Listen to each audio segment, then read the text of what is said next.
We're live. Happy July 10. It's 1:20 p.m. Pacific Standard Time on Wednesday. The new season began yesterday, about 25 hours ago. I did a couple hours of streaming yesterday, and today, and actually did pretty good speedy progress. I took a break after getting 80, which happened pretty quick, and then did a little bit of play off stream last night, got up to 88, and we're going to continue the climb. I don't expect to get infinite here in this stream, unless things go super duper well. Don't know if I have the stamina for such things, but we will continue the journey.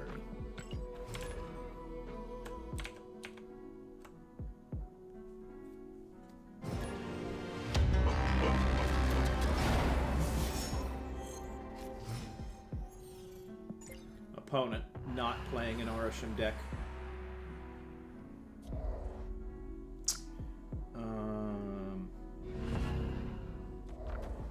Let's not do a Snow Guard in one of the two active locations. Absolutely argument against. Oh, okay, we got ourselves a. I think I like Hawk Loki here. It gives him an opportunity to get to Death's Domain, but I'm going to be able to add 8 power over 2 turns. They're just going to have the ability to play 1 card on 3, which is probably going to be less than 8 power. Not snappable. Something that I'm getting a little bit more my feet underneath me is snapping. Not just in Ranked versus Conquest, but in early season climbing, pre-infinite versus mid-season versus late season. And I'm finding that it's not necessarily correct, but it's at least... Oh, okay. Good to know. See what my opponent's playing here. You don't have to be crazy aggressive with the snapping. I do kind of like...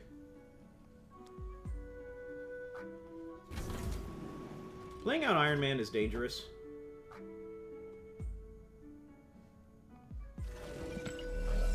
Given that he is Super Scroll. But we're going to do it anyway. Yeah, and, you know, just kind of playing for 2 against high-level opponents is kind of seemingly how this goes, and kind of playing on the margins for just trying to squeak out every single edge and losing kind of bigger cube things when you've got bots in the mix ultimately doesn't make that much of a difference. So I don't have, notably, I do not have Living Tribunal unless he plays Living Tribunal. And again, we're not snapping here on account of the fact that I've got Enchantress.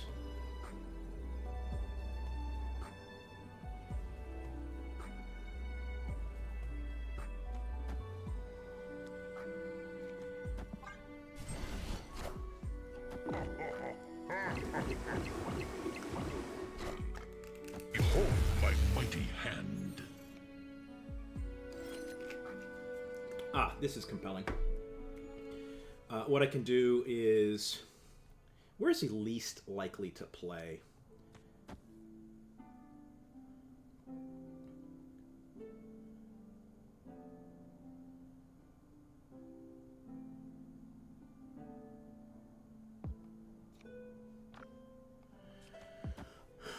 I guess...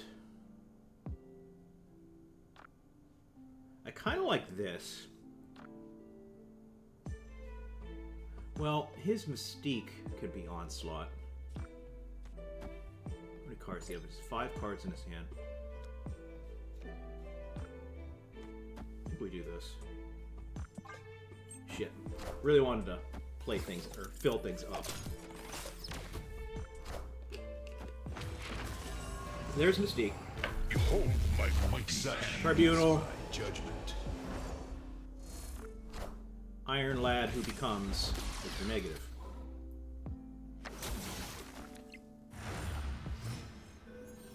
So I have a couple of options here.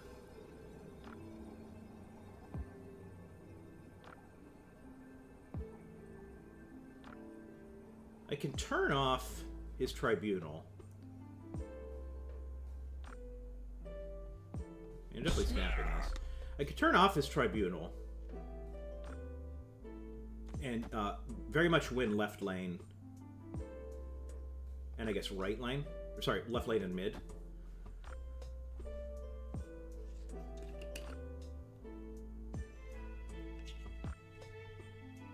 I think this is correct.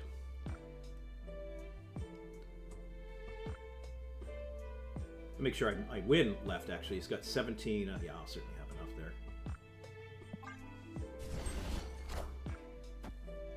Enchantress.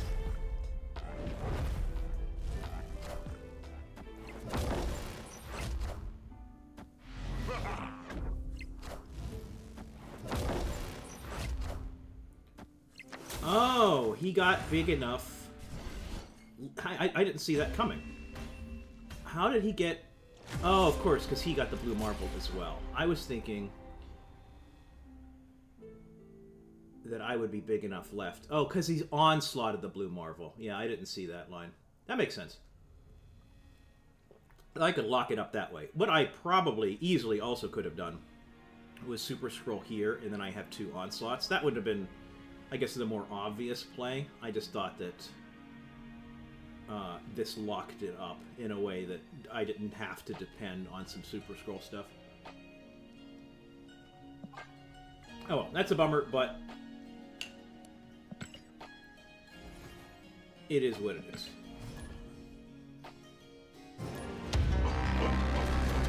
This is a bot, I think.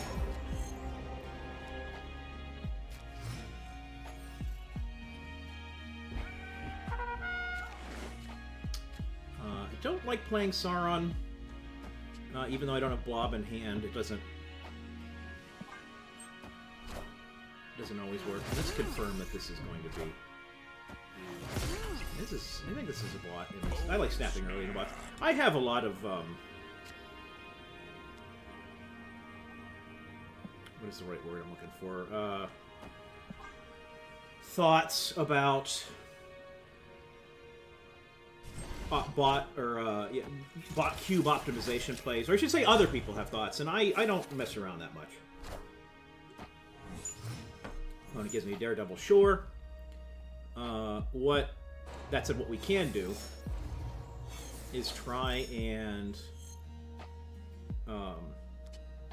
only have priority, or only have power, or only have the lead in one lane, give him priority going into 5, and we get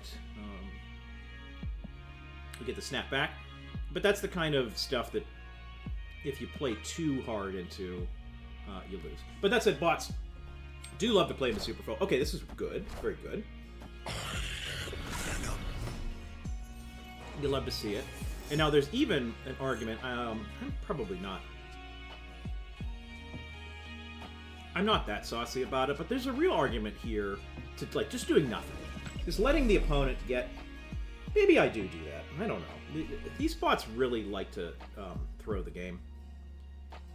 And I have 2 turns and a bunch of mana. I am just going to go against my own advice here and do nothing.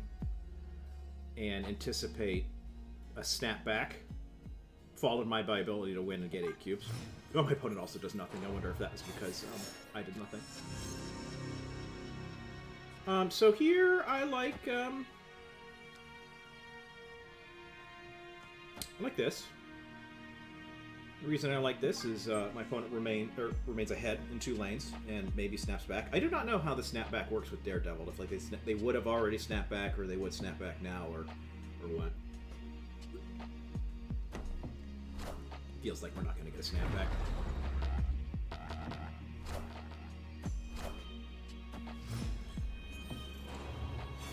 Maybe? Yes! I say this elated, hoping very much that I don't come to regret this. So I got 8 mana.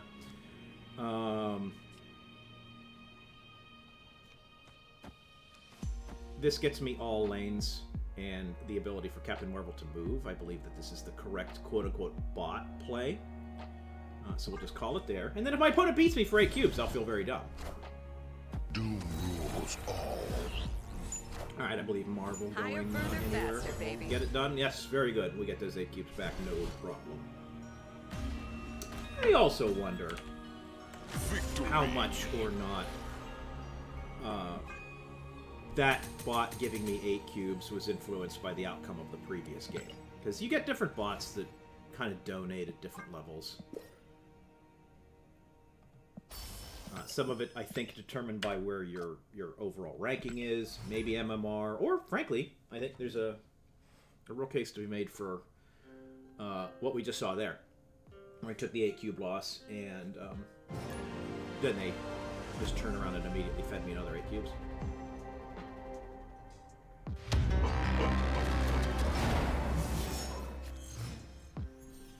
Opponent running Arishem. Limbo on the board. Hand terrible.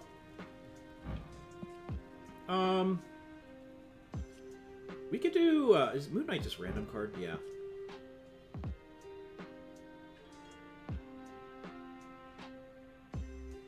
I'm playing Grandmaster out.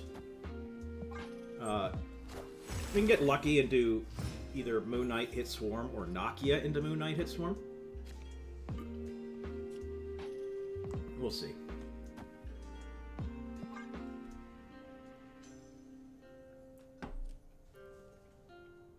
This is maybe getting a little too cute, but we'll see how it goes.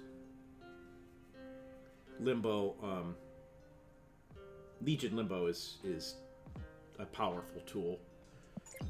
Less powerful against Arishem decks that don't have much of a game plan going in, but powerful. So what we would love, maybe this is just better. I was going to say Moon Knight discarding Swarm is so much better than Moon Knight discarding Legion, but I think Coulson is just the right play.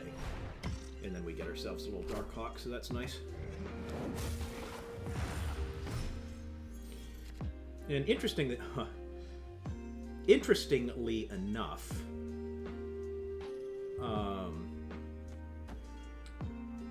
I believe Dracula takes Darkhawk's current. I don't know if actually. I do not know if that's true. I'm locking this back now. I don't know if how Dracula works there.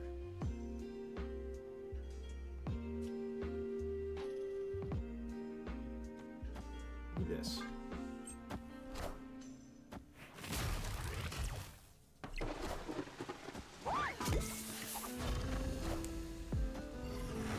So my opponent has Loki'd, Quinjetted, and now Gwenpool. I say this by way of, you have to be very careful here.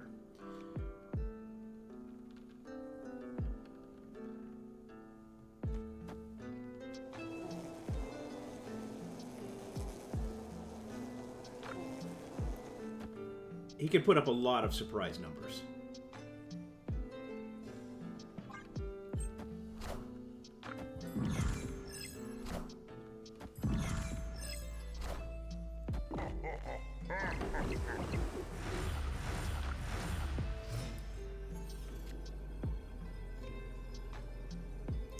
So I got a couple options. Gambit is tempting.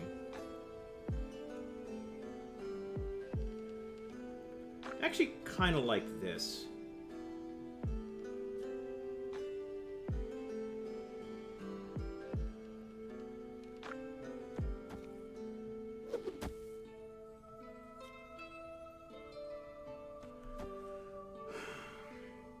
It's unlikely that Dracula gets huge. I'm actually afraid Legion got up to the range that I really got to be scared of. Do I want to just...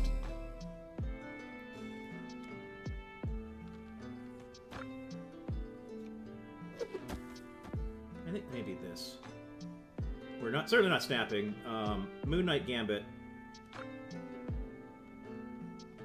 Risky business.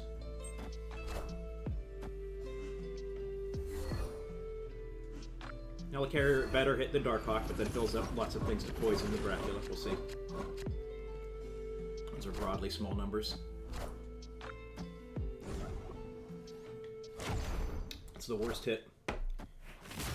I think we're just toast here. Dracula has to pull Darkhawk here.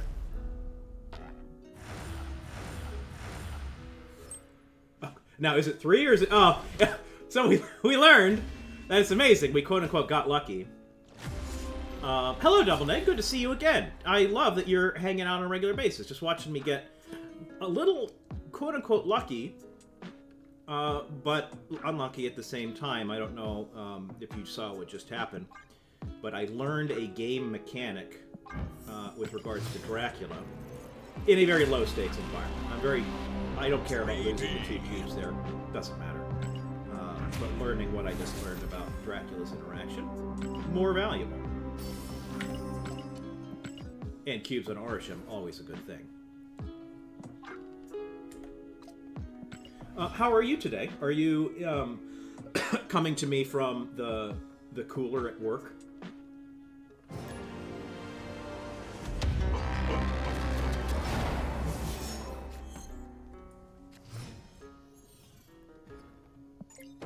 Opponent running a not Orisham deck. In my hand, really terrible.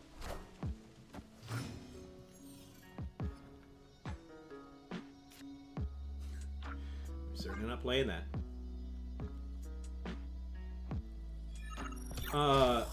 Very nice. I appreciate very much the post-work unwind here in my silly little Marvel Snap stream. So what I kind of like here, I'm going to throw the Raft, but what I can do is armor, keeping Nebula down in size, and Dr. Octopusing, and protecting the Octopus from the inevitable Shang-Chi that comes down. That's it. This is just not great so far. There's any man or what does that mean? He's got 7 cards in his hand. This is maybe just a leave. I very much like my chances of winning Triskelion here. But I don't think I have any, like, how do I win the other lanes? So we're just going to bail. I'm sorry to hear that it is mega humid there. It has been pretty miserable here in Seattle, but it is still not crazy miserable. And so I'm quite sure that Boston hot, humid summer thing that you're currently enduring is less awesome in my own weather situation here. So you have my sympathies. Coulson, love to see it in the starting hand. Opponent has got my Odin, and I've got their Devil Dinosaur, and this is not a Orisham deck. It's annoying when the first 2 locations, one of them gives a card in your hand, because then whenever you play Coulson, you lose a draw. And so Coulson on turn 2, awesome, but you lose it's not going to have Loki in my hand, and that's a bummer.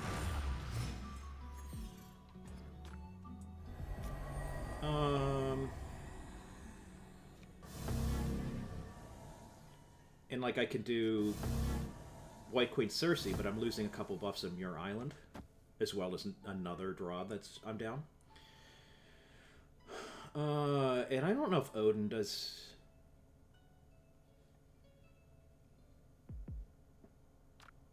I kind of like this. I guess we're picking up another Devil Dinosaur. Of course, I'm getting my Odin back. And Rogue is cool for Devil Dinosaur, but I don't know if he's going to kind of quote-unquote let me have that. So we're going to Cersei. Still have not popped Vormir. Not an amazingly obvious way to do that. And this could go any number of horrible ways. This is a line that I just don't have a different one that's, I don't think, meaningfully good. I don't like to show my Devil Dinosaur earlier than I have to.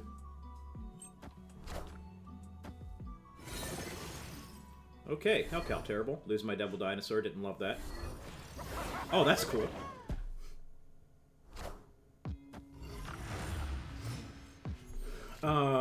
Well, Odin, Cersei, no longer that attractive. Well, this is a bit of a bummer, because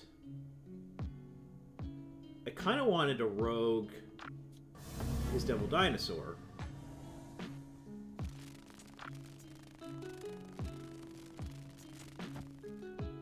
And if I don't pop Vormir, I don't have a way to pop it and get power over there. So I guess my options here are very bad. I can do Mystique to pop this and then Sif to lose one of the Odins. I guess I just have to do this.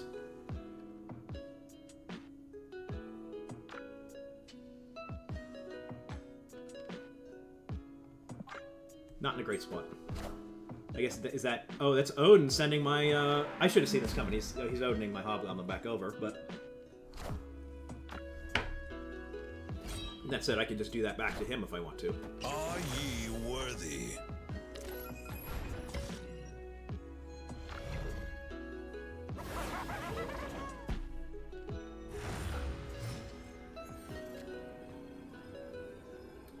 So, I think I'm in an okay spot here.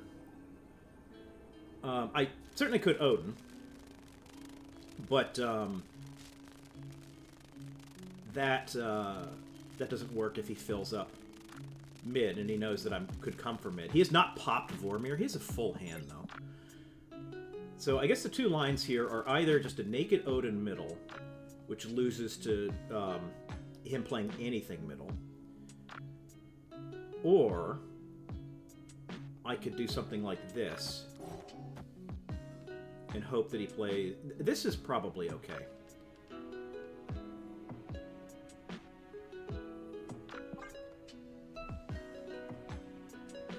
This loses... this is a... Yeah, I'm playing 50-50 right now. I very much need to steal his Devil Dinosaur. We missed.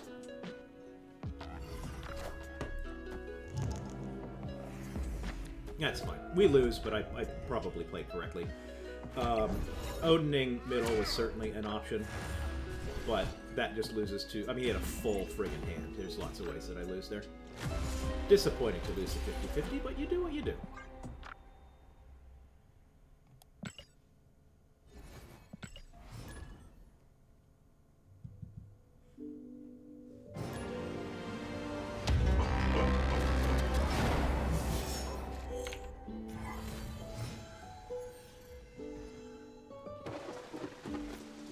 Alright, Makari, you have any interest in heading to Muir Island? Can I interest you in the trip to Muir Island, Makari? Nope. That's fine. I didn't want you to go there anyway.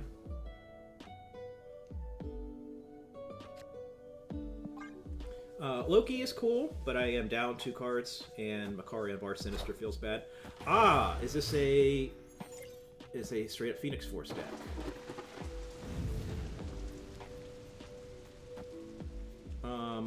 We'll do this. I'm trying to think if there's any kind of cute Bar Sinister, taking advantage of Bar Sinister and turning it off with magic. I'm just going to do this.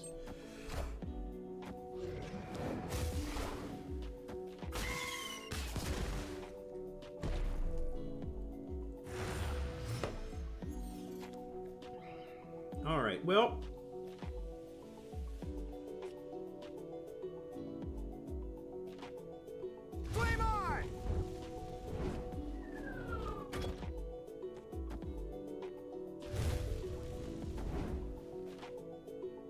This is a bunch of power.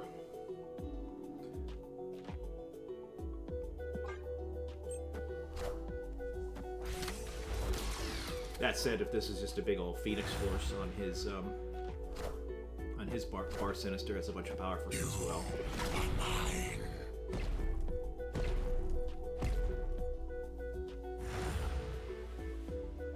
And I'm drawing Stature next.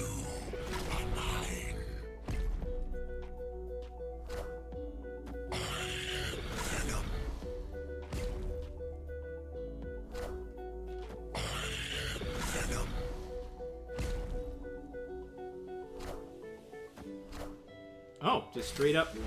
Oh, of course, get super lucky. Why don't you?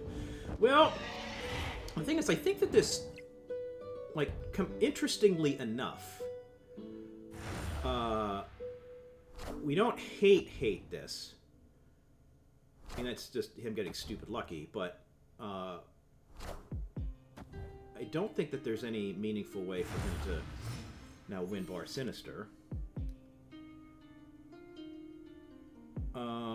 Question is, if he goes, kind of the quote-unquote the most he can get left is 37. This beats that. I don't know if his deck runs Shang-Chi. I don't think that it does.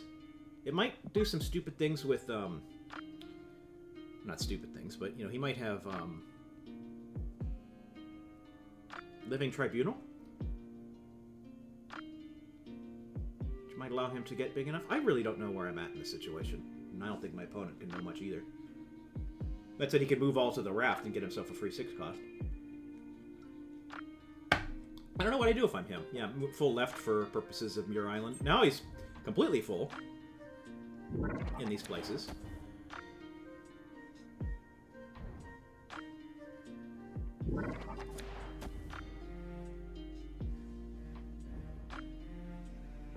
What a weird game.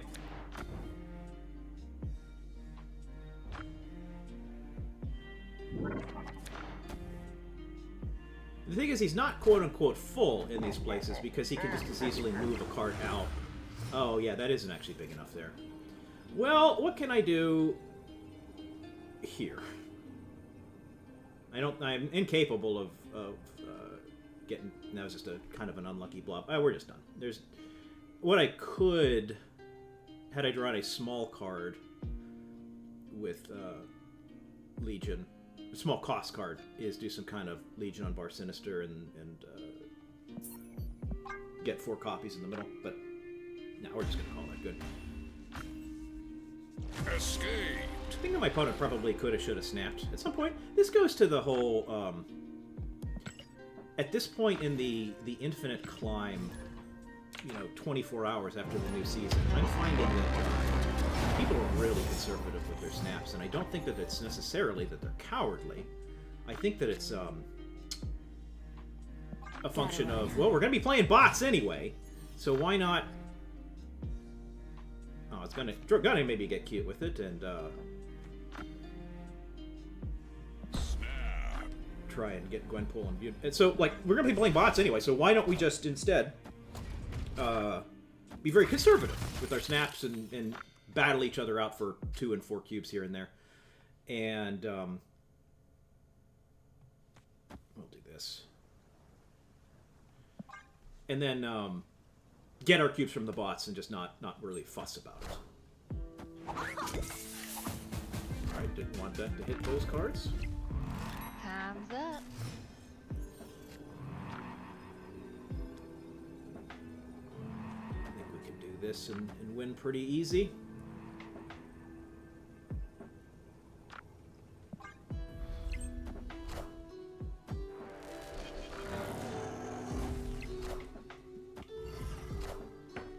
Just kidding. Lost 4 cubes to a bot.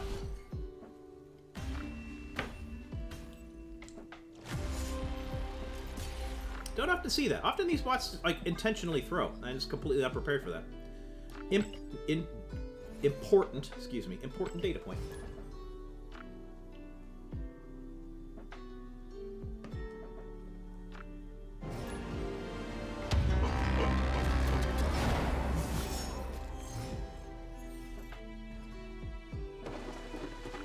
Opponent not running Arship. My hand has some high quality cards, but a very uncomfortably high curve.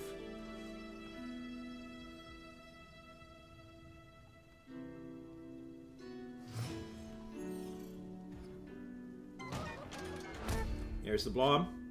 Again, hand pretty terrible. We're going to do, assuming nothing, another brick next turn. We'll Gwenpool Muir Island, but my opponent presumably has the ability to make their gameplay happen. In a way that I don't. What'll it be? White Widow? Sure. I really like this play, by the way, White Widowing on an unfamiliar location. There's all manner of locations that can be revealed that just wins. You just win the game whenever you've done that. Ah, my opponent clog it. Alright.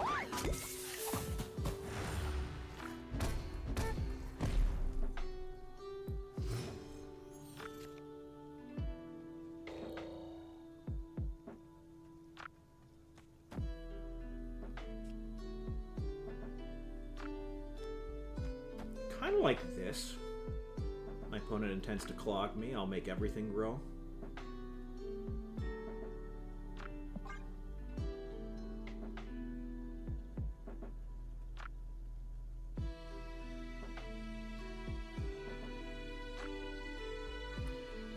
And then I can... Nope, yeah, you don't get your extra turn. We're all going to Muir Island, baby!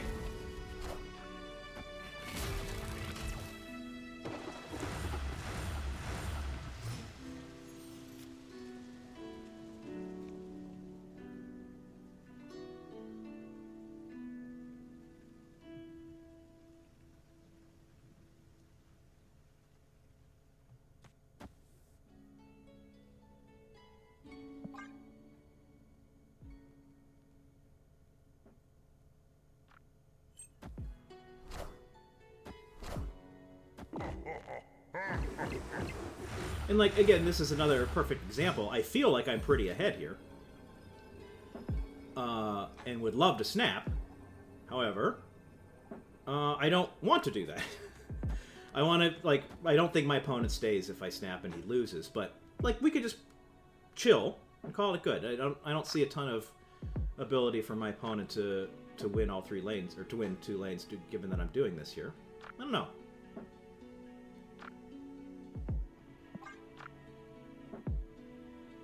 There's a real argument to me throwing right, or not necessarily throwing right, but getting enough power mid that a naked Shang-Chi doesn't do it for him. I don't even know if this deck runs Shang-Chi. What is it, Nihilist stuff? He's got to play 2 cards left to win left, which feels really awkward for him.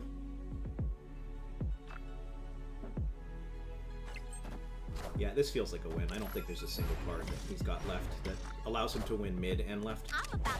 I could be wrong. We'll see how wrong I am. There's the Shang-Chi. Yeah, I don't know what he's playing right with the mana. Okay. I like it.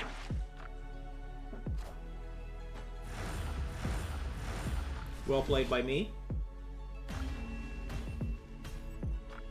Victory.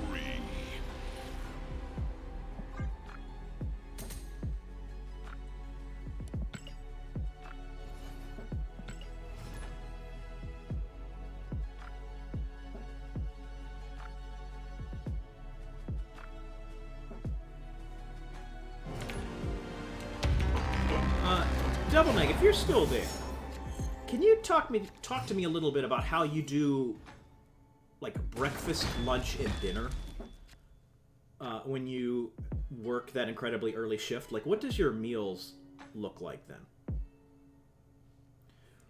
So what I kind of want to do here is Mockingbird into Skip, because I don't have anything to play next turn anyway. So we're going to do that. You know, my opponent has the ability to turn off Collapse Mine, then I'm pretty bummed about it. Is my opponent? They're not running Arishem.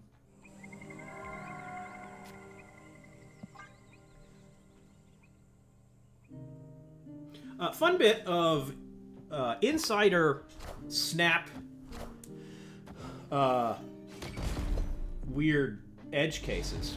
Eternity Range, if it makes a rock, is treated the same way by Collapsed Mine if you eventually skip a turn. It skips a turn to destroy your rocks. It strips your rocks anywhere. So if you got just rocks on the board and you skip a turn, Collapsed Mine will kill it. There's no way to take advantage of that here, but it's a neat interaction that not many people know about. So there's an argument to getting down Wong here for a Colossal Blob at the end. But I also just kind of really like developing Coulson. I'm going to do the Wong to be cheeky, and then I'll Coulson next turn.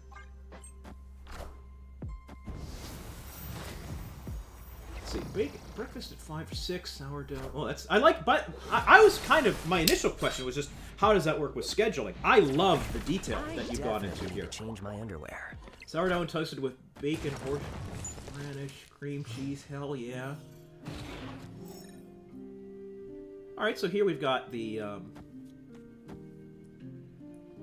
2-drop that works nicely with Coulson there, very good. Big ol' Venom. We got options. I gotta keep track his. I don't think a null that he puts down can get bigger than a wonged blob, but I really want to be cognizant of Arnim Zola.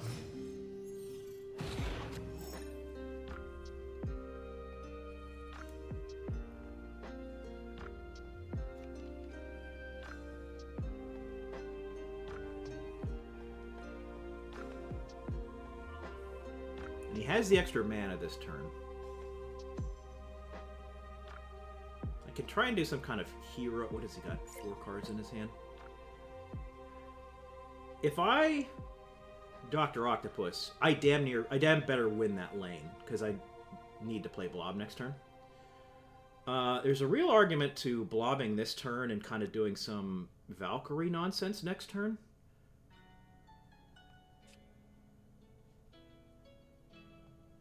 I kind of like that. I can keep my options open here.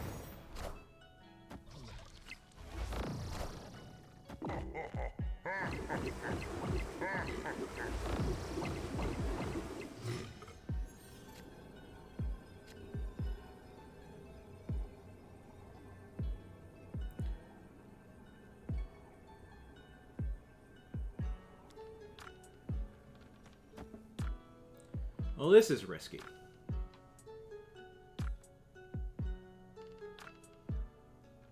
So my blob is at an effectively 34.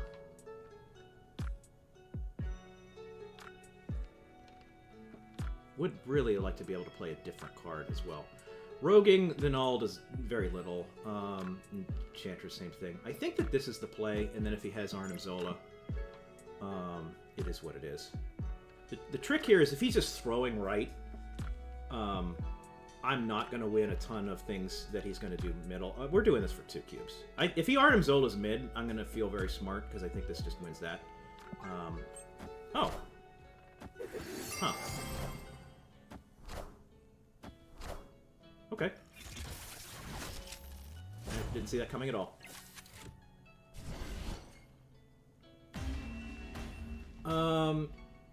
Victory. Christmas primer dinner, yep. Tell me about the bagel. I guess the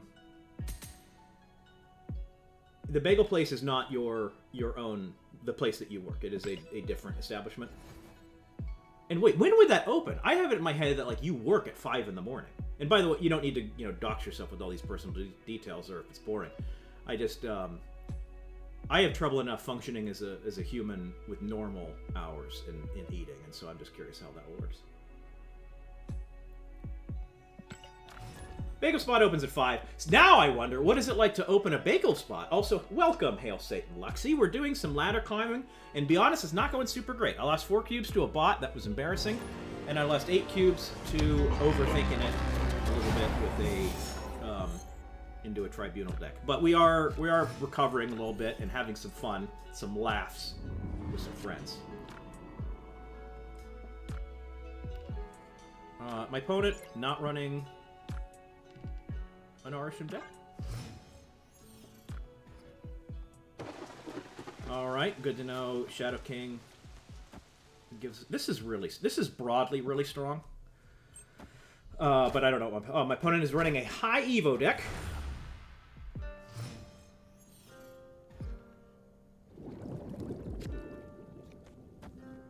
Dr. Octopus on the Thunderbolt's Tower seems pretty fun. Yeah, the recommendation to get good, I agree. I think that I'm going to have a better time at Marvel Snap if I learn to get good.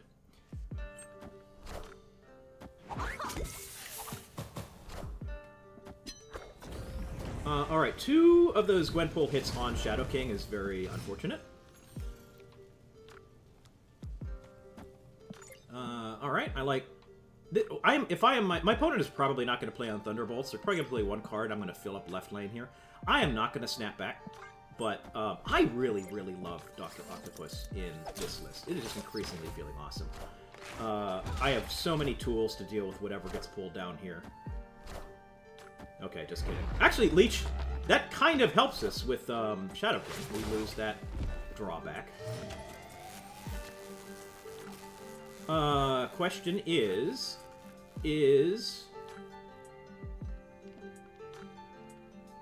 Lokiing worthwhile? Loki is not actually that good in a high Evo situation,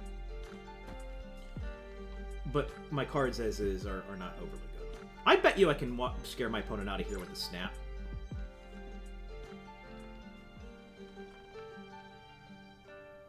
I'm gonna do that.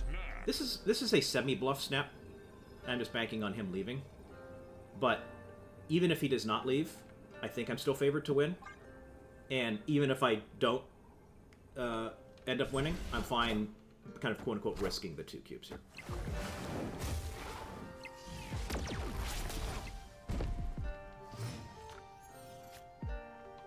Okay, well, this is pretty bad so far. I don't think that there's any on reveals that he has that I want to turn off. I think I want to get this. I'm very unlikely that I can win both right and left, so I need to get right. Excuse me. It's very unlikely I can win mid and right, so I need to get left. And I think I have to be more mana efficient here. The other, actually, I guess this does what it needs to do. Then he just doesn't know how big I can or cannot get in the other lanes.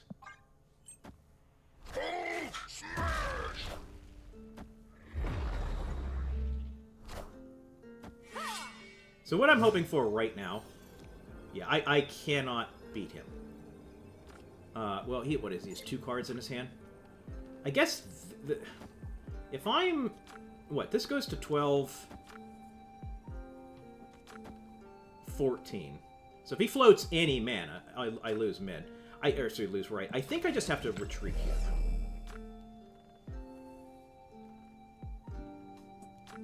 And I'm guessing that the card that he drew, like High Evo, I can't think of a single kind of whiff from him that he would certainly play mid. Yeah, I'm going to retreat later and probably lose the 2 cubes. I wouldn't be surprised if my opponent also was retreating, but, you know, just staying in to hopefully win 2 is not worth it. Yeah, I don't like how they played that. That stay in was really ballsy, and I beat him with so many random things. It was brave, but I think it was wrong.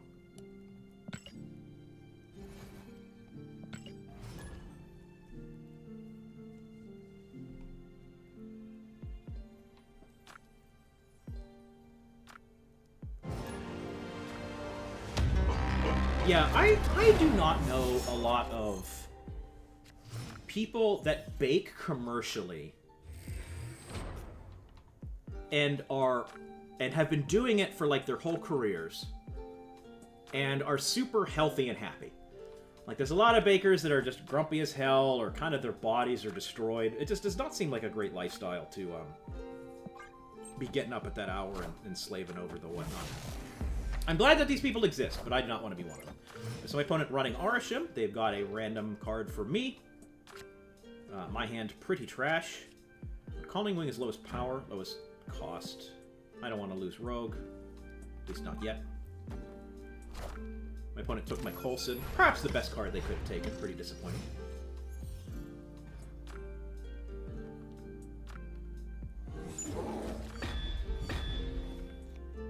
Well, I could play Mockingbird, so that's cool. An argument to playing Mockingbird in the big house. Maybe we do that.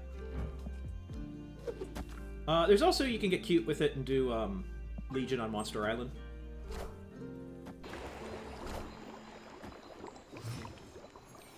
There's a Coulson.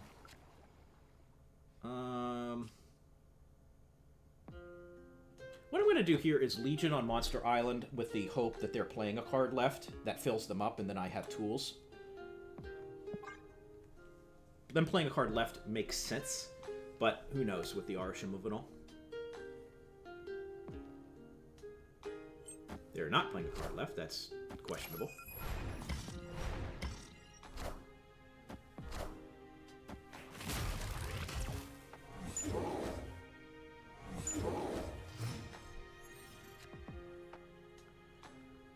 Okay, so we have one more turn.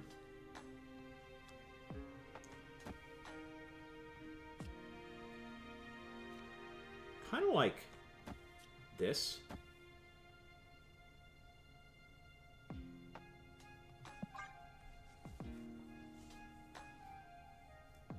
Notably, the last card I will have played is Gwenpool. Guarantee a bunch of hits on fewer cards. That said, my opponent is not play. They have an entirely full hand and perhaps a lot of tools. I don't like them playing 2 cards mid last turn. That was weird. Yeah, I'm good leaving there. That deep consideration followed by a snap. I very well could win that, but losing 1 is losing none. Really rough climb today. I hit 88 with no problem. Here's I hit 88 with no problems in the after hours, and I'm just really struggling here today. So we snap. Against the bot, we're going to snap.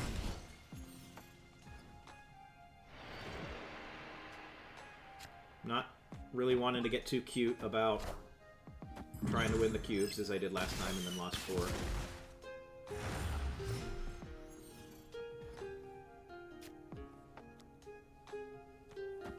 Loki of less consequence in a bot matchup where they're playing absolute filth.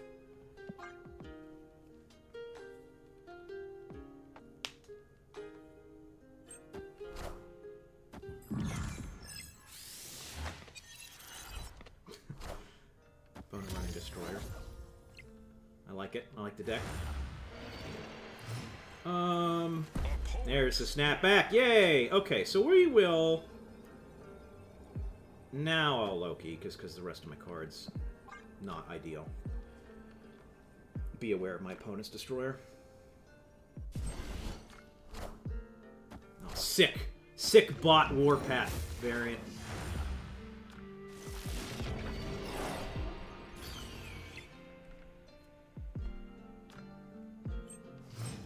Alright, what do we want to do? How do we want to do this?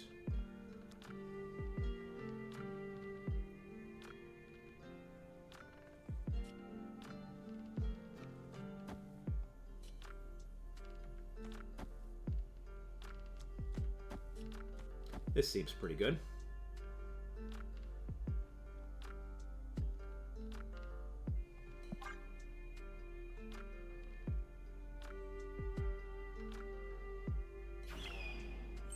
Oh, opponent played around my Shang-Chi. Genius.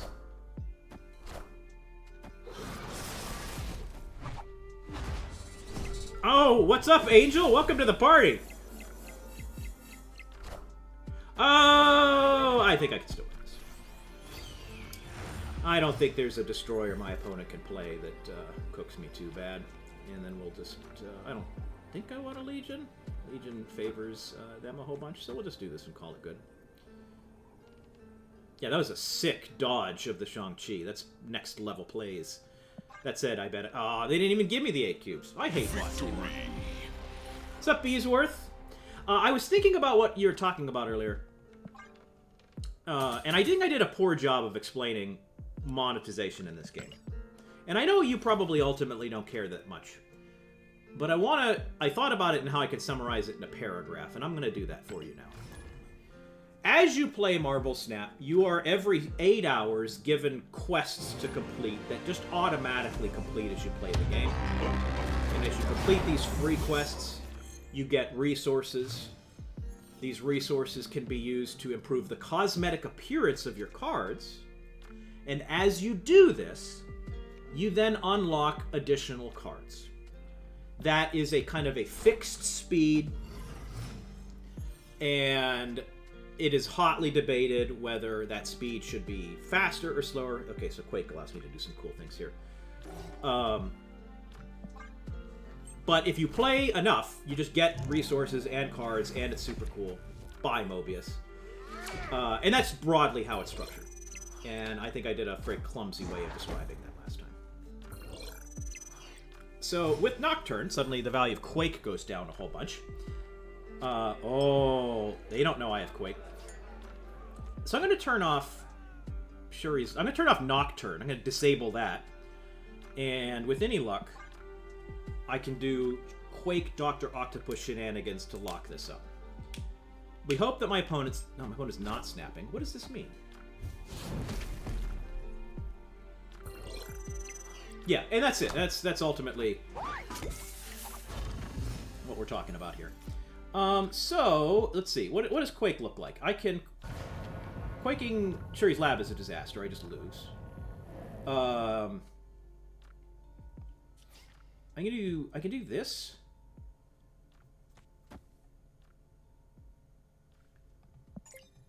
I think this is probably correct.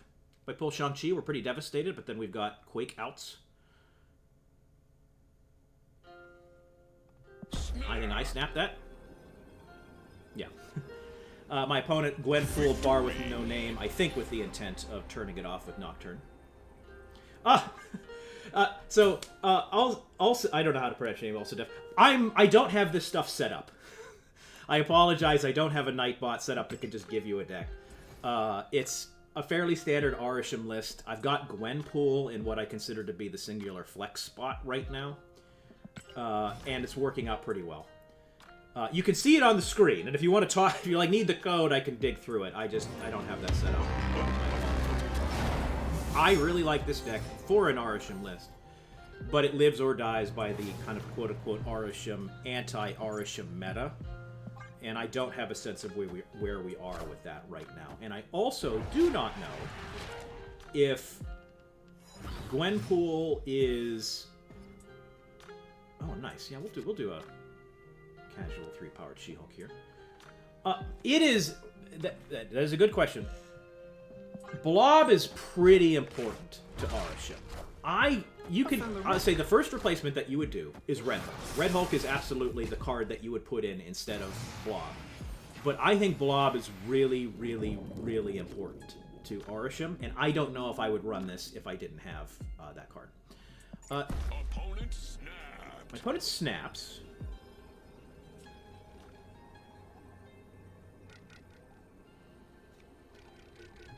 What?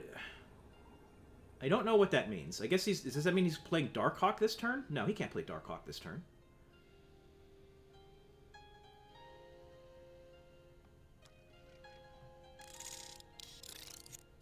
I am not going to snap. I'm going to do this.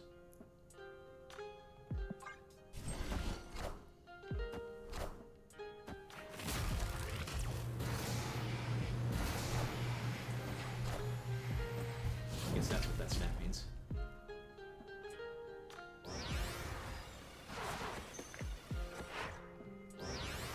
Oh. All right. What'll it be? Third time's the charm. Oh, Corvus Proxima would have been cool. Oh, and having a null is actually pretty sweet. All right, so here's what we're going to do. My opponent has 4 cards. Probably going to play one. I kind of like... this should lock this up. I don't think I want to snap back.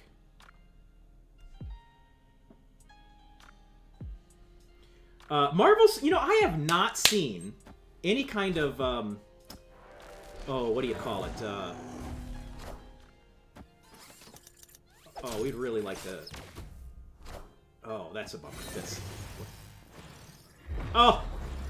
Oh, that doesn't... Okay, that doesn't do anything. He did get a ton of power. I'm kind of upset about that. But that said, if he's not playing Annihilus here, this wins this lane. So we're not snapping back. That was a devastating Dr. Octopus pull.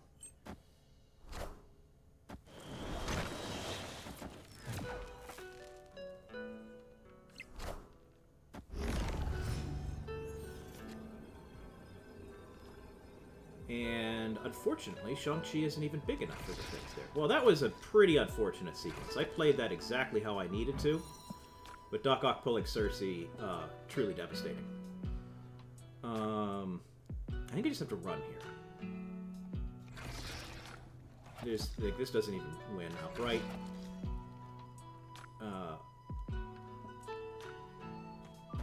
This is like what I would need to do to get some sort of hero win. I don't think his deck even runs cards that are larger than, or they're in Shang-Chi range. So I think we just have to bail here. Oh wait, no, what am I talking about? What am I talking about? 9 is bigger than... 9 gets me there. I need to get better at math. So I'm not going to snap, though, because my opponent knows... I think this wins. Yeah, we're good. Incidentally, Coulson, Shang-Chi would have won? Yeah. Man, that is a very simple just play null left win that I did not immediately clock, and God help me, I almost retreated. So, no, sorry, not to go back, jump up on all around the conversation. I don't think Arishem is strong enough without Blob to be something that you should consider at all. I think that, as fun as it is, it's just a super hard requirement, and I would stay away. I think that I'm going to change my verb there. I have seen very exciting lists that contain Gwenpool and do tricks with limiting Gwenpool's target, or like you hit Gwenpool on Brood, just go nuts, or Sebastian Shaw, stuff like that. I think that might end up being the strongest deck in the game right now.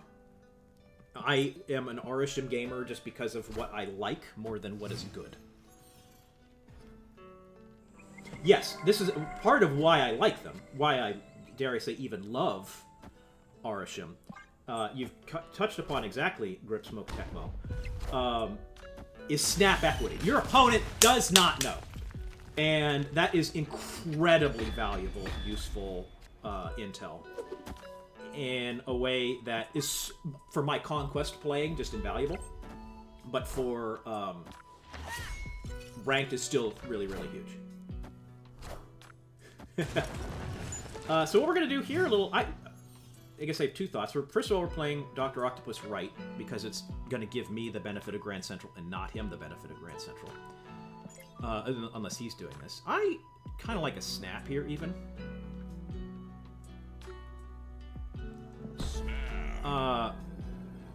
I didn't immediately put Dr. Octopus in my Arishem list, but he is just an MVP. He did lose me the game, or almost lose me the game last time. But being able to Octopus on 4 and then play around stuff is truly super, super, super useful. So we're hoping to not pull Shang-Chi or big targets that Shang-Chi can't hit. That's fine. Also great.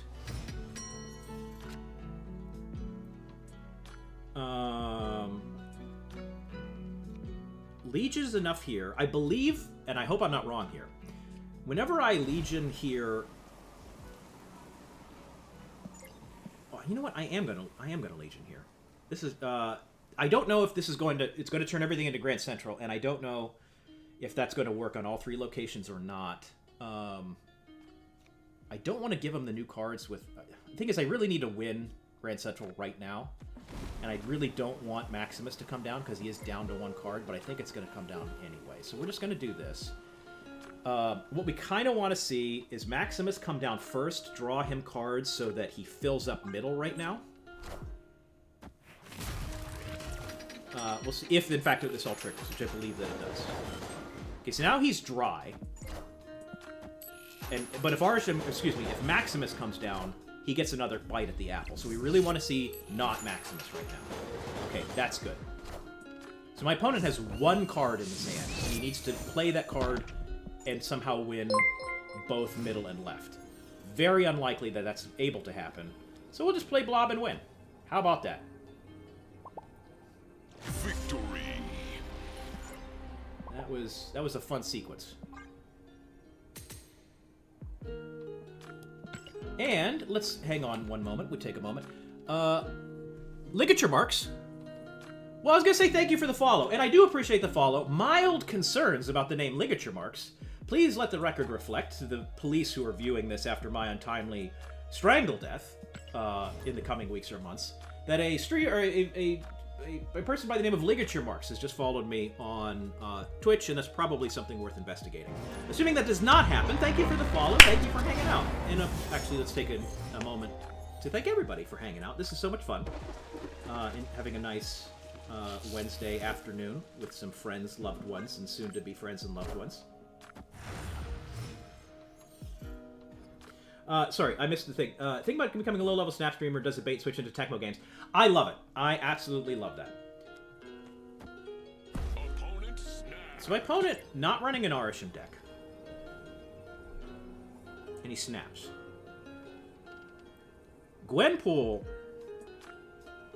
with Sinister London is real cool, but I have like nothing else going on. I think I just want to bail here. There's so many constructed decks that I just can't deal with unless I draw what I need to draw, so we're bailing. Escaped. Yeah, no, we do not kink shame here in this chat. We celebrate any and all messed up kinks.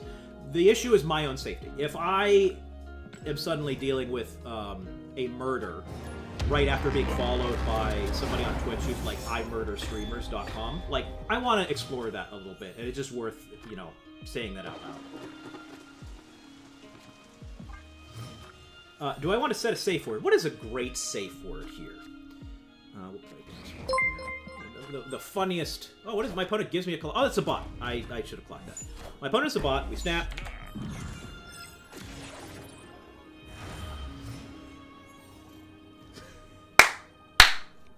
Slagathor is the safe word. Thank you, Beesworth. You know, I mentioned Slagathor to somebody, and like they did, and I showed them the clip, and like they didn't find it funny. So I don't know. Oh, so all right. Fun fact. So Beesworth typed Slagathor, and there was a mod thing that says, "Hey, whoa, this maybe has a slur in it. Are you going to allow this to happen?" It's really funny that is a consideration. We'll do this. That is so funny.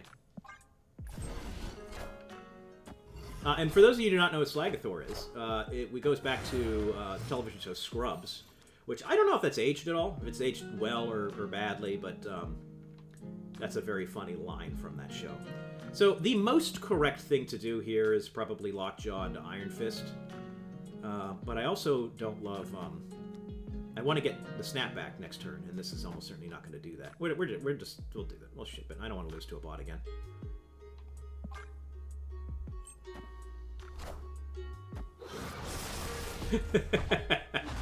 Oh, I am probably going to be behind here.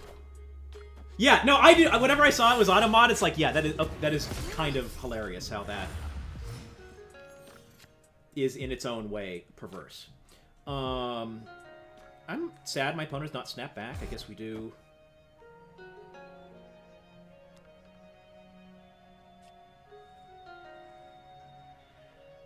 do this.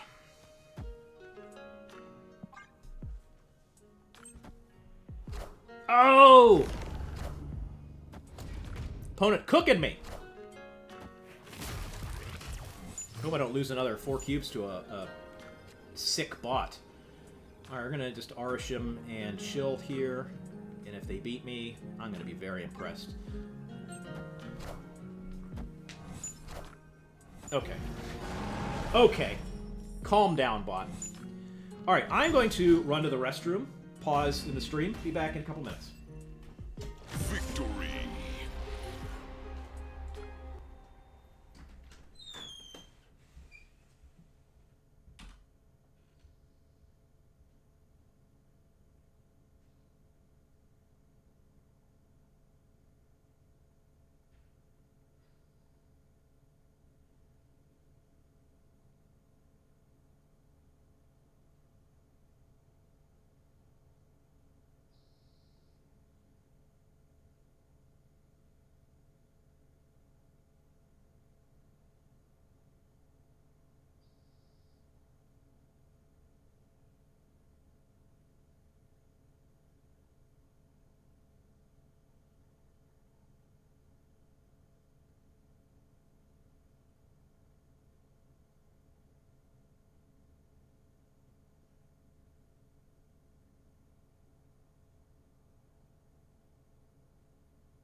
We're back. I see quite a bit of pizza bagels discussion. How great are pizza bagels, right? It seems kind of like a missed opportunity that we don't see that more in society. I don't want to tell people how to live their lives, just as this is a kink shame-free zone. This is also a you don't have to eat pizza bagels free zone, but like, what are we doing here? We should be having more pizza bagels in our society. Pizza croissants? My god. What an idea. Is that, like you say, too rare? Like, do they exist at all? I guess I've seen a frozen pizza that has, like, a croissant crust. But, like, can you get this at a restaurant? That's crazy. My Arashim opponent is Arashiming. I am not going to play Ghost Spider. We want to maximum Loki value unless you have some real good stuff. And this is not really good stuff. All right. Double Neg. Please have a great rest of your day. Thank you for hanging out at the back of a busy workday. My opponent got either Gwenpool or Loki, both pretty high value cards that I'm sad that they got. I am not going to play Brood, I don't think. That's maybe a mistake. We'll see.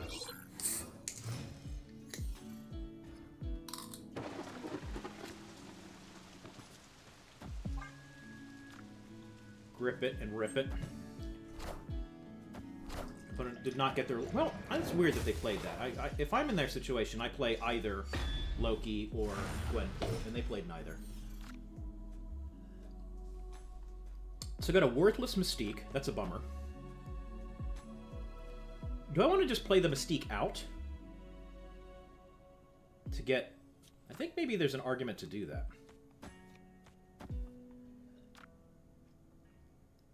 No, because I can maybe reload. No, I don't know. This is tough. I'm doing this. This is on the margins. It discounts Mockingbird. I get a couple power.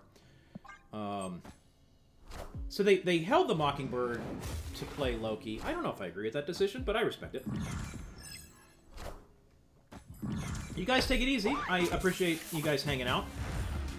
I mean, I appreciate the guys who are continuing to hang out more. They're better people than you guys, but, you know, we'll call it good.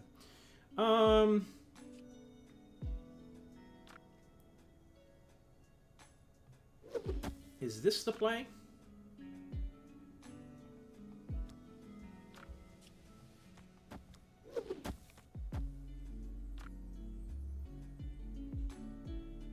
I think this is probably the play. Opponent snap. Opponent snaps.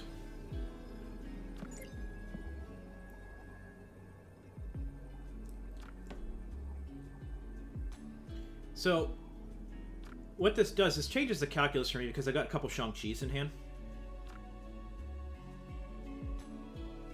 And I'm wondering if I just don't want a Loki and instead do something like a naked Arashim. And then I've got a lot of tools next turn. This makes sure I lose priority. I'm doing this. There's a real argument to me leaving, but I think that this is the right play. I have a lot of tools to deal with whatever the hell he's snapping on.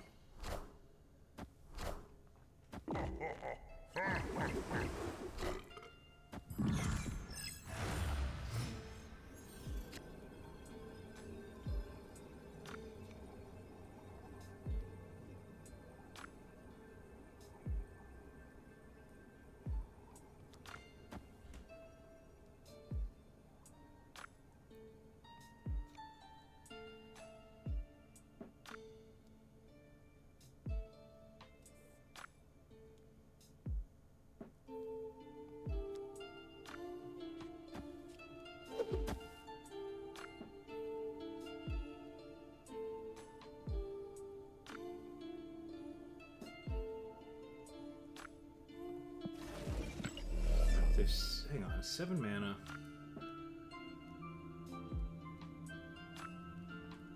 I guess actually this is more power that way.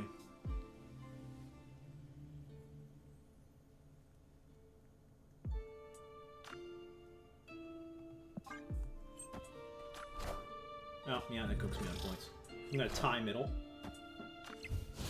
I'm just not going to be ahead enough left. I guess I probably could have seen just another big card right as the play. I just 1 mana shy of being able to add more power left and middle. The fact that it was sewer system left kind of cooked me as well. Yeah, my opponent played that well. I probably could have thought about that through more.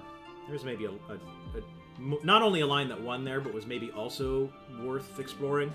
It's fine. It's fine. Goes to the power of Loki Arisham, which is the list that I'm playing, and I love it.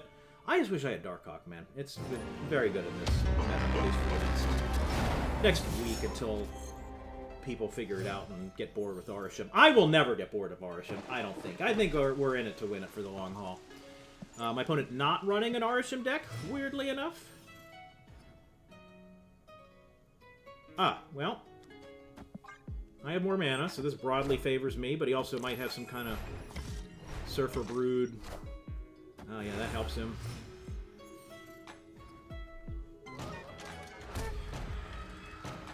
Oh, this is... I almost want to snap here because Legion allows me to reevaluate where I am next turn and turn off TVA. So I'm going to do that. I'm snapping not because I necessarily am like so confident in my ability to win, but if it looks like I'm in trouble, I have an escape hatch.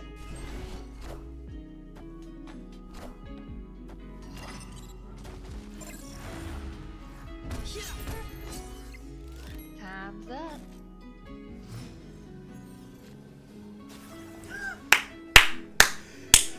Welcome to the party, Agatha, doing the escape hatch play I was maybe gonna do. Holy crap! I saw Agatha had a heart attack, but then I was like, okay, well, I guess that's an okay play. I probably wouldn't have done the escape hatch. I think I could probably win here with, like, an arrow. An arrow right, but boy, that is very funny. Yeah, Agatha playing Legion middle would have been the most hilarious, like, lose line, I think.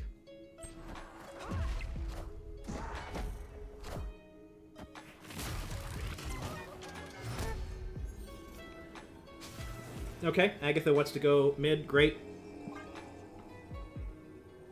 For a moment, I was like, what play do I want to make? Not really remembering how life works here.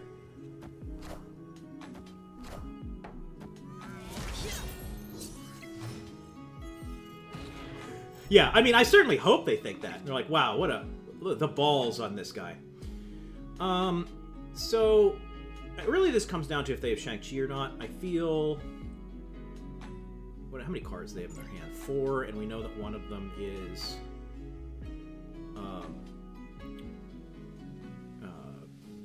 Kitty Pryde. I actually can't throw up a ton of numbers here.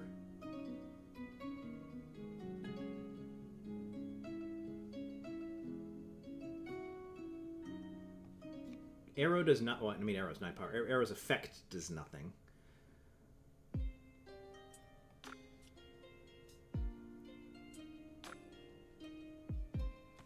I think I just have to do this, and if they have Shang-Chi or the ability to get bigger than Murder World, like, so be it.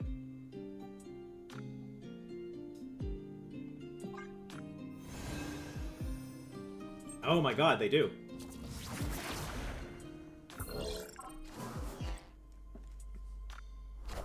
Maybe they mathed wrong. I don't know. We'll see. Well, Theda's not getting any bigger, so we got that going for us. Iron Man. What the heck are these two cards in the middle? Oh, of course. Of course. Man, I didn't see that line coming, and couldn't have beat it no matter what I did.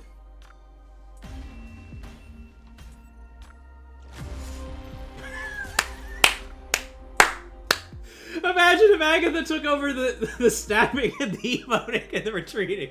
I have never considered that. And that's incredible. What if? Let me build on this most excellent idea.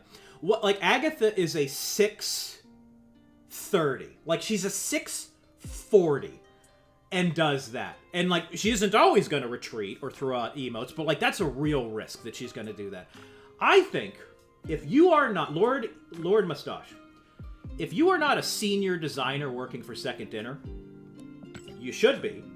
And if you need a reference, get back to me. That is the single greatest design idea I've ever heard. And if it is an original...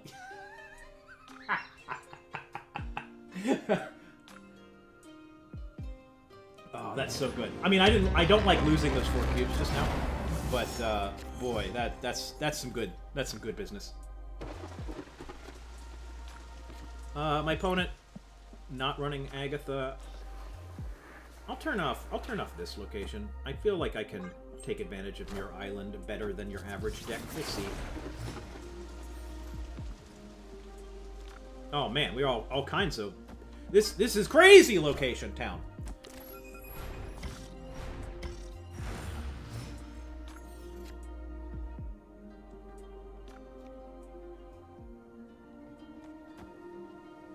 Man, I don't know. Captain Marvel, I don't know if you got the meme. Captain Marvel at Sinister London isn't actually all that good.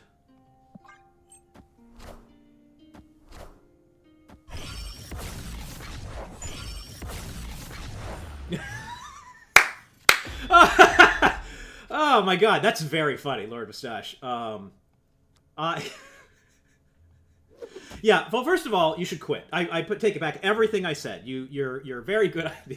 Yeah, what else can we have Spotlight Caches give worthless stuff? Like maybe whenever you open up use a key in the 4th one and you have the card already, like it just deletes it from your collection. I think that there's a lot of meat on that bone.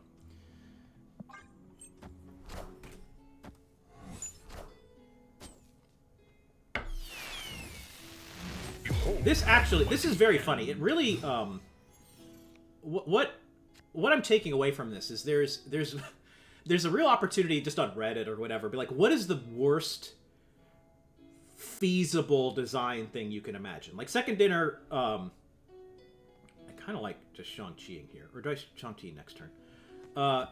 They can do all manner of bad things, but like we could come up with all sorts of fake scenarios that they would never do in a million years. What is the scenario that they could do that like is plausible?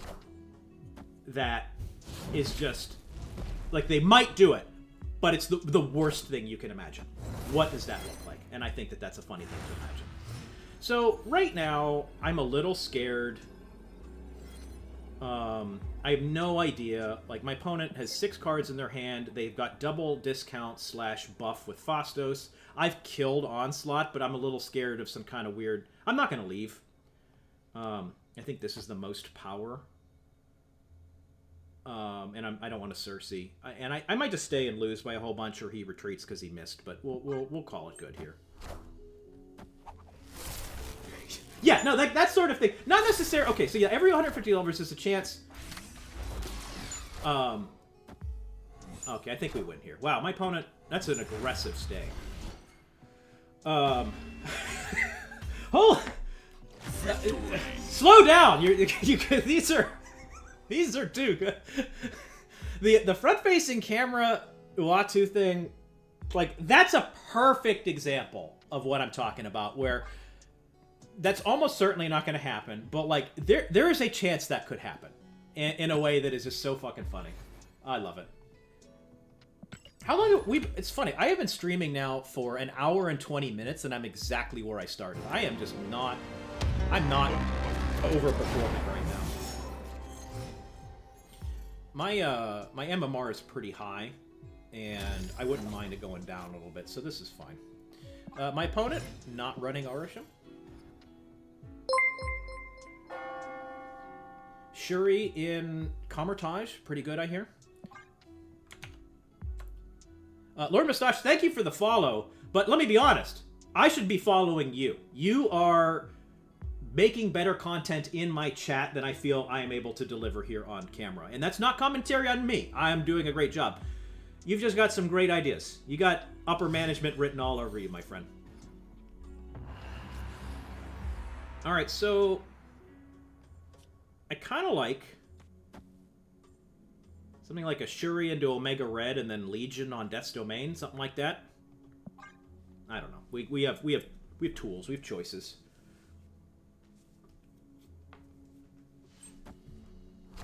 Oh, now we can turn off. I don't think generally decks that run Magic don't run Shang-Chi in my experience. Oh, snap.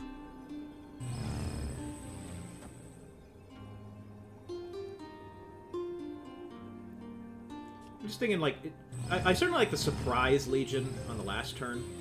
This is the most mana efficient. And, I'm going to do this.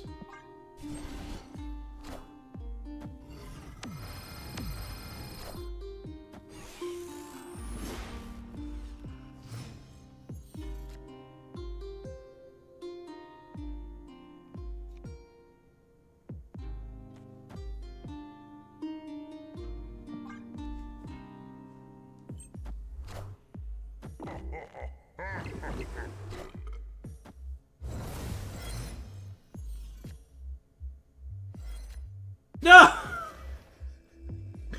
Oh, my brilliant plans! Well, I guess that is where I would play Agatha, but god damn it, Agatha, again. Oh, Jesus Christ. So, is this just going to be Wong, Mystique, Hazmat into dust, and I just lose because of Agatha Harkness?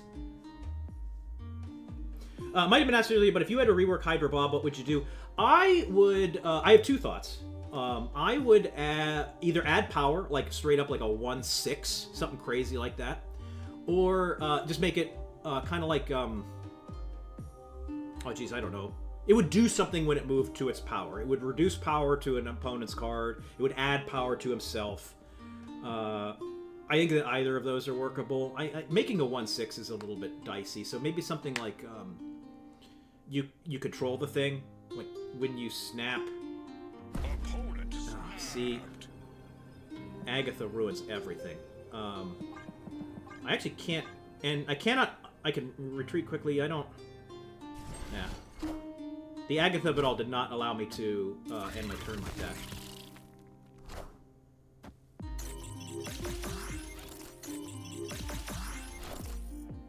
So this reads like an Odin. Feels like we're going to have an Odin or Absorbing Man next turn, and unless I draw some kind of crazy...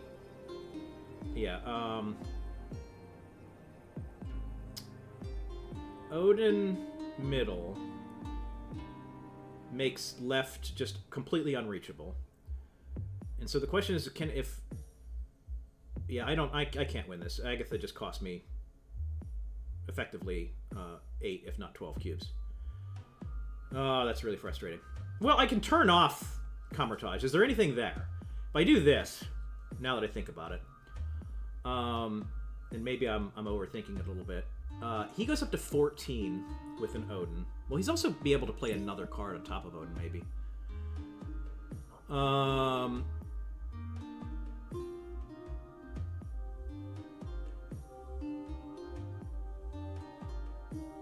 So 24, he would need to go up 14. Went up to 25. 14. 24. That just gets one hit. This is maybe dumb, particularly with Sarah, but I'm doing this.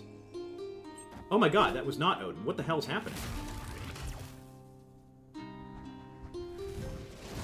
Is this just Absorbing Man?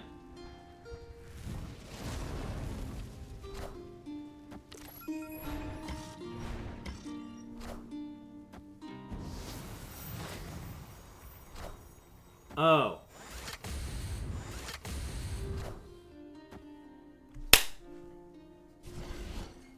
Yes! Yes! victory. Not even Agatha Harkness can stop me! Ugh! Man, as I'm clicking end turn, I think this is a dumb stay. You're gonna get cooked so hard by something so predictable, and everyone's gonna see it, and they're gonna laugh at you. That's my mind as I'm sending the signal from my brain to my finger to click that mouse button. And no! Instead, my genius of being able to play around Agatha Harkness's villainy to turn off Kamar-Taj. Oh, feels good. Those 8 cubes are some of the most delicious I've ever had in this game. I'm just going to go back, look at my chat here, and make sure you guys are appreciating me appropriately. All skill, baby? 1, yes. Agatha printing cubes? Yes. You two are great. Absolutely. Now, I'm going to interject here. This is no Unreveal again. Lord Mustache, you have proven yourself multiple times in the span of minutes to be one of the greatest designers I have ever known. And this is, I used to make video games. I invented escape rooms. I don't know if you guys knew that about me. Fun fact. And your wisdom here, almost unparalleled. What would you do for Hydra Bob? You have any thoughts? I don't think that... And as you're answering that, I'll say to you and everyone else in the chat, not every card needs to be just an absolute murderer. I don't want to put Marvel Snap in a situation where every single card needs to break the game and then suddenly you've got like every single card that came before it is worthless. We need get cards kind of like Hydra Bob. They just need to be complementary or Series 4 dropping soon kind of thing. So I don't even know if he needs much of a change. I don't know how unhealthy it is for the game. It is a shit card, no argument here, but that isn't necessarily a big problem in and of itself. So I'm not sitting here being like, all right, how can we rework it to make it something worth keeping in the game? It's a parallel question. I would love to hear your ridiculous what do you do thoughts for Hydra Bob. Ripstone, you say feels more like an ongoing card. Like, ongoing. I thought you were talking about Hydra Bob, you're talking about Agatha. I can't believe that I got 8 cubes in that game. I'd send that to clip shows, but, like, that's too long a sequence. The entire, it was like a 3-minute thing where I was talking about my strategy, and then, that's so funny. So this is a bot, I should add, I think. And I would love to get a bunch of cubes from this bot. But that's probably not that workable. I'll just snap here. Let's stop wasting time. I do love that my opponent is probably going to have priority in the 2 lanes. Maybe I could get 8 cubes in this. We'll see. Gwenpool seems pretty good. Not the most mana efficient, but sure, power's power. Might even be able to stick in a Tuma here. The Uatu turning on the camera. I don't know. There's a... First of all, let's revisit it. That's an amazing idea. There is a fighting game, a hilarious fighting game, that came out... You're not going to snap back? I want to say 10 years ago. And it's called Dive Kick. And Dive Kick is it's a very stupid, weird game. Where you only have 2 buttons.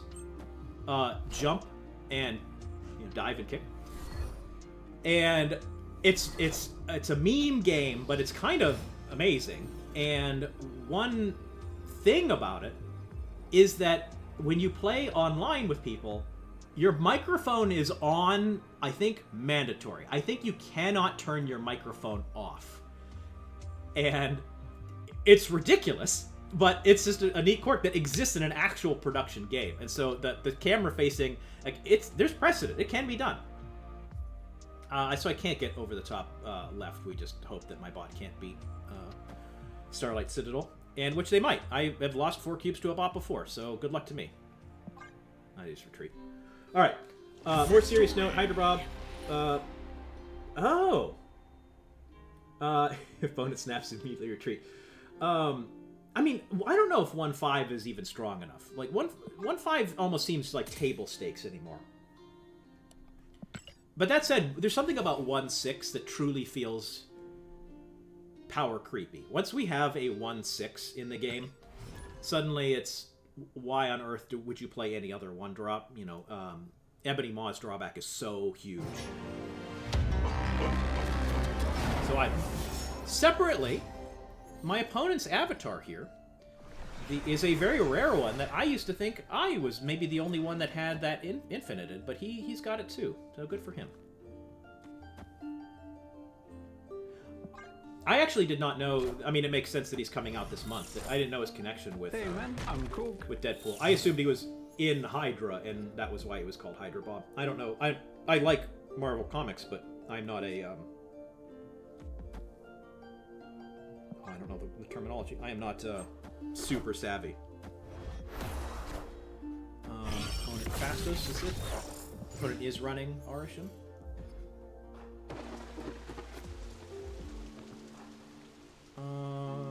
We'll do this. I am like ahead at this moment, but having my opponent play Fastos and my hand being empty, and now they've refilled with Pulse, and I am suddenly in a very different position. So I need to draw something real good right now.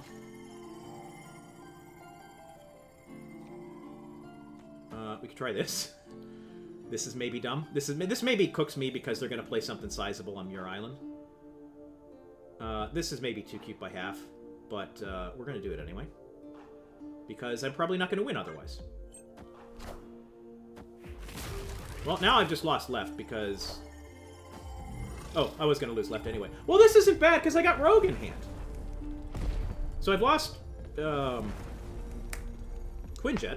which is a bummer. And I can't snap here because that telegraphs what's happening.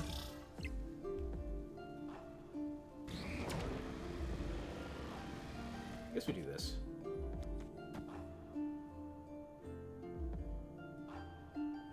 I mean, this is... I think I should just snap here, and then... Let's not muck about. And if they have a way to turn off Rogue, they have to spend resources there. He was in Hyder because of the dental plan? Oh, man! I love it. I mean, that's so appropriate. That's amazing. Thank you for sharing that. It makes me want to, like, explore the comics here.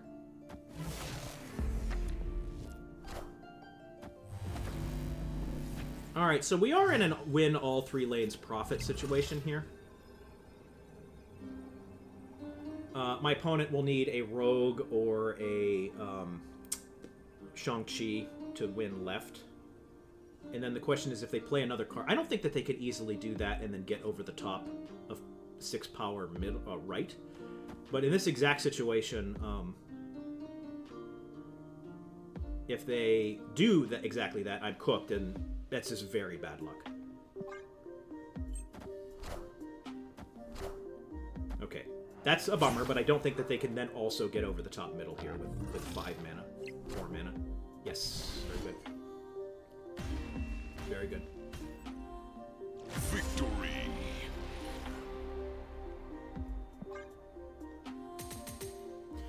If you don't mind me asking, Lord Mustache, do you stream? How did you find this? Did you just pick me randomly? Do I know you in real life? I'm not... I just started streaming, and so it is a deliberate thing. I guess I got 30 viewers now. Welcome to all 30 of you, not for nothing. I'm curious how, you got here. You just opened up for Marvel Snap Drops and picked a stream. You picked a good home. Oh, God. Look under my desk. It's Agatha. She's, when you play her... she also comes to your house and kills you. All right, so we hit 90. That's cool. Good for us.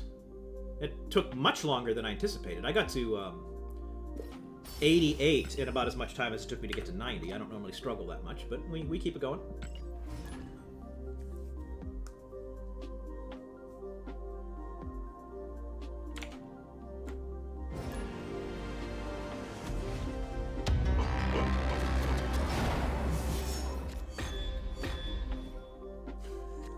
So, after this game, I will show you how I like to behave with regards to variants and caches.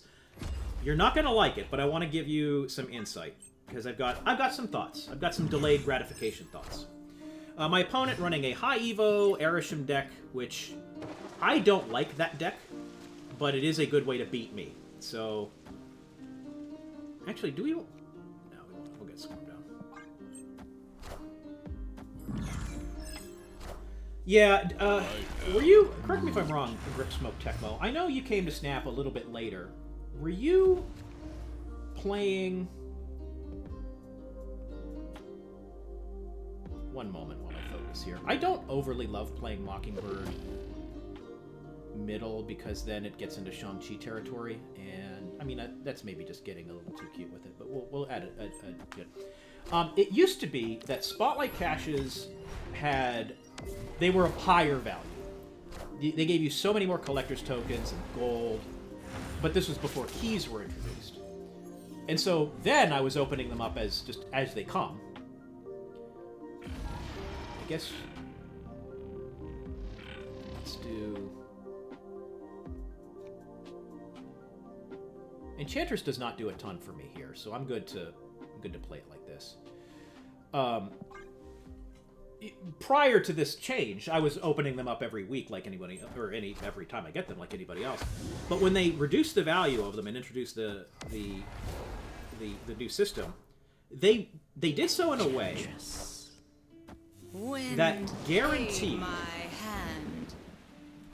Sorry, they did so in a way that if you were smart about it, you could open your old caches with the new system or not. And so they created a dangerous precedent, which they have subsequently said they're not going to do again. But the precedent does exist for hoarding to make sense. Where, oh man, I am not in a great... So my opponent has... Did they play a Jin? They have infinite mana. So they can play a ton of things, just cook me left. I am probably out of here if they want to snap. And the thing is, Swordmaster gets rid of Shang-Chi, which I kind of desperately need. I guess actually we could just hope that Swordmaster takes out the...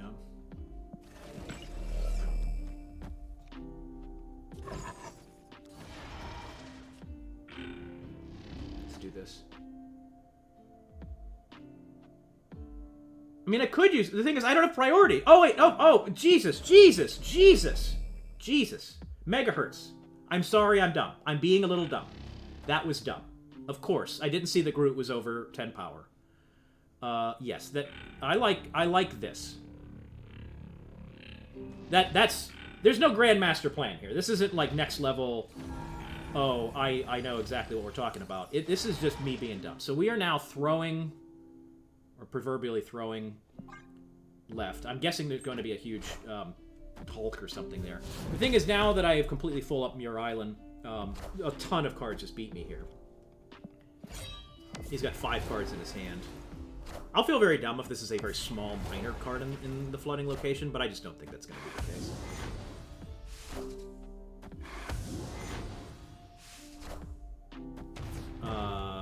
Okay. Yeah, that was not a small minor card. Now the question is, how much did he float? Is the proverbial potential Hulk in his hand big enough? I was gonna say, man, I could just play this. I think I kind of have to run here. I think that I have Muir Island, but now that I look at that my Professor X draw here is very bad. He's got a ton of mana. 6 cards in his hand. Granted, some of them are Jins. I think I'm running. Now, first of all, okay, we're going to go back to my earlier conversation. I want to be... thank you again, Megahertz, for catching my dumbass mistake. I love that your first chat ever was like, wake up. There's a 10-plus power card on the board, and you're going to discard Shang-Chi. Yeah, I don't know what is wrong with my brain right there, but I definitely needed that help. Thank you for the assist. I'm not normally that brain dead. So, that's number 1. Number 2, I am hoarding collectors, or caches here on, I bet, what is it, 326 collector's reserves. I've just been using Spotlight and collector's reserves interchangeably. That's not right. And almost certainly, Second Dinner won't reward people like me by changing the system and then allowing us to game and open up caches and or reserves and get what we want or don't get what we want. But because there's precedent, I'm hoarding them. And perhaps more importantly, it doesn't do a ton for me. If I opened up all of these right now, I'd get a bunch of variants that I would love to have but don't need. Avatars that I will never use, titles that I will never use, and gold tickets that I can't possibly get through because I mainly do Conquest and accumulate so many gold tickets organically that way. It would give me a ton of credits to get my cards upgraded, but all the credits effectively do are get your collection level even higher for more collector's reserves that I do not need. So now I'm just kind of stuck in this thing of my own creation, and every now and then, to Lord Mustache's point of Fat Kid and Pack of Smarties, I'll be like, oh, you know, I'm bored or feeling sorry for myself, and I'll open 10 or 20. But invariably, I have regrets, and it doesn't really do a hell of a lot. Now, to go back even further, I have got boosters that I can award myself, mystery variants that I can award myself, And same thing on this on the what do they call it? The collector's track. The season whatever. I do not use any boosters or variants, or I guess I don't redeem any boosters or variants until the last week of the season. The last week of the season, I might have extra cards that it's both dopamine hoarding, but there's practicality to what I'm talking about. It's not like I have great self-discipline. I absolutely do not. Well, I mean, I have enough to do this. But I will have, every month is different, but if I open these now, I'm guaranteed to not get the variant on a card that I acquire between then and the end of the season. And I might find a seasonal card, or not seasonal card, but a new card that I want the boosters on, that I want the variants for. Also, variants are added over time. There's going to be variants in the game 3 weeks from now that are not in the game today. And by just waiting a little bit, I open myself more to these new and cool ones. And so I'm not going to open these, but I will do them at the beginning of the last week of the season, once I decide to acquire, or don't acquire, the last card of the week. Orange cat on the card. What card? I forget what I just had open. Oh, Gwenpool. Yes, this is, I will certainly be using this variant, Pandart rules. And I'm increasingly liking Gwenpool. But the mystery variants that already exist you will be less likely to redeem when the new ones are released. That is true, but there aren't actually, generally, I'm finding they are getting better at variants. When they add more variants to the game, they're much cooler and more complicated than other variants that came before them.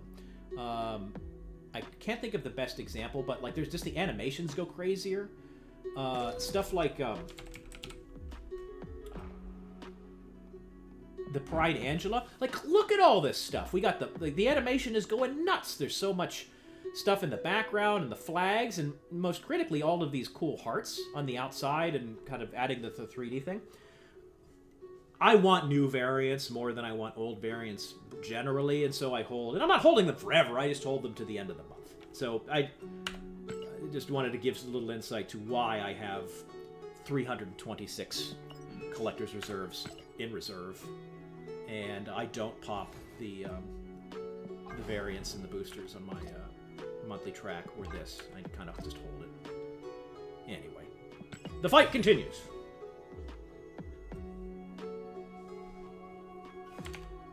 And my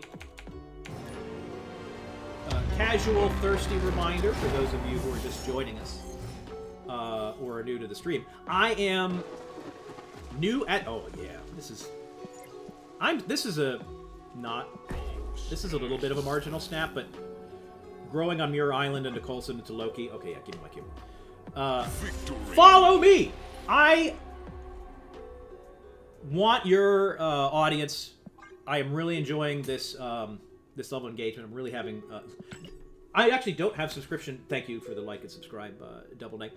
There is no subscription. I am not and do not intend to enable ads. So the path that most people take on Twitch, they get started, they get an audience, they start getting comfortable. Pause there, and I will thank Germaya. G3 Maya, Germaya, thank you for the follow. I really appreciate it. Thanks for hanging out. I would say your average streamer, they get to affiliate, and they turn on ads, and they start kind of building an audience and developing revenue and all that. I do not need this money. I am... The fact that I have Octopus in my hand, I am going to stay into this game. But there's an argument to just getting out of here. Oh, I didn't realize that. Of course you are. Grip Smoke, we're not going to talk about this on the stream, but I am so curious about your journey to kind of through your Twitch thing. For those of you who do not know, Grip Smoke Tecmo is a good friend of mine in real life, and he plays what is it called? Tecmo Super Bowl. That's the game that he does. So I'm going to pause here to talk about this game. My opponent, playing Ravonna, I have a lot of interesting tools here. I am not going to Loki, and I'm not going to Enchantress, because I want to get all of... I can disrupt their combo with Dr. Octopus, maybe even do some killing stuff with Lady Deathstrike. I like my position. Oh, he's negative. I see. Well, that is scary. I'm worried that one of his cards is Jane Foster. That would be logical. But what we can do here is fill up. Jane Foster is a logical card for him to play, but like this is now full. I imagine I'm going to lose this. Taskmaster, great. Sage, great. Wong, great. Did I even win this lane? No way. Okay. So, he's drawn every negative card in his deck, which is now 2. That's important information. I am Iron Man.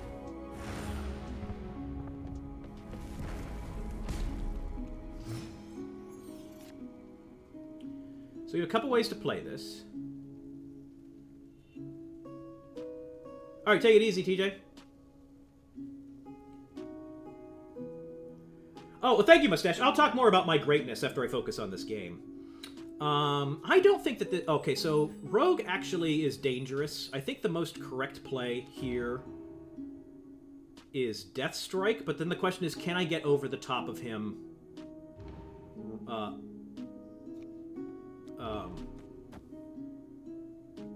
right next turn? Honestly, I think maybe Loki is the play here.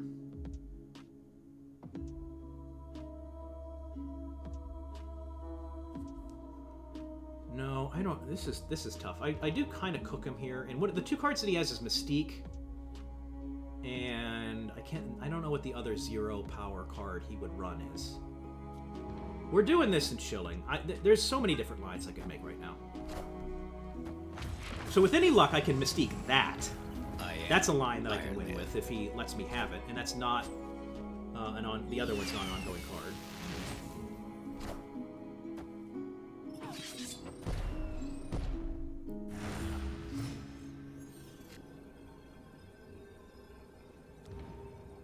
Another Lady Deathstrike is very funny.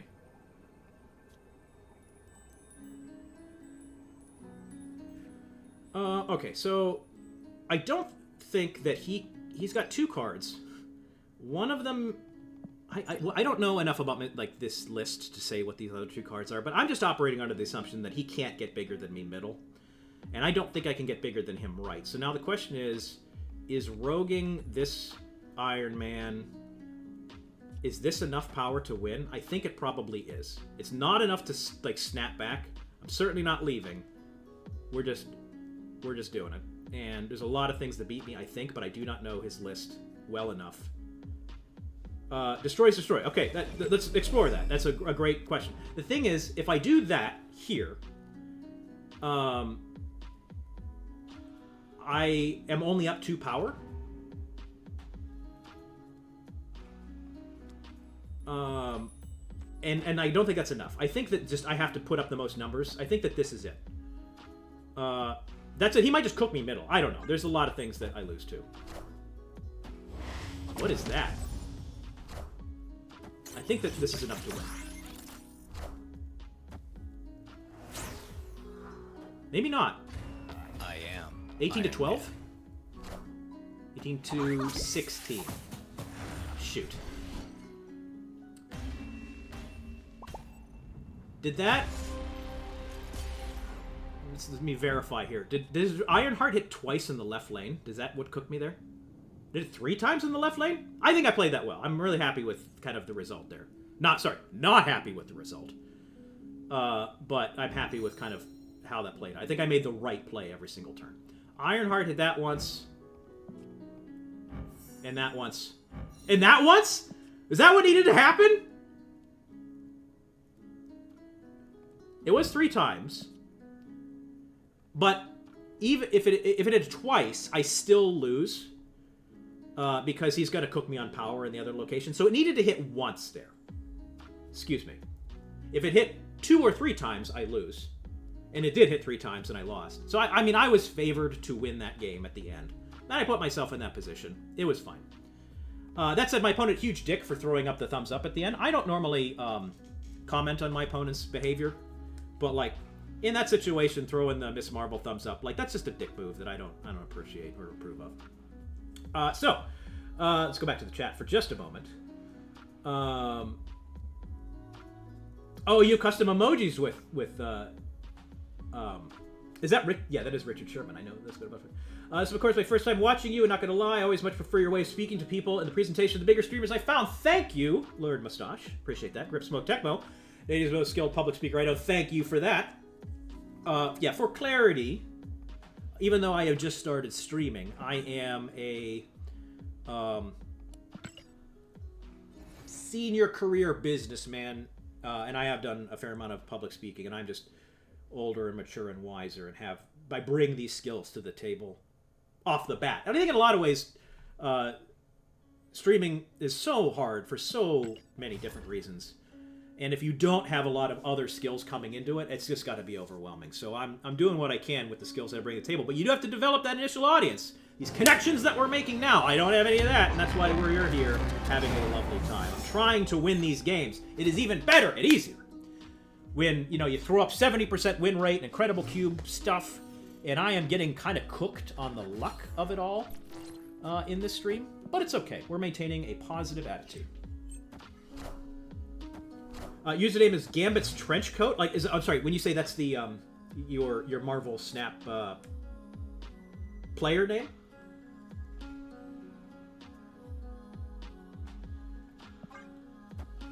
I will certainly keep an eye on. My opponent, I'm guessing it's an Origin list. My opponent has a better. This is maybe dumb. This is maybe very dumb, but I really don't have another play here. Maybe we can get some nice ticks on the Growing the Void.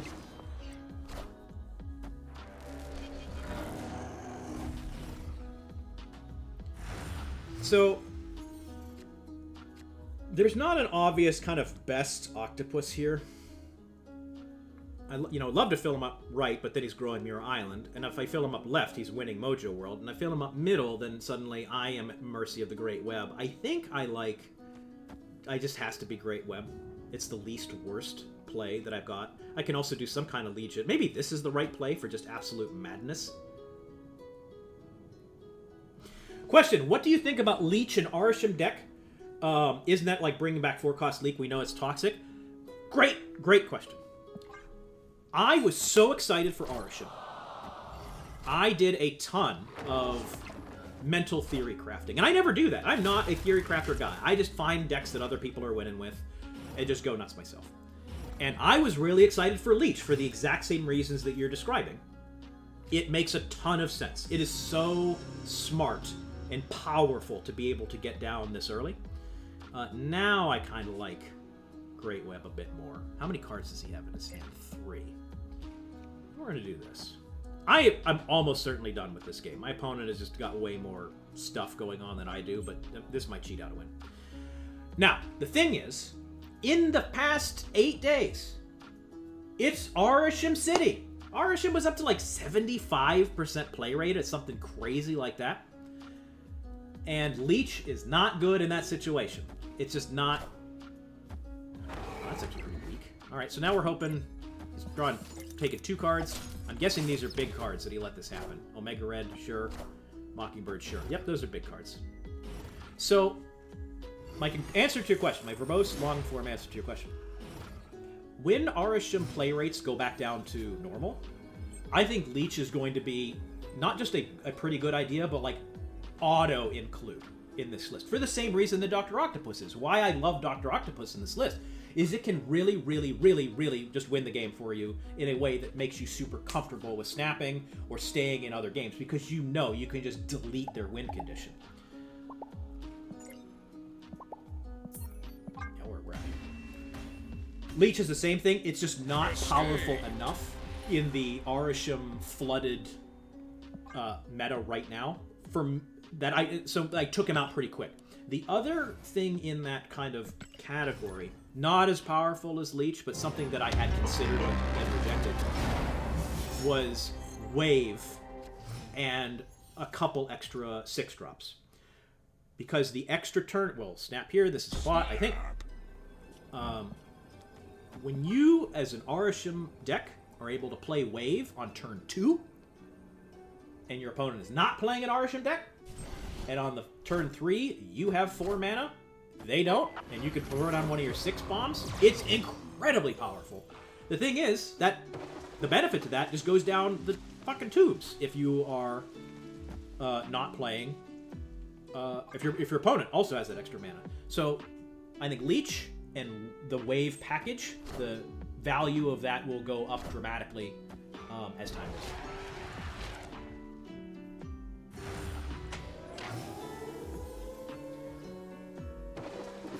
Almost, it's funny. The value of Loki is so comparatively low in against bots. We can get some real trash right here, probably. Yeah. Well, you know, Bucky Carnage, not bad.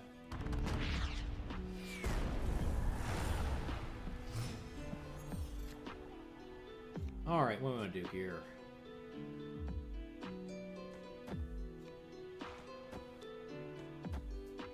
Perhaps a little of that business. And I would just prefer to get an extra tick on Angel, so we'll do that.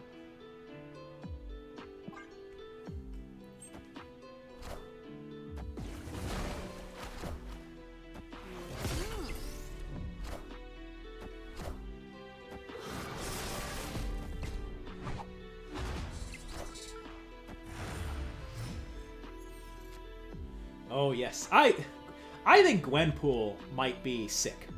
I really had not thought about it, because I was so laser-focused on Arisham. I'm like, yeah, new cards, I'll never need those again. I'm just playing Arisham, Loki, Blob, Coulson, Quinjet for the rest of my natural life. I really was not thinking about anything else. That said, Gwenpool in this situation, for example, pretty sick. Like, oh. Alright, well, glad my opponent... Oh, this is... And like, oh my god, what a perfect draw. So why don't we just do this and win? Hopefully my opponent stays in the game. They probably won't. Oh, okay, cool. Yeah, give me my 4 cubes, bot. Thank you. Oh, I love when bots cheat, but also do it in your favor. Yeah, so... Yeah, fine. Those of you who do not know, there's many different categories of... We'll call it AI. I don't know if that's a lowercase AI. But there are different kinds of bots that behave in different kinds of ways. And the most desirable of bot opponent, which is possibly this one or something similar in that category, is I believe that they are just programmed to lose. It's not just that they behave weird and random and you can probably beat them. I think that on average, maybe even for some categories it's guaranteed, they evaluate the board state in the last turn and make whatever they need to do to lose to you, they do. And I don't know if that was that kind of bot, but usually it is that kind of bot. And so even though I had priority and Negasonic Teenage Warhead, my opponent made that sick Bucky on top of play, probably knowing that it didn't matter because they were ultimately going to lose. They wouldn't have done that if it would have won them the game. Yeah, exactly. That's exactly the situation. That they will let you win, but there will be drama. So Coulson into Blob is pretty cool. My opponent playing a quote-unquote normal deck, but we're not going to snap. What are they doing? Something with Kitty. I don't love these opponents with Angela, Athena, Kitty, Jeff, Nocturne. It really, really limits my ability to quote-unquote lock up games. Ah, well, do I Legion one time? I wonder if I can not have priority. I wonder, well, Ravonna means Iron Man. This is going to be hard to win and play the priority game at the same time. 3, 4. I think we do this. And I'm just not going to play the priority game and hope that I can steal. That's just all we're going to do here. What is the most power? Ultimately, it might even be Captain America, but this becomes a 10 drop. I don't think that deck runs Shang-Chi. Maybe it does. Captain America ultimately will be 3, 5, 7, 9. This might be better to play around Shang-Chi if they have it. I don't know. Now let's do this.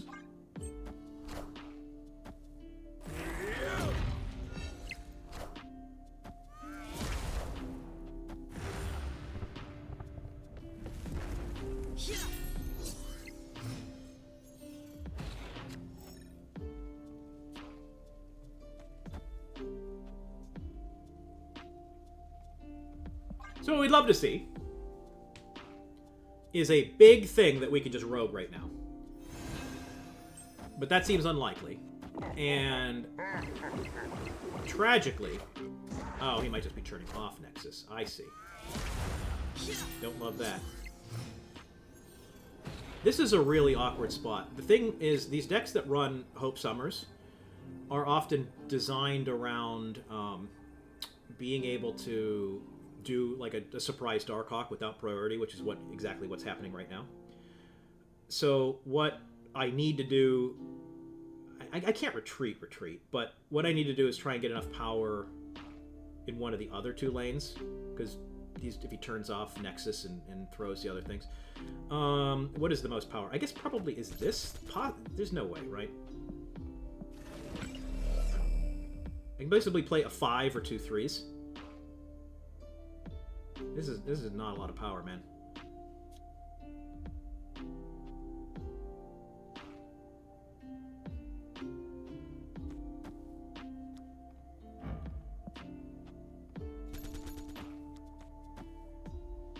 I think we do... I'm cooked by a lot of stuff, but the fact that he's not snapping, I'm just banking on the fact that he moves Nocturne, turns off Nexus, and tries to win the other 2 lanes, and then my Punisher, Captain America, Coulson trio plus the Omega Red helps me win. But he could just play a Darkhawk and I just lose. So we'll ship it, and yeah, this is some combination of Darkhawk, Shang-Chi, Assemble. and it is what it is.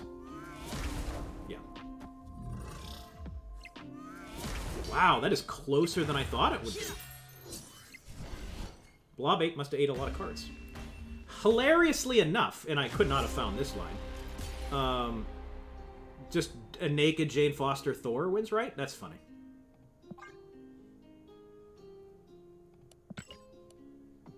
Yeah, that deck that I just played, somebody earlier was like, hey, if I don't have Blob, what's a good replacement for Arishem? Or sorry, what's a good replacement for Blob in an Arishem deck? If you don't have Blob, you don't play Arishem, just play that deck. The deck that I just played eviscerates my deck. And there's a lot of my deck running around, or similar decks. So that's a game I'm almost always going to lose. And I did lose there, and we saw that coming a mile away. I just was not in a position to easily leave. Naked Jane Foster sounds inappropriate. Yeah, well, she would have got there. So I think we just bail here. I don't have any tools to deal with a Phoenix Force nonsense, so we're just out of here.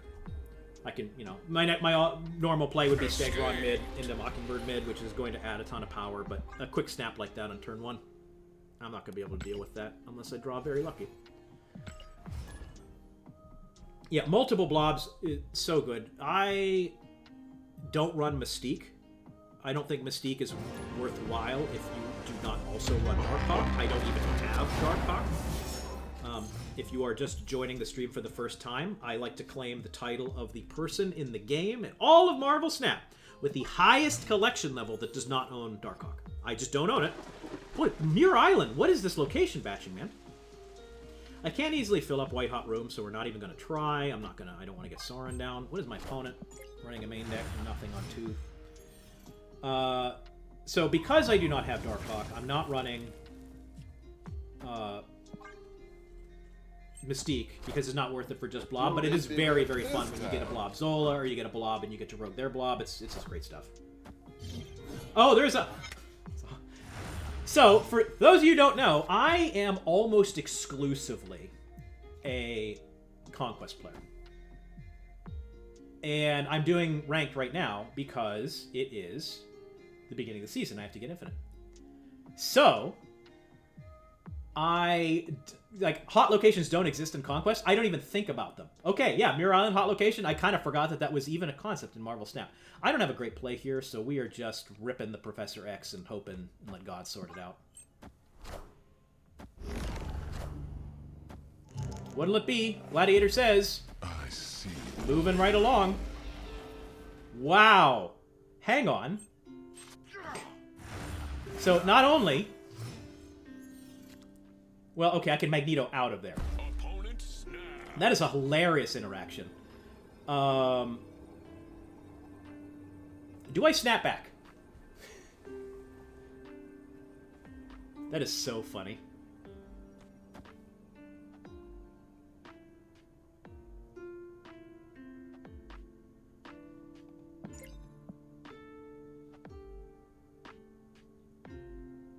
Yeah, I'm thinking about, like, here's the thing with Snap Equity. I'm thinking about my opponent playing Aurisham. They're not playing Aurisham. They're playing some kind of surfer stuff. And I'm definitely going to lock up Muir Island right now. The question is, if they play, like, Brood right now in White Hot Room, can I still get bigger than that? And I think the answer is probably yes. So we'll do this now. The other option is to, like, Dr. Octopus and fill up a lane and, like, guarantee that I can pull, but we're just going to do this. I thought about Doc Ock first, but then I worry about Magneto actually having space to move them.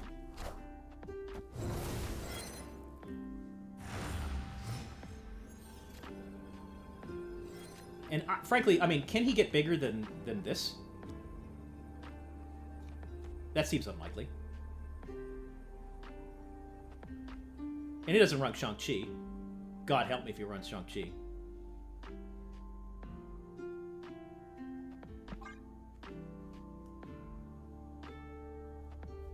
I just don't see my opponent staying here.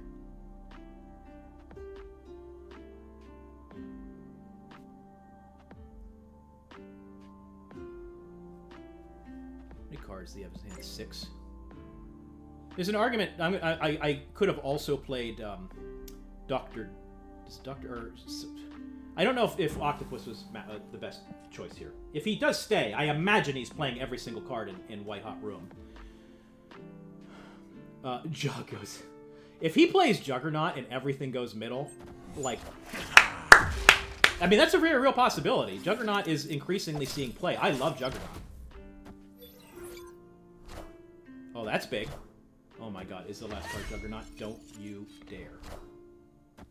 That's not big enough, right? The hubris! Get out of my game!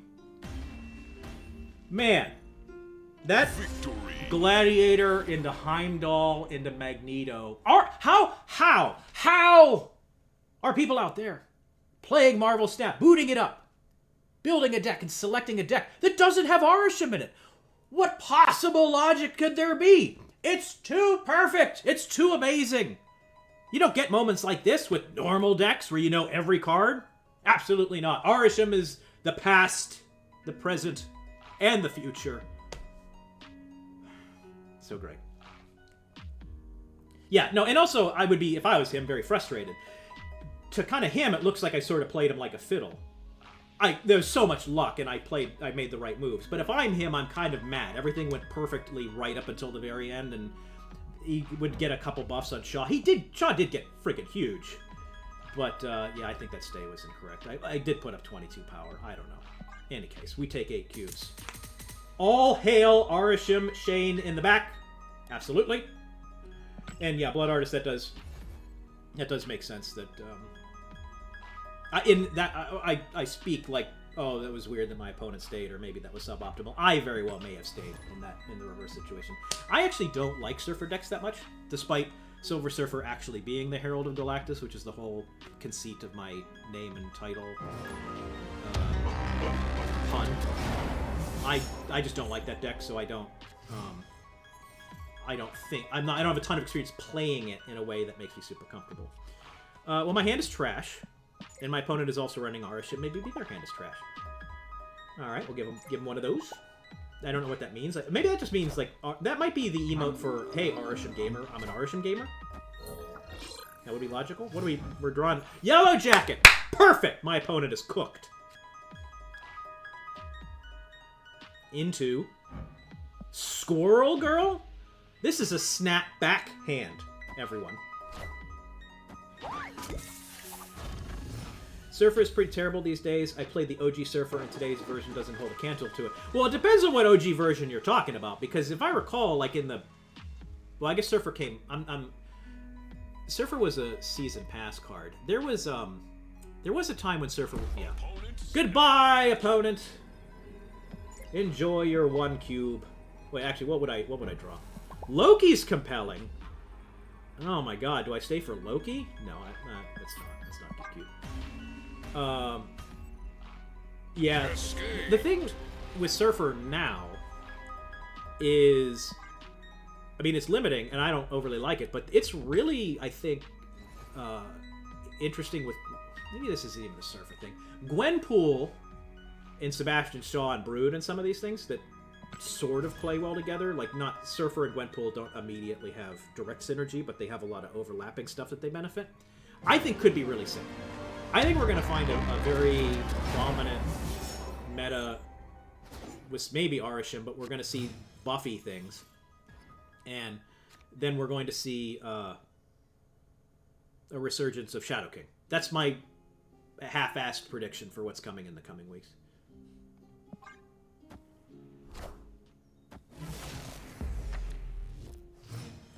Question, was Gerald of Galactus always your game name? Yeah, basically.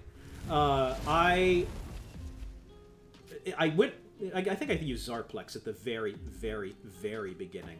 But then whenever I acquired the Herald of Galactus title, which is you can't get in the game, it was only 1 month very early in the game that you could get that, where by hitting Infinite at a pretty early on. So I used that title, so I picked the name Gerald of Galactus because it's just kind of a funny pun.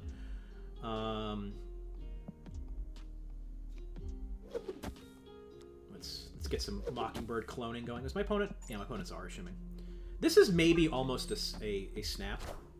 Nope, just kidding. So my opponent cabled my Loki. Awesome, good for you. He's got a backup Loki just in case. This feels pretty bad.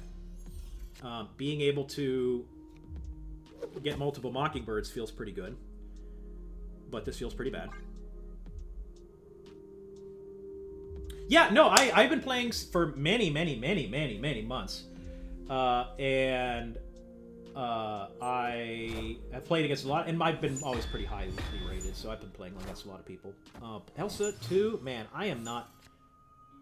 That said, this is pretty sick. I really am unmoored. My opponent is in a very strong position, but I am sort of along for the ride in a way that is keeping me tempted. Do I like Galactus decks? I guess 2 questions. First of all, Franjev, what is your in-game name? Is it Franjev or is it something else? And then with Galactus, I was playing when Galactus was first introduced, right when tokens were first introduced, and you were given enough tokens as a player. Let's do, I guess this.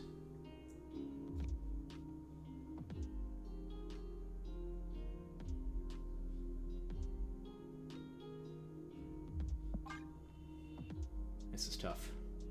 That you could afford 1 card. Right at the introduction of the system, they added Series 5, they added Series 4, they gave you enough tokens. You could basically afford 1 Series 5 card. Most people bought Thanos. I bought Galactus. I bought Galactus the first day it was commercially available. And by the way, you had to get lucky to have him in your shop. So I had Galactus for a very, very, very long time before other people had Galactus. And as a result... I feel kind of ahead here, guys. He got a really good Loki, and maybe he's got a couple of Shang-Chi's happening. But he doesn't have Quinjet down. I have the ability to add...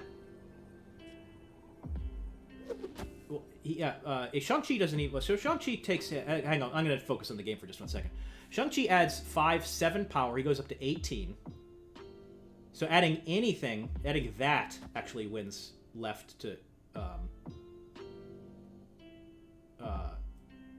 Shang-Chi. That's it. He could have Rogue also.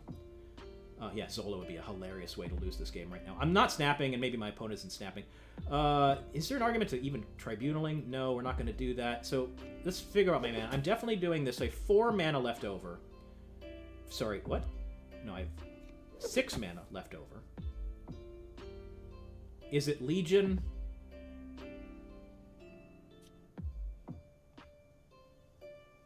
Quicksilver?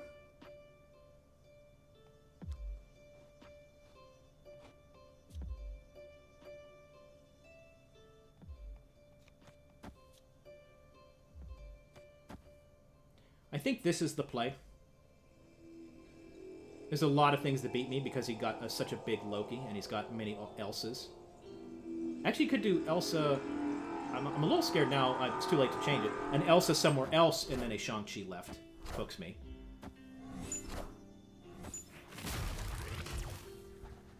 We'll see. My opponent played in all 3 lanes, which makes you a little scared.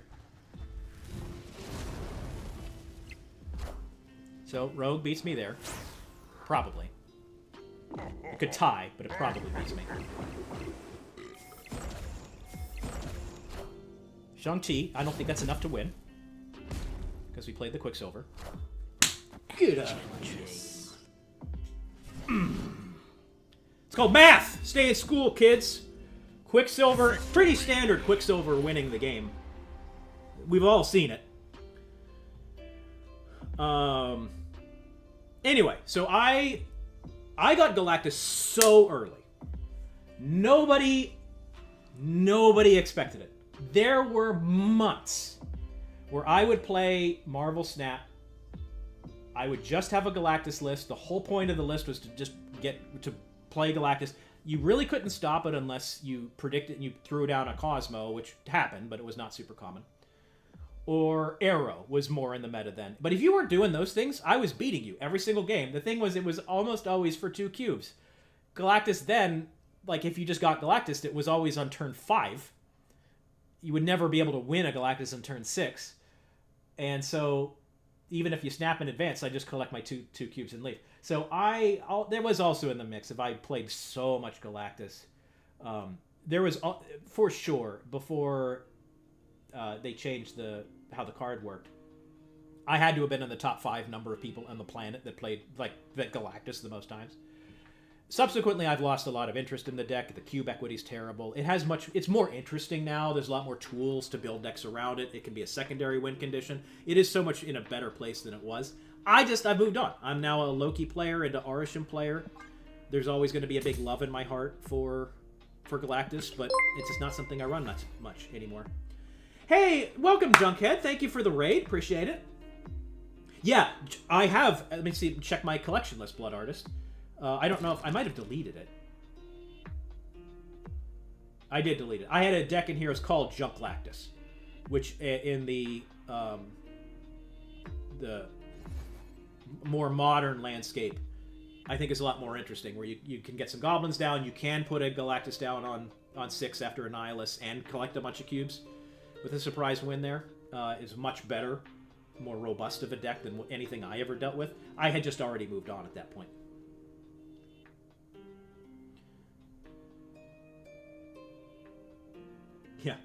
Yeah, I'll say this. Getting Galactus feels real bad. Like, it just truly oh, my dumb, I hate my opponent. How did I not see that coming? How simple must they be to be playing Galactus? I'm a hypocrite in this way. Yeah, well, I mean, I was the one playing Galactus at that point, so I'm a bigger hypocrite. So my opponent playing Arishem, playing Arishem, have Loki on turn 3, but nothing until then. Just kidding. I'm going to rogue their Quinjet and then play Loki. Obviously, holding rogue in most situations is the correct play. But because I'm going to Loki all this away anyway, we're roguing. No, Jughead, you're the best. Thank you so much for the raid. I really, really, really appreciate it. You are, let me think about this. I think you are the second person to ever raid me. Ever. And eventually, I'm going to become one of the biggest names in streaming. I'm sure you guys can clock this, having enjoyed my stream so far. So this is a big deal. You'll always be able to look back and say, yeah, I was there. I think that this is the right play. We could maybe do a blink on our Leech next time, or Cersei. This is maybe even a snap. Is this a snap? I'm still a little uncomfortable. This is probably a snap, but I don't like losing 4 cubes whenever I don't have to. Ah, well that's also really good for him. Destroyer? No. Alright, so I've leached 6 cards. Totally should have played Jeff left. That was a big mistake. I was failing to talk and chew gum at the same time. Big dumb idiot mistake. We're gonna blink. Blink Cersei. Cersei. Well, actually, now that I think about it, I wonder if Cersei blink is the play. I think that this is probably the right play.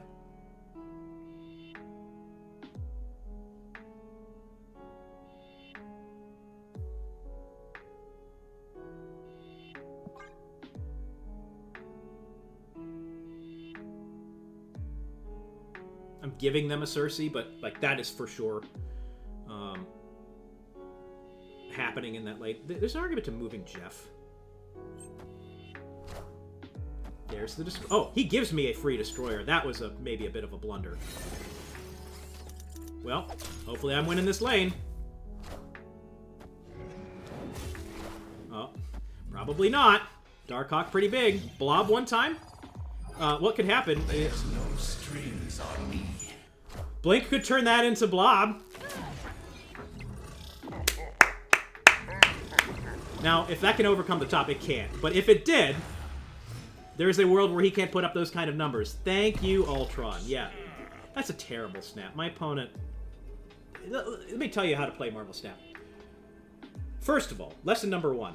Do not get Ultron in that situation. That's lesson number 1. Number 2, don't snap there. There's no, like, bluff opportunities. No rational person is going to think, oh, they can't put up 8 numbers on the left there. Like, just collect your 2. I might stay for 2. I probably wouldn't, but people would stay for 2. That's just a terrible...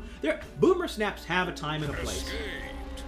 I am maybe one of the biggest defenders of Boomer snaps. Get your cubes if you get your cubes. That is not one of those places. Let's see. Going back. I just streamed about 6 hours in Poland. Yeah, it was a bit late there. How is grinding? The grinding is a little hard today. Yesterday I went from 73 to 88 very quickly. And then today I've kind of clawed my way up just the 88 to 93.5. And it's been a struggle. To be fair, I've gotten pretty unlucky. And I have not been playing super well. Those 2 things will make it a little bit of a struggle. Also, great to have you guys from... welcome to the stream, Hydra Bob. Appreciate you joining me from the various European places. I have never been to Poland, but I have spent an afternoon in Helsinki one time.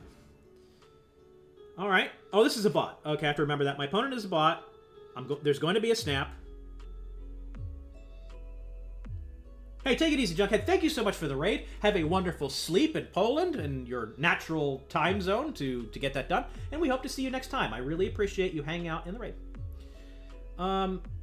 So we're snapping. I am, like, not in a good spot. I'm banking on my bot throwing the game and or being able to get a powerful Loki to carry the day here.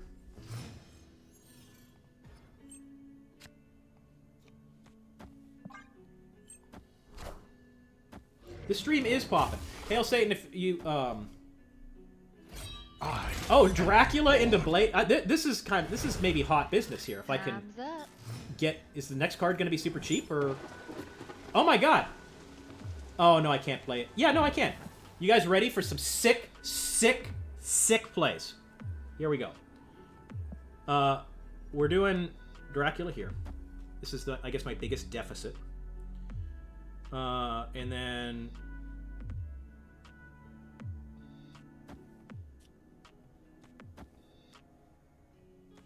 This doesn't lose. Right?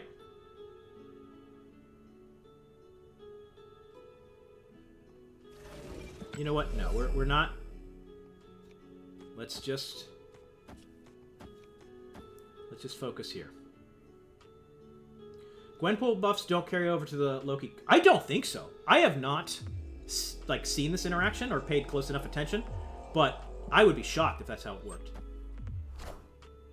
Okay. Really overthought it with the bot. If that was not a bot, this is a still really cool random sequence of cards that allows me to get pretty big here.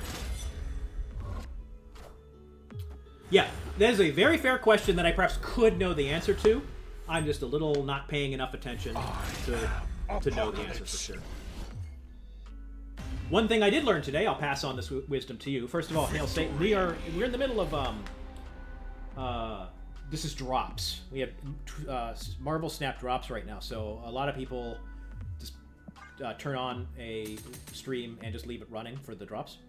And I'm so honored that you guys have, both the people that are here and engage, of course, but even the folks that are just hanging out and getting their drops quietly, and like maybe this is closed on a laptop across the room. That's super cool that you're doing it here. Really, really appreciate it. Hell yeah, get it! Get those drops! And you can get those drops anywhere, but you guys chose here, and we appreciate that here. And Fran Jeff, hell yeah, Bob in action. I was going to say we stand for Hydra Bob. We do not stand for Hydra Bob. Hydra Bob is trash. But we see Hydra Bob in action. Diamond G, welcome! Get your drops here. Ours are the best drops, and you, by watching the stream, being here, are automatically the most wise and just high quality of people, very attractive, and just overall wonderful. And congratulations on your success as people by being here. It is so fun.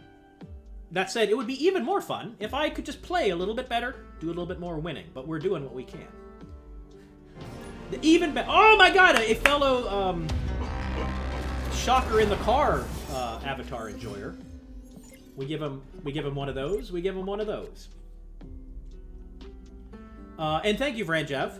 And I remember earlier you said your name was Fran. I'll absolutely keep an eye out for you in the ladder for hanging out and even post drops.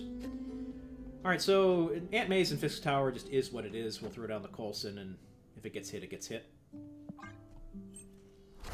I don't think my opponent is a bot, but that's a bot-ish name. Damn you, Fisk Tower.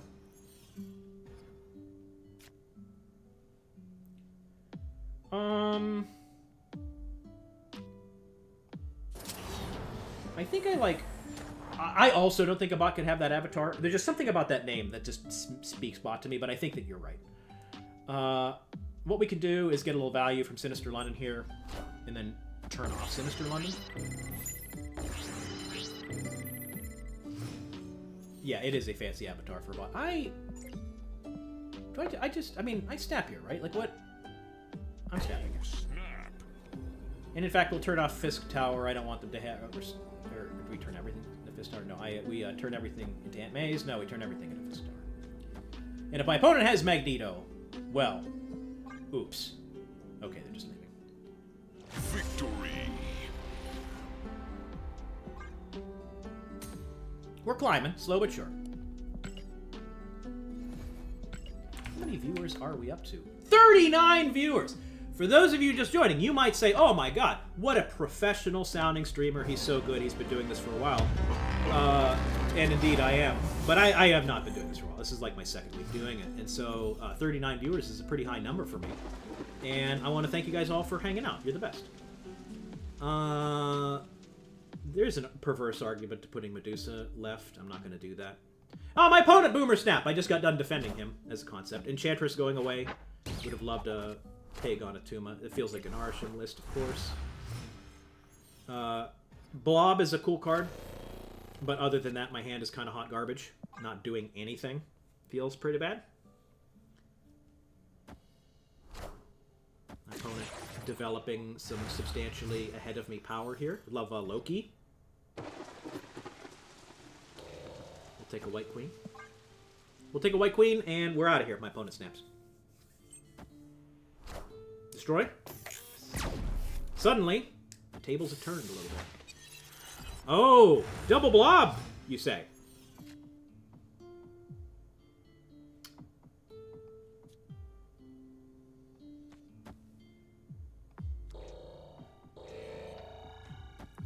Celine actually going to hit one of the blobs.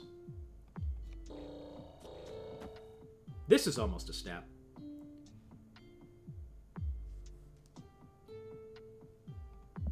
I'm snapping because my opponent knows that I got their blob, but I guess did they get... I don't know.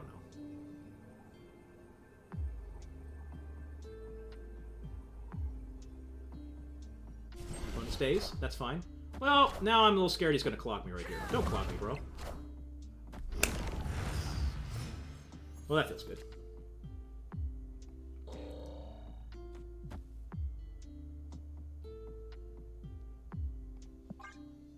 We're playing this blob because it'll be bigger, and I might not want to play a second blob next turn.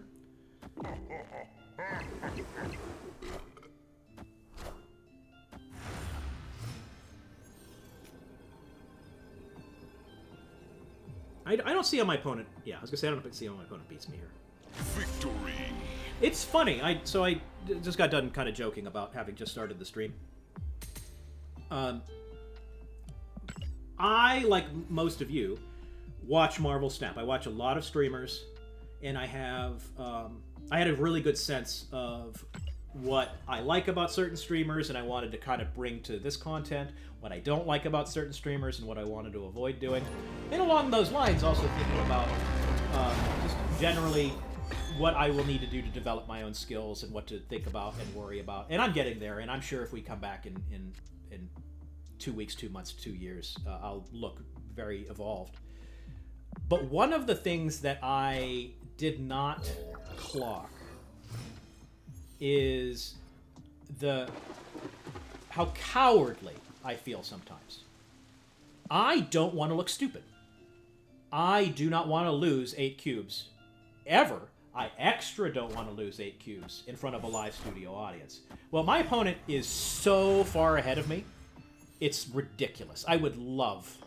Well, that said, Man-Thing actually goes really hard here, but I don't see... I don't see myself winning this. Maybe get cute with Doc. No, I don't know. He's got Jeffs he can play around. He plays nothing. Well, so, if my opponent had snapped this past turn, I would have left so friggin' fast. Now he snaps? He snaps into that? He didn't snap before, but now? I am so confused by this. Now I'm tempted to stay. Is this all a psyops?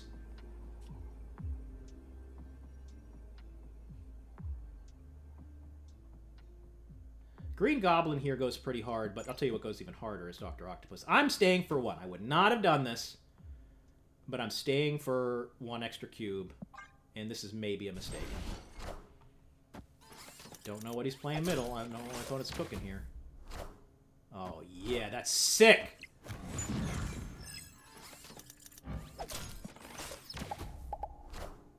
Darkhawk, not great, but this is... Oh, it's supposed to... I'm going to be able to win right with a casual... I still believe in heroes. Enchantress.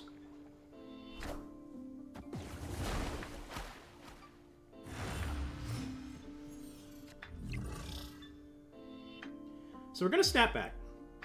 Snap. And the reason that we're going to snap back is because I don't think he's going to play anything or move anything. And I think that this Green Goblin will just checkmate him.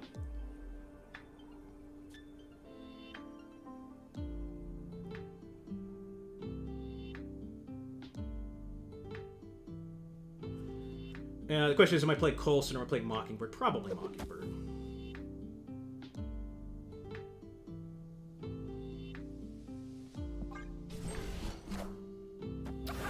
I am so good at this game.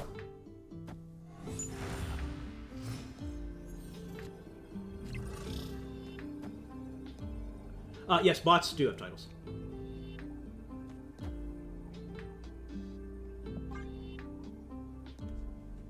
Victory.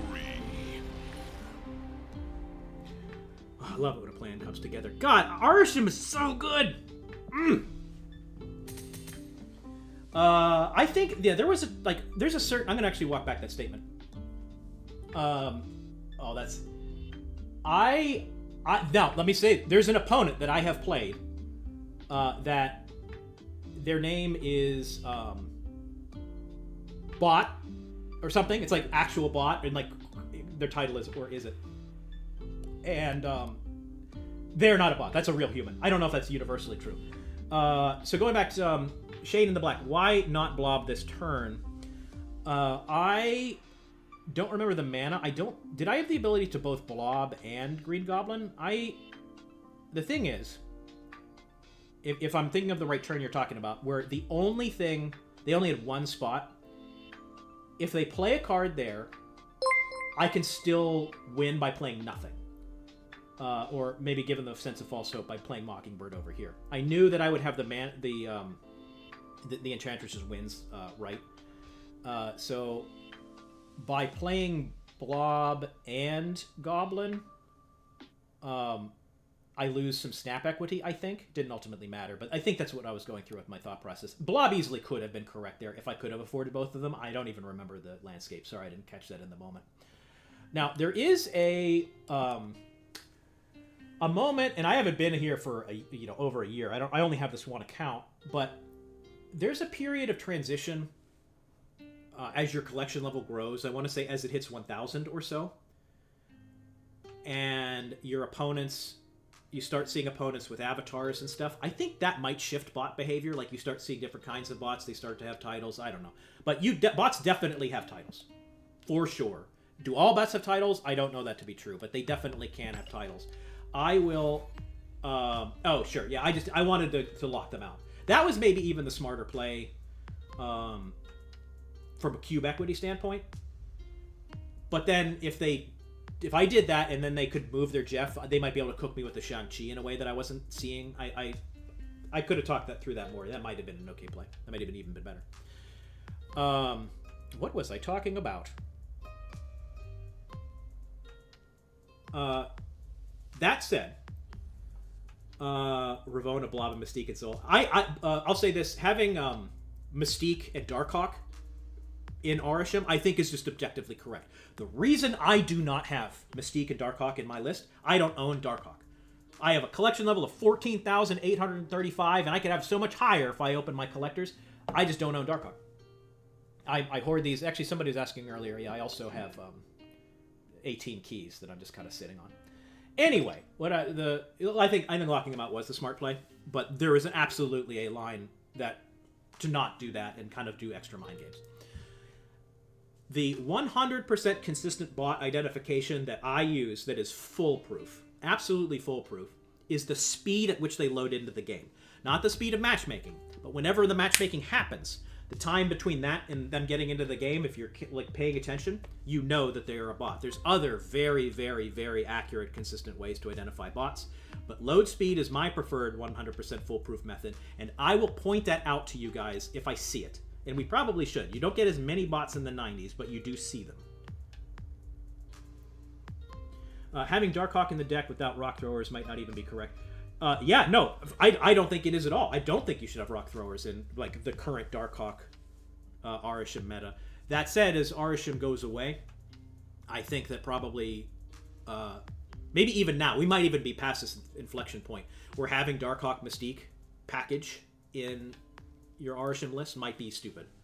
It certainly wasn't stupid last week, and it might not be stupid today, but it will be stupid soon.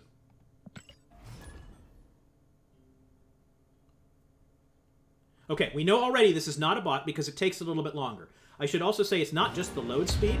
It's usually a very consistent 1.5 seconds or so from matchmaking starting to getting in. Then it loads so fast that you know it's a bot. And so I can tell you that this probably isn't a bot because of how long the matchmaking took. And of course we didn't see the load speed. I will continue pointing it out. Oh yeah, Orisham frickin' rules. I am so over the moon with this card.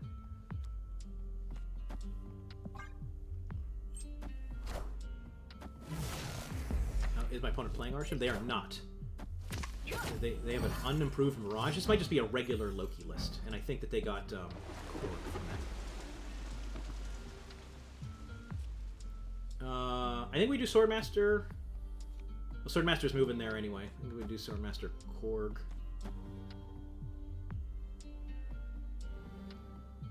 I don't love playing... Swordmasters makes me very upset and uncomfortable as a card. But there's no alternative line here.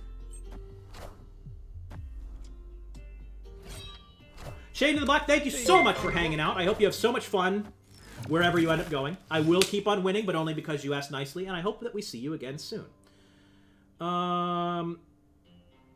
We have to play this, right?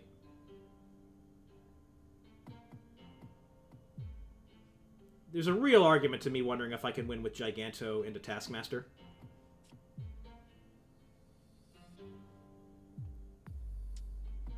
And subtracting a power is bad. I'm going to do that. I'm going to do that here. That feels real bad. I don't like that Black Widow. I guess this is a Clog situation? I have a Clog running Mirage? I don't know what my opponent's list is. It's like a Loki list that has Black Widow in it? I don't understand. I found the rock. So this is cool. If my opponent doesn't play middle, I'm going to win that eventually. They're probably going to play middle. I'm going to have Giganto into Taskmaster, which feels pretty great. I guess I'm afraid of, like, the thing that maybe cooks me here is if he plays Sentry this turn, mid, and then Annihilus right next turn. We'll see. I'm going into the last turn without priority, and I really like that. This is maybe a snap, but I'm so confused with my opponent's deck, and there's a lot of bangers that he could just get a little bit more power mid and be able to overcome me right in a way that I'm not super comfortable snapping here. The mid will be flooded, yes, but if he plays something here now, I'm never going to be able to get over the top of it. If he plays nothing, the Nebula gets over the top. I'm concerned is that he plays like a tiny card mid this turn. It's something else right, and then next turn he's able to play something out like huge right. Oh, I'm just gonna win it all. I guess what do I lose to Doctor Doom? I'm not gonna snap here because I can't. He's not gonna stay if he doesn't win. I don't think, but like this feels unbeatable. I guess no. Doctor Doom does win. Doctor Doom totally wins. Certainly not gonna snap. He plays kind of like Doctor Doom. I'm gonna if he has. I don't see Doctor Doom in this list. I don't understand my opponent. Maybe this is a bot. Honestly, I am so confused. This guy's list makes no sense to me. I might stay and lose to Doctor Doom, and you know what? That's fine.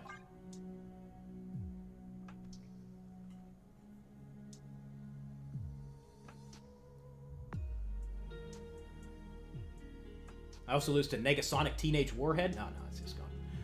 Yeah, my opponent really should have played a Devil Dinosaur mid there. All he did was threaten to lose both flooded locations. I guess he might have been afraid of a blob. No, I take that back. His Devil Dinosaur left makes sense. I'll walk that back. Sorry.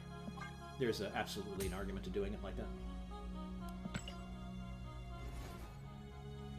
Keeping it going. Climbing slow is worse than climbing fast, but better than all the other alternatives.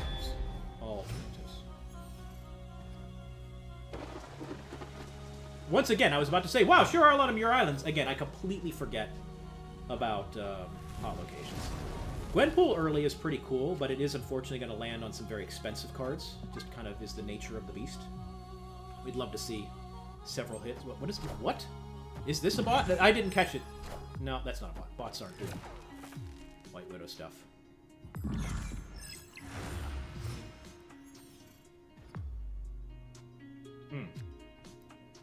Well, it suddenly becomes a lot more critical to get over here.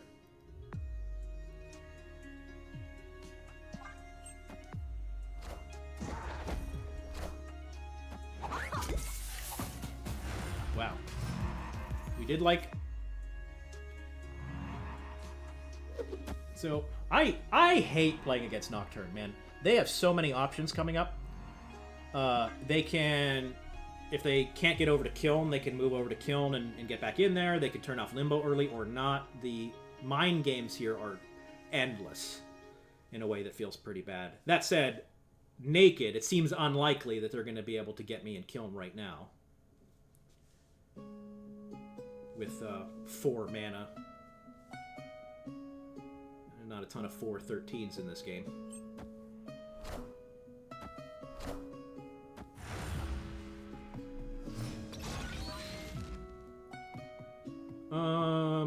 I think we... Loki here. Question is, do we also Dazzler?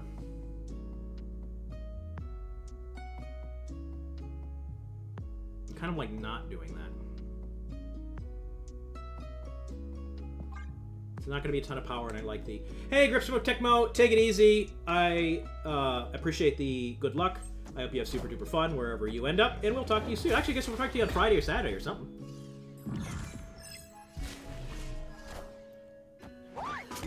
Ah, a little of this. I see what's going on now. Oh, now I can turn off the location. Well, that's, I think, what we're going to do here.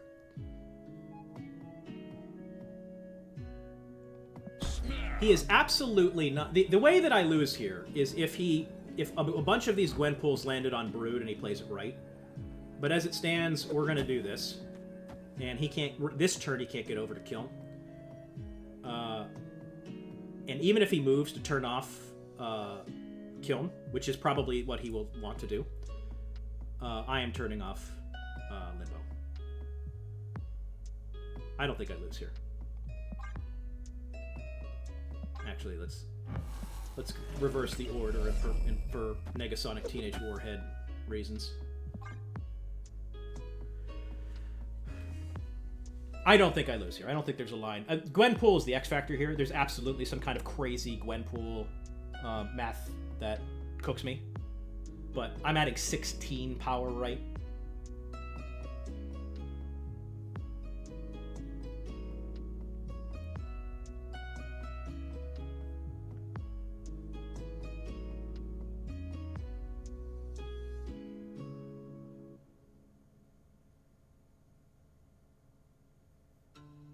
I don't want to see a snapback. I want him to stay and lose. I don't want to snap back and have to sweat. Thank you, Alexis Bandicoot. Okay, so they stay. Is this a Colossal Brood that got hit multiple times? Okay. Wakanda forever. Alright. Alright, Legion. Victory. Hell yeah. That's unfortunate for him that his Gwenpool didn't hit his Black Panther at all. Good get. Hallex Bandicoot. Did I... Your name looks so familiar to me.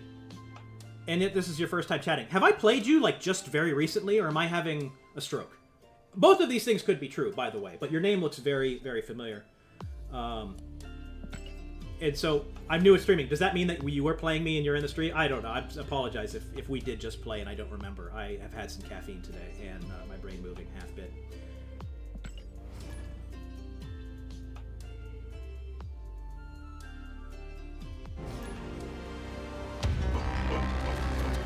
Well, yes, that was a good game, and thank you for noticing.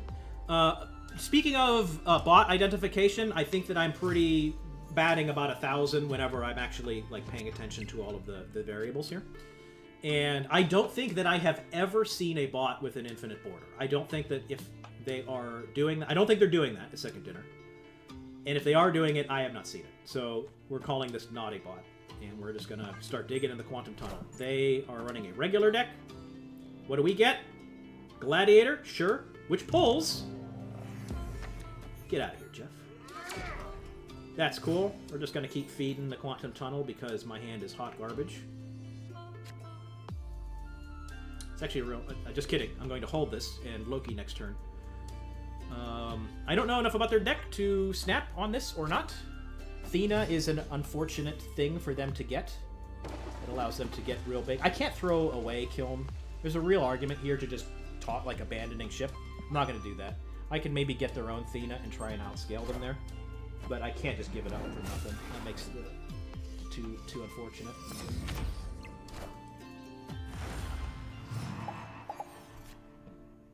Hell yeah, opponent. Thank you for the kudos there. So what we're going to do is this. This is the most power I can add middle, and then I can get a Jeff in there later. This is not a snap, because they could play... If they're playing 2 cards middle and, like, really fight... What the hell? Is this against a Mysterio? Mysterio Sasquatch situation? Well, we know that probably the real Mysterio is middle. Oh, Morph? Oh, Rescue's a bummer. What?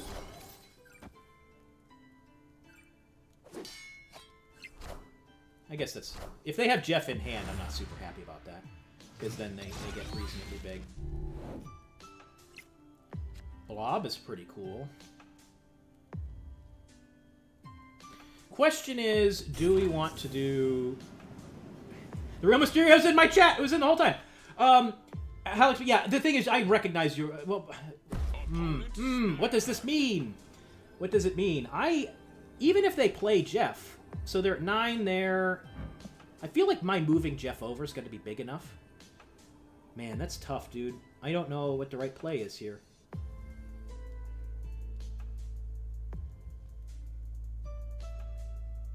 This might mean just Darkhawk? I don't know. I am not retreating because I have just an absolute colossal amount of power to throw right next turn, and I think that moving a big Jeff over might help kill. So we're just going to call it here. We'd love to see something awesome from Quantum Tunnel.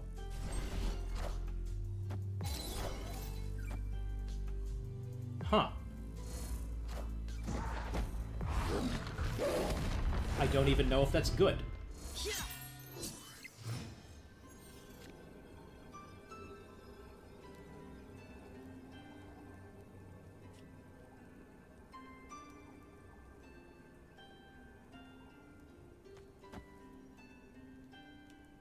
There's a lot of things here that beats me, and I don't know all what his deck is. I can't afford to play Blob left. If he just hits a Shang, if he predicts a big card right, which is a very easy thing to predict, he'll play it right, and we'll just call it good. So we just ship it here, and if we lose, we lose. He can't play... Like, he can move Nocturne and then play a great big Darkhawk, but that then loses him the other lane. So we're just shipping it here. I can easily lose. Hoping for the best. We don't want to see a Shang-Chi right, which is a very plausible thing for him to do.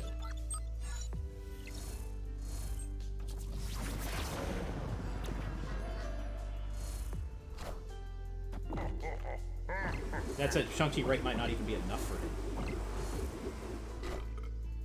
I am Iron Man.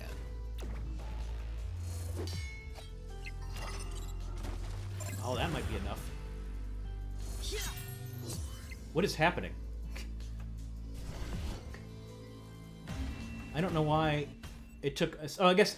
Oh, the plus couple power on Muir Island for my dudes was meaningful. It pushed me over the top Baxter building, which made all the difference. Wow. That's well played.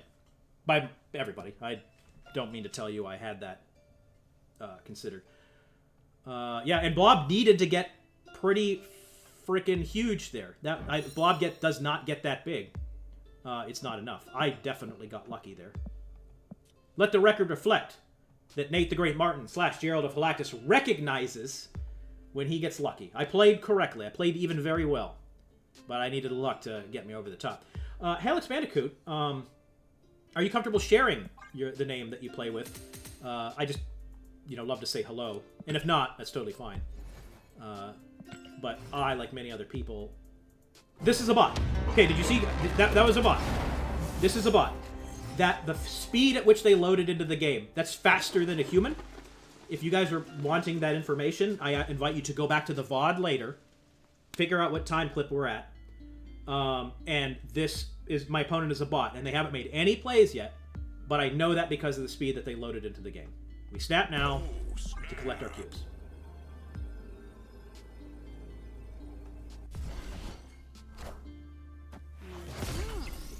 Cerebro Sympathy. I don't like Cerebro decks. I am very, very anti-Cerebro as a player. I do not like playing Cerebro, and I hate playing against it because I'm so much of a Loki player that Cerebro just trucks Loki. Whenever I Loki and you get Cerebro cards, you can't do anything with them. Same Dude 1, hello, welcome to... We're calling it the Great Ones. Welcome to the Great Ones.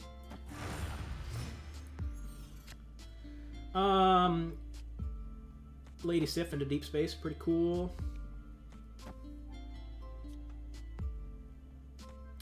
Yeah, you know what? I have not watched Dexter play any games with that list, but I agree. I saw just a thumbnail on a YouTube video, and I was like, that looks sick. I am completely sure that deck is better than my deck.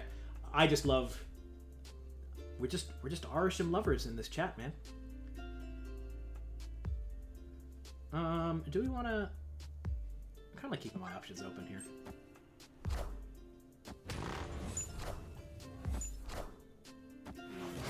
Yeah, if you don't like Loki, and Loki gets particularly heavy in the meta, there's a lot of ways that you can go about countering, but speaking as a Loki specialist, I've played more Loki than, I would say, most of the pros. Even though I've only just started streaming, I play a lot of Marvel Snap. I've played a lot of Loki. And the things that just cook me immediately are Old Hela and Cerebro. And somewhat, to a degree, Surfer, but less so. And Cerebro, it ain't even close. Like, Cerebro just beats the shit out of me. I have to get very lucky if I'm even running the tech cards to do it. It's truly a way to devastate your poor Loki playing opponents. Question is, I want to float mana. I might be overthinking it playing against a bot. We'll do this.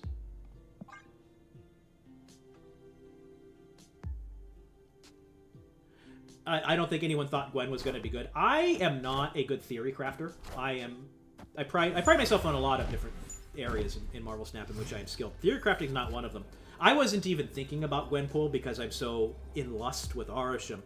But I can absolutely, like, having run it just a little bit today, it seems pretty awesome, and I don't think I would have seen that coming. So I think that makes sense. That I think I inclined to agree with you that people didn't think Gwen was going to be good, and I think she might be kind of awesome. C3 is one of your favorite decks, but I have to say I've seen very few streamers who know how to play it. That's kind of why I'm on this Loki train. Sorry, let me focus on finishing out this turn. I think that probably this is just the right play. Which is to say, I have no idea how to play Cerebro at all. I am confident in that fact.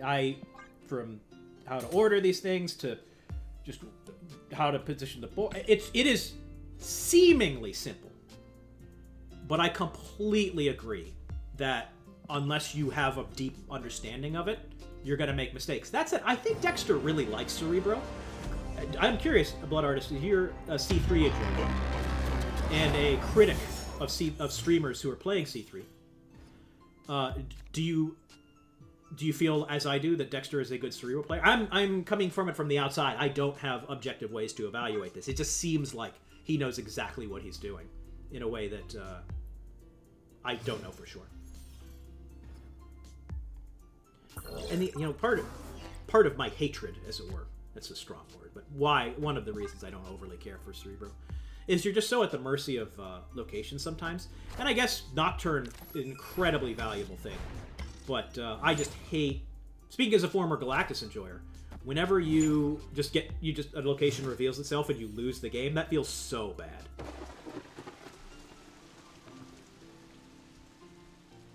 Now,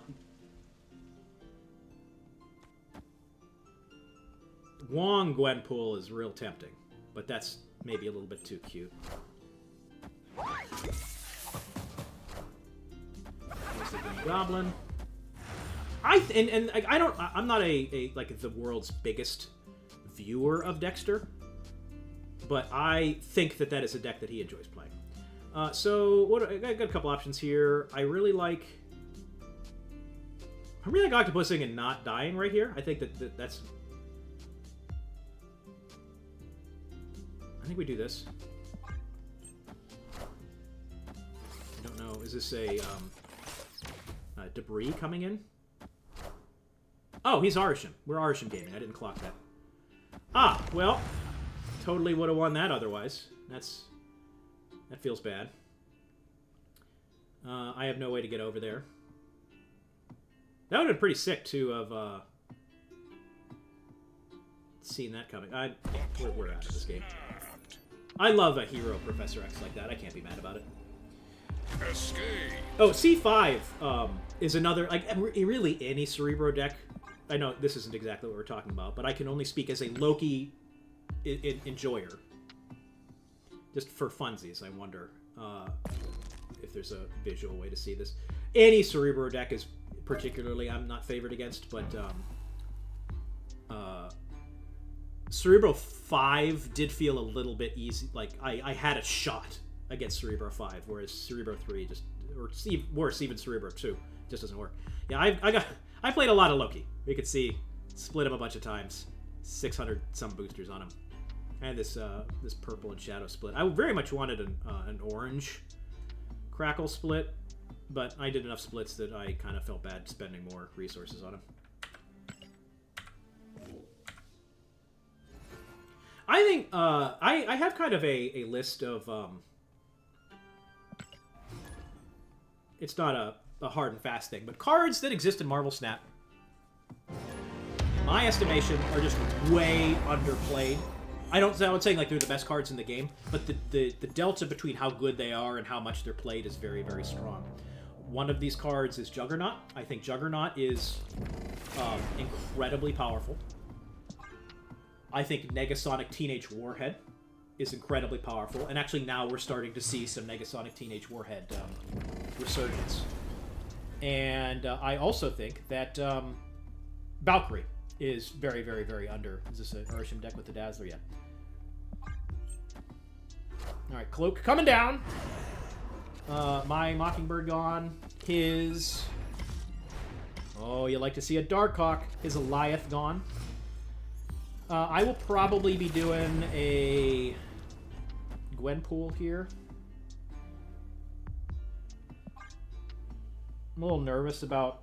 I probably have to play Darkhawk next turn. And I don't like that because it kind of opens me up to counterplay in ways that I don't love. Welcome! IIIQ. We are... This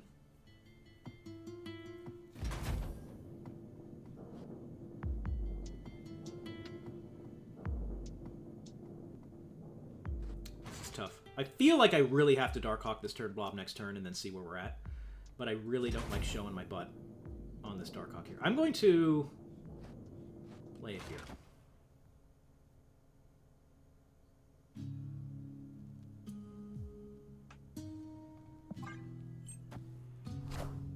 Stereo comes down. I feel like I should be snapping here. My opponent is playing nothing of power.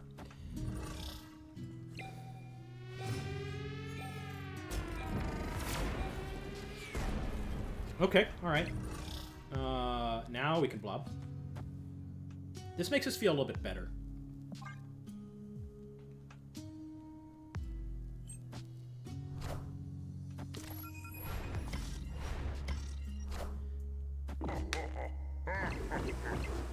Wow, that is a very, very lucky blob. Wow, okay, well, I'm definitely gonna go ahead and win that middle lane. I just snap here. I mean, well, okay, this is...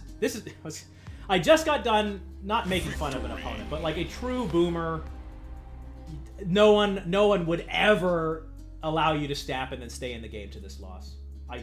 There are times when boomer snaps are appropriate. I would not have boomer snapped there. I kind of my mouth got ahead of my thinking there. This boomer snap would always be wrong. My opponent would need to believe that I cannot add 2 power to the right lane, or if it's the real Mysterio, 6, 7 power to the right lane, which obviously I can, and snapping would make no sense, bots notwithstanding. So make it clear that is snapping there is super wrong.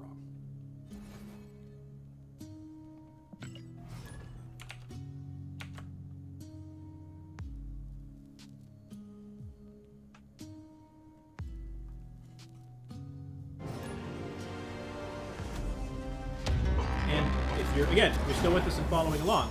That is not a bot because it took so long to load in. It was not a long time, but bots load in instantaneous, and that was particularly lengthy, a load in time, and is definitely a human person. So my opponent playing a real human deck, not Arisham. They have got Red Hulk in their hand. That broadly generally feels like Clock. In my limited knowledge of where the meta is right now, Red Hulk is most common in, I guess, junk. I don't know what you call it for the real well. Cloning Bats is really cool if we can get certain cards. We're not seeing those yet. We could do things like Beta Ray Bill and hope for a hero hammer. Kind of like that. Real argument. This is a silly line in most of the cases, but why not? Let's do it. It's fun. Electro! Oh, it's Ramp. My opponent's playing Ramp. That makes a ton of sense. So we got maybe Blink next turn. I don't think Ramp runs Shang-Chi separately. I think probably Beta Ray Bill's okay. Increase our likelihood of hammer time.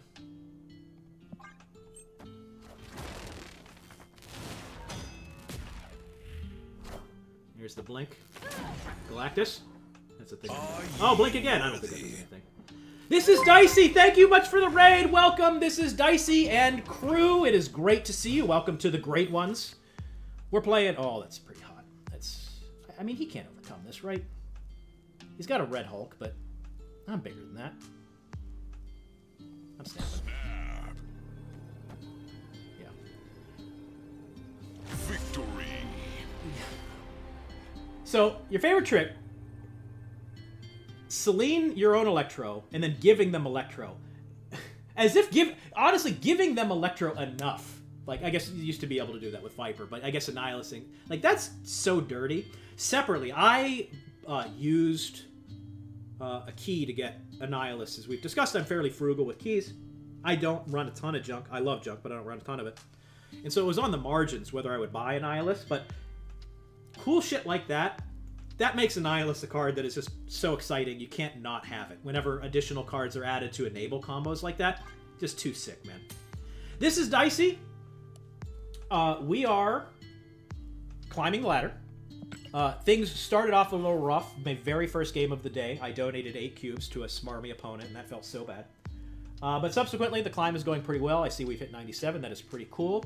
And we're just hanging out. For you and your viewers, I just started streaming last week. This is my, I don't know, maybe 8th day ever streaming. And it's so cool that you've come and hung out and raided with your folks. I really, really appreciate it. I am appreciative of you for raiding. I am appreciative of your raiders for coming. And I'm appreciative of everyone else for coming and hanging out. I hope that you do so again. Feel free to follow me if you like me, and certainly don't if you don't. But we're having a good time. The short answer is we're having a good time. How are you? How is your stream? And how's your day going?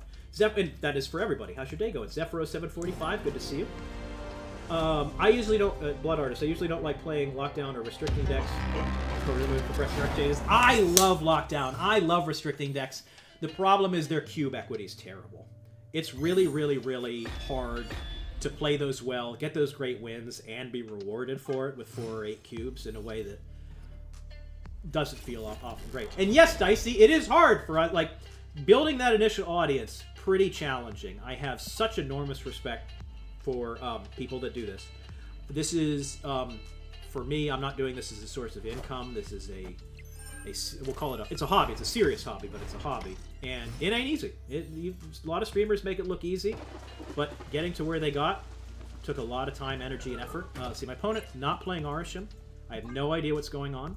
I have a broadly strong position with Iron Lad Division. No Kitty Pride, no Ultron. Beast, that's fine. Mobius, don't love that, but we're actually not on the cost reduction game plan right now. I think I broadly feel like it. I'm going to snap here. A deck that runs Mobius is probably not capable of adding enough power to beat what I'm doing right now. I could be wrong, and this will feel very dumb. But I am ahead enough that I'm comfortable snapping into a not... Whoa, I just got... Maybe I'm eating my words. I see. So is it Ronin time? I don't know what Maximus means. Is this a Miss Marvel situation? Nova? What is happening? This isn't a bot. I've never seen a list like this. This is maybe Miss Marvel, but Nova? That's a new one.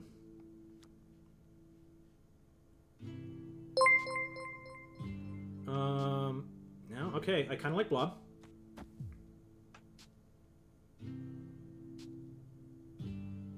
Kind of like Blob.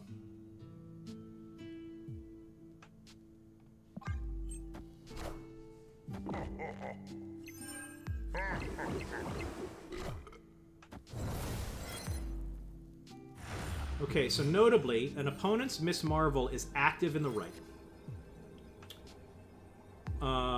And so a thing that they could do, and they have a demon. So if they have Shang-Chi, Miss Marvel costs 3, Shang-Chi costs 3, and they can't play the demon. I guess I'm most... I don't quite know what cooks me here. We could do something silly like just leader mid. Or this. I don't think I lose to Miss Marvel. I think I kind of like this. Well, let me walk that back. I like this.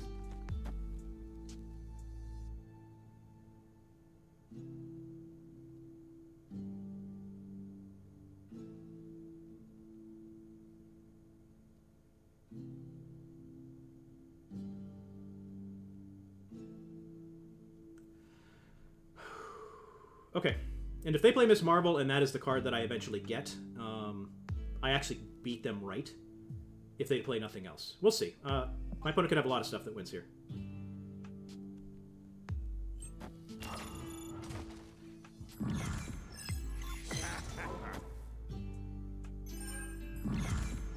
That Shang-Chi, I'm not super happy about it, although I guess I win. You found a rook. Oh.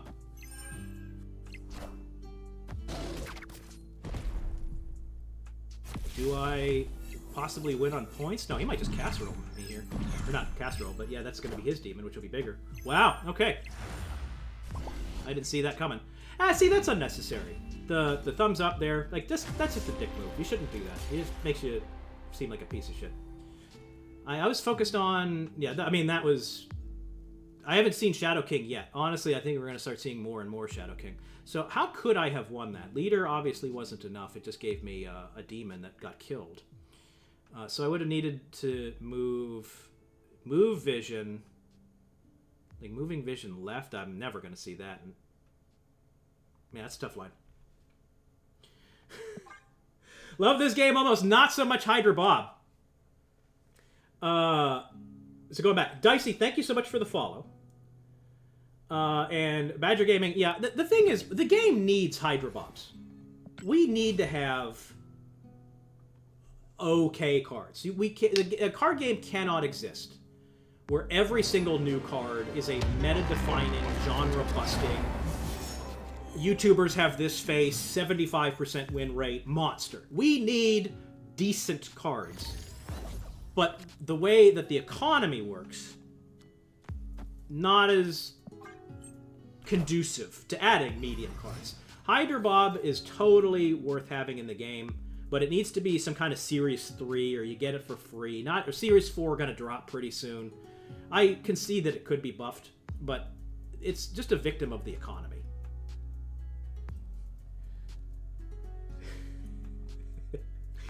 Oh, man. Yeah, I actually think about this. We have in Marvel Snap, they are adding, I would say on average, if you consider, is my opponent is just running Yondu. Is my opponent running a one of those?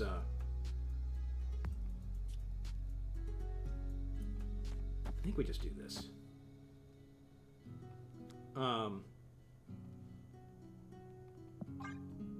There are 52 weeks in the year. I don't think that this deck ever beats my deck. It's just so. I mean, I guess it depends on what I draw, but he's never going to run me out of resources. 52 weeks in the year.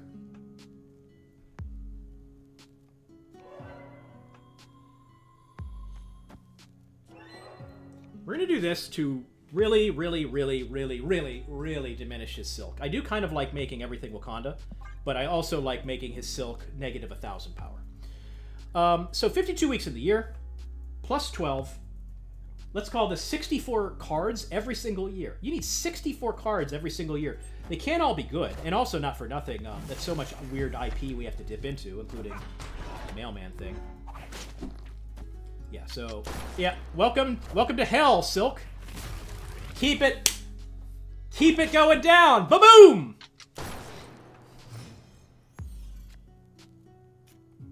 Let's see, how best to cook you.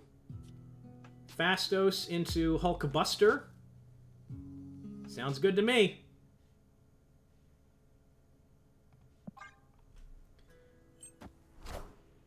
What I'd like to see is left and then back right. Oh, that would have been pretty sick.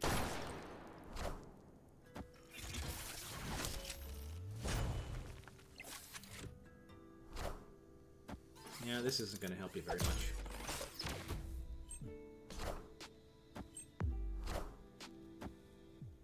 So this is actually kind of funny. To add the most power, I mean, kind of want to snap here. That said they have 5 cards in their hand.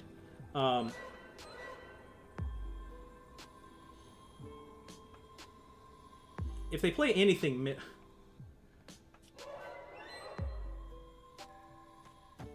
I think this is the most power for me. We don't Boomer Snap, and it's not even just a Boomer Snap, because they don't stay if they win. They don't stay if they lose, and there's many ways that I could lose here. The Silk RNG is real. If I play Enchantress left, I'm going up by 4 power right. Oh, that's not true, because the US Agent is Cookie Meter. I think that the proper move is probably just this, right? I'm afraid of a... Like, we don't know if he might have drawn Red Hulk. There's a real argument to playing Enchantress middle and basically adding a -11 to either lane. But the thing is, then, because I have priority, he might send Silk right back middle. So I think I just do this and call it good. And if he plays a Colossal card right, we just lose, and we're fine with that. Enchantress. Okay, we're gonna win. I think, yeah. Oh no, he beats me by 1. Oh, the Shadow King. He needed Silk to go. Left. Oh, my opponent played to his outs. Had I done mid, I'm actually not sure how that would have played out. I mean, obviously my opponent played that right because he won, but I think that I played that about as right as you could. Yeah, Legion.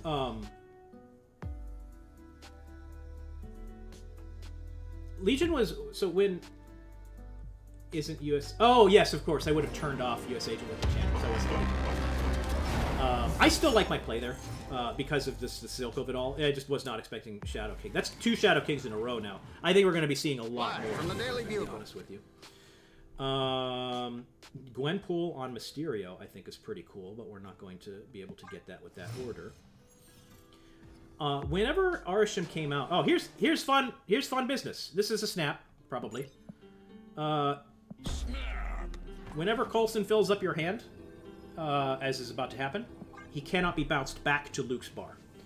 So we're about to win Luke's bar, or not win. We're about to probably win Luke's bar for the rest of the game, and then I do have the option of getting priority and then locking it down with Legion. We'll see how it goes. That said, my opponent is not running.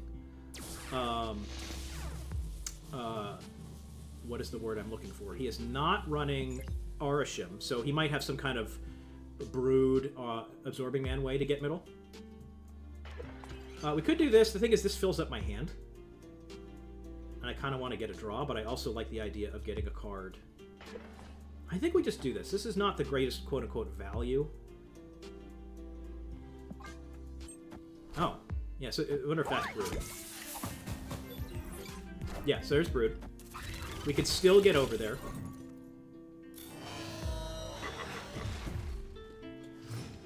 Hey, welcome back, Double Neck.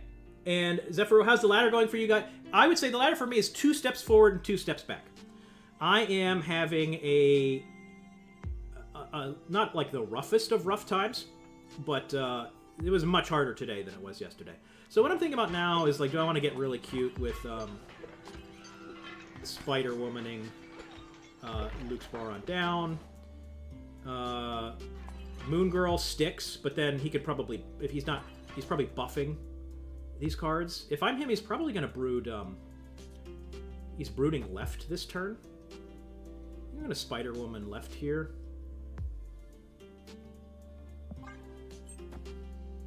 Oh, Gwenpool. Okay, well. You ate hot soup. It was nice. Can you tell me a little bit about the hot soup? And I was, as an aside, I was really hoping that that was a brood and not.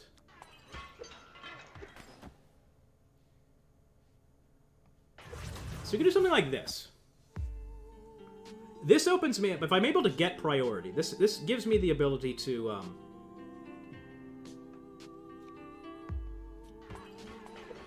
win the final turn with Legion.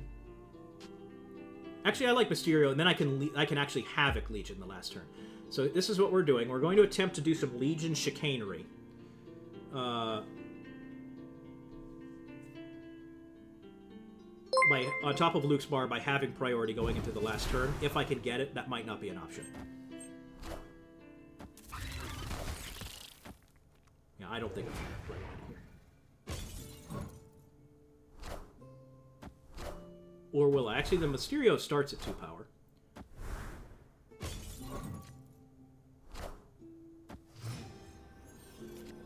So now the question is... what is it? Surfer Absman? Is that what I'm afraid of? How big does that get him? Surfer alone gets him to 23, which is not enough there.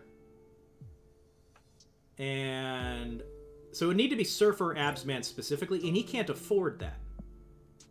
Right? So I think... Well, actually, this just wins. Right? Hear me out. Well, no, because he bounced... Hang on. He bounced Sinister's clone. So maybe he's interested in playing Sinister's clone right. I think that the safer play is this. We'll see if I come to regret that.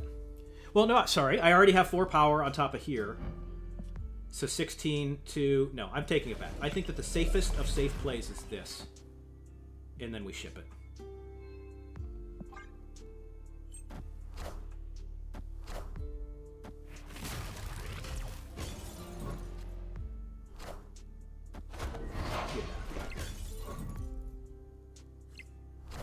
Get out of here. Woo!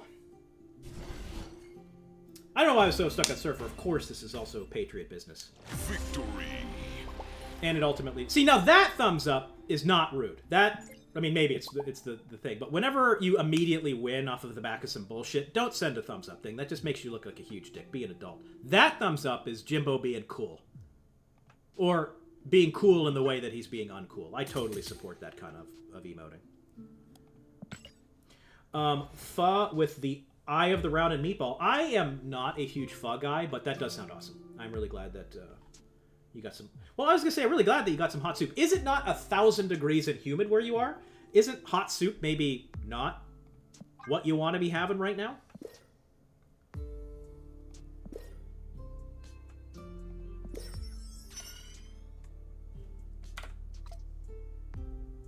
Not to tell anyone how to live their life, but whenever I am in a particularly hot and sweaty... This is a bot. Again, if you're following along, it's the load speed that tells you whether it's a bot or not, and that bot loaded at bot speeds. I don't love playing... My hand is terrible, actually. I hope that I'm even able to beat a bot.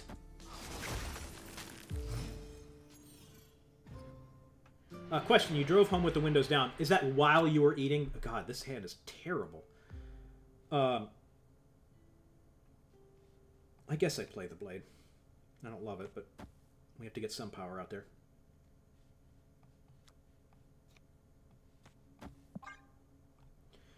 Eating pho at the pho place makes sense, but I really do like the image of, like, it's swelteringly hot outside, even hotter inside your car. You're swerving around the streets of Boston with, like, soup, and it's just getting everywhere, and it's a nightmare. That's the mental image I have, and I'm sorry it's not true, but it is probably safer. Alright, well, we play for this, and Adam Warlock next turn. Like, this is garbage, but my opponent is a bot. If that was not enough evidence of the load speed, we see that they're a bot. I think I probably... Are they going to snap here? I'll take that. And then hope we don't lose 8 cubes. This has happened before, where I get too cute with it, my hand sucks. And I just lose 8 cubes. My hand. Doesn't seem likely right now, but crazier things have happened.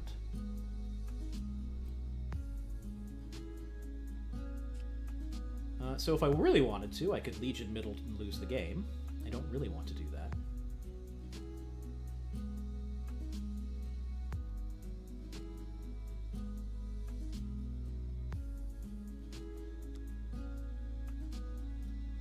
that. And what I'm just thinking about now with the bot of it all, is Living Tribunal worthwhile? I kind of think that might be disastrous, and yeah, I actually do not love my position. My brain dead bot opponent might be able to beat me here.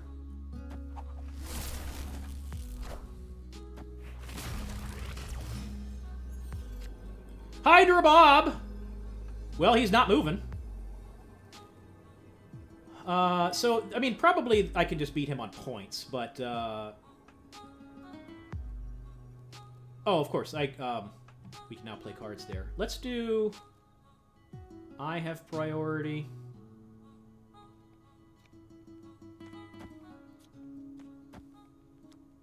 Let's do a little something like that. And in all likelihood, my opponent this is a sacrificial bot that just automatically loses games. I'm imagining they're going to play like an Iron Man left or something. We'll see how it goes.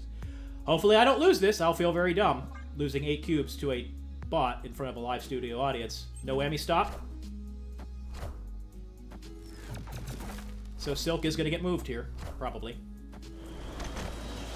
Hey, Yeah, okay, man, Silk cool. moves and we win.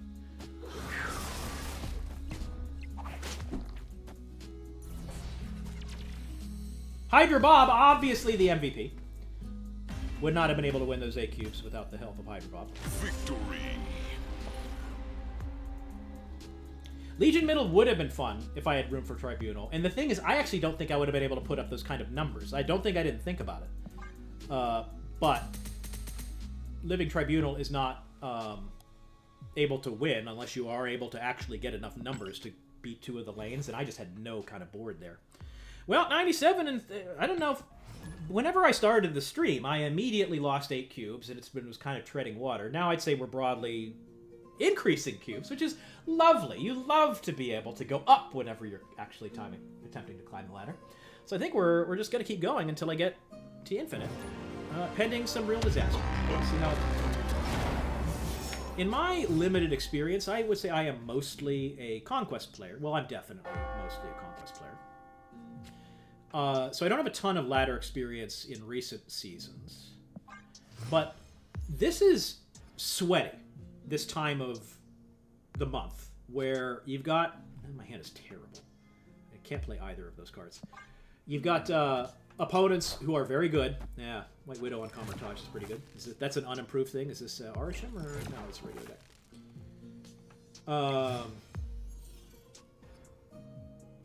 Opponent snapped. Yeah, so this is tricky because, like, I'm not in a good spot. My hand was terrible, but suddenly, Gwenpool is very, very strong, and Dr. Octopus mid is going to be huge.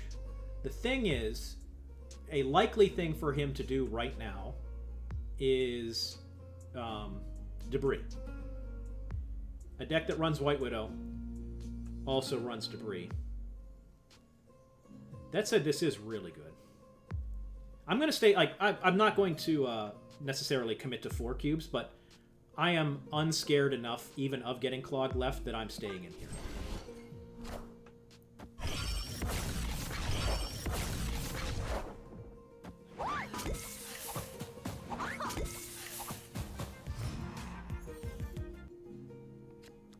Taskmaster, pretty sweet.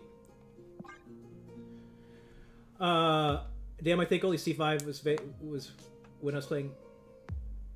Is C7 isn't real. Like, it's a fun meme, but C3 is real. C3 is for sure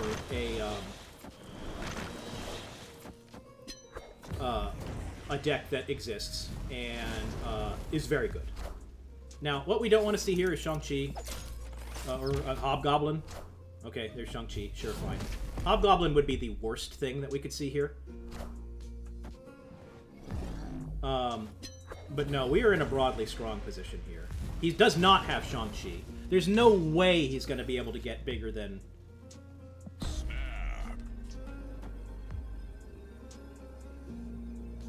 I sure would love to be able to play a large card mid... Yeah. Yes. A large card mid to protect it and then get then Taskmaster it, but that was not in the cards, literally. I don't think necessarily true. A lot of people run White Widow as a generically good card. Yes, that is true. Let me amend what I was saying there. I didn't necessarily snap or think that Debris was going to be a thing just on the back of a naked White Widow. It's the fact that he White Widowed and then immediately snapped. A lot of generically, quote-unquote, good decks... Let me actually hide the results here. Like, they're certainly going to have White Widow, and they're certainly going to play it on Kamar-Taj on turn 2. Those are true facts. The fact that he then immediately snapped... I didn't say told me with 100% certainty, but what my read was, and it turned out it was exactly correct, was that he's snapping on the ability to really continue that lockdown. Most decks that run White Widow in that situation, I think really excellent players might snap because they're broadly ahead. But in that situation, a lockdown player, on turn 2, Kamar-Taj, I've played nothing. That's the easiest snap in the world, and that's what I read that to be, and it turned out I was correct and just got a pretty good Dr. Octopus. Was mine the only thing it could have been? Of course not. Definitely there was other things, but that was my read, and it turned out to be correct. Alex Bandicoot, I'm at 96. Race? Yeah. Joke, we're so close. Yeah, absolutely not. I hate the race. I like playing relaxed. We're chilling. We're streaming for fun. This is an entertainment stream. If you're like, I want to see the pros do the moves, we'll certainly hang out. But the highest echelon of sweaty business, you're not going to find that here. We're hanging out. We're having a good time. I, exactly one season, did the single first day. We're racing to the finish line. I got Infinite, I don't know, probably 12 hours after it went live. And my highest rank I've ever been was 74th. I was 74th in the world, and I'm totally comfortable resting on those laurels for as long as I live. And the game is bugged again. My card backs are bright pink. I'm sure it looks fabulous. I'm so envious. It looks great. Good for you. And yes, Nate the Late, not a terrible idea. It's almost,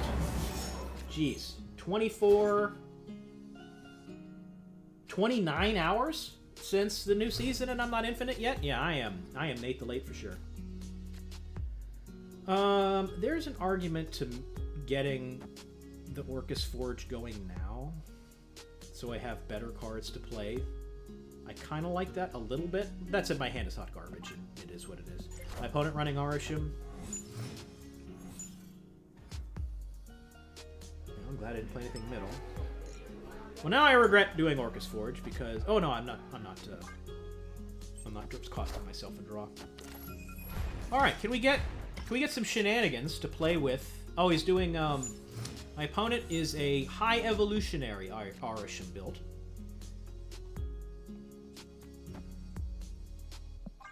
We can beat those, but I think broadly... I don't think high evolutionary Arisham is particularly good right now. I think high evolutionary Arisham is very good into the mirror, but it doesn't have any tools to deal with Arisham counters, which are very legion right now. No pun intended. That said, I am running not a ton of Arisham counters, so it is favored to beat me. Now, speaking of favored to beat me, welcome to Bar with No Name, Dr. Octopus.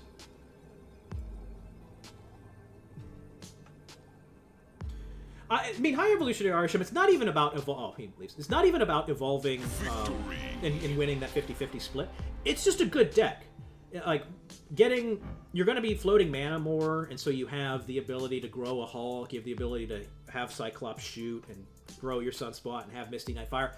It's not about winning the 50-50. It's about getting optimum efficiency against these evolved cards. Why I don't like it, or don't love it, I shouldn't say. It's not that I dislike it.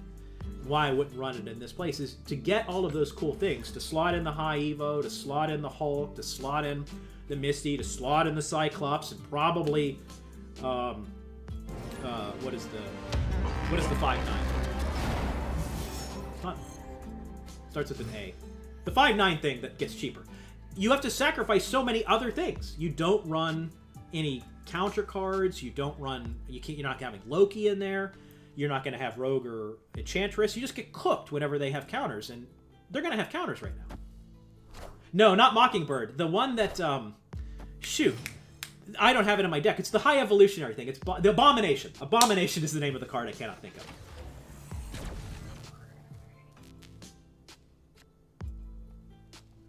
So we're gonna do this. I very much like if I had not pulled a Tuma on the left there, I probably would be even snapping here. Getting an early Dr. Octopus is just awesome. That said, I'm only actually pulling one card. That's funny. Get out of here. Victory. Yeah, just kidding. Pulling one card, that was enough. We only had to pull one card. It was the Iwin card. That's a pretty sick split. The gold border, I like that. While we're here, I want to actually take a brief pause and get your guys' opinion on something. So, fun fact about me, Nate the Great. I am colorblind. I have trouble seeing certain shades of certain popular colors. And as a result, I struggle a little bit, not Conquest, with picking the right aesthetics for my cosmetics. Now, Dr. Octopus. I am fortunate enough to have gotten on him Rainbow Crackle. Awesome. Love it. But unfortunately, it's not gold or shadow. We've got this prism or foil. I don't know which it is. Oops, not. So. Whoops. What I have been running is this. With just the infinity border. And I guess my question is, for the viewers that have a strong opinion, what is a better... Is there a better border for this? Is Legendary a better border? Is either Silver Metallic, which I have a copy of, or Green Neon a better border for this? I am happy to use a cosmetic border for this. And I'm happy to even go to the store, not for nothing. If, by the way, like, this is particularly sick. But if you're out there, I would love you, and you have strong cosmetic aesthetic taste. I would love your take on what border would look the best on our friend Dr. Octopus here with a Rainbow Crackle. And unfortunately stuck with the foil prism background. And again, I've been using Infinity. I would say it's not bad, but maybe there's room for improvement.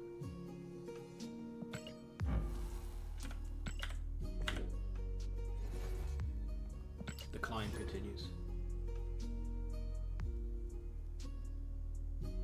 And I will take this moment, once again, to thank everybody for hanging out. I am, and again, not to keep harping on this, but I am new at this. And even just a couple people hanging out and talking, it's awesome. It really means a lot. I really appreciate it. And thank you so much for hanging out. My opponent not running a high Evo deck. I feel like I played this person earlier, but I do not remember. Oh, Juggernaut is real cool for Nexus stuff last turn, if it comes to that. I think this Crackle might with a purplish border? Yeah, that might be true. Next card switches sides. I actually don't know how that works with Colossus. Does anyone know if Colossus switches on Castle Zemo? Because it's not moving locations. It's moving...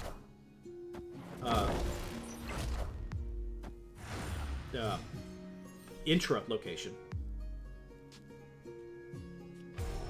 Yeah, I can see that.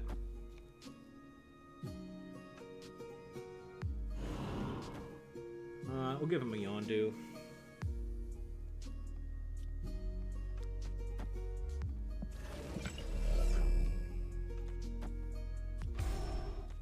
Maybe this. The thing is, I probably want a Juggernaut last turn.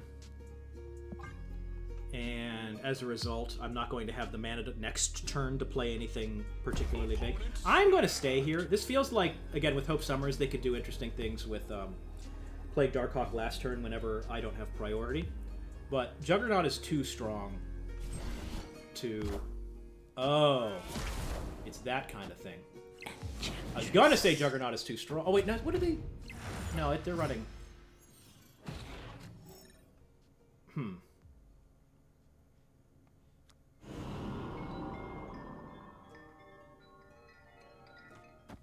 Well, now I'm less feely-goody, unfortunately.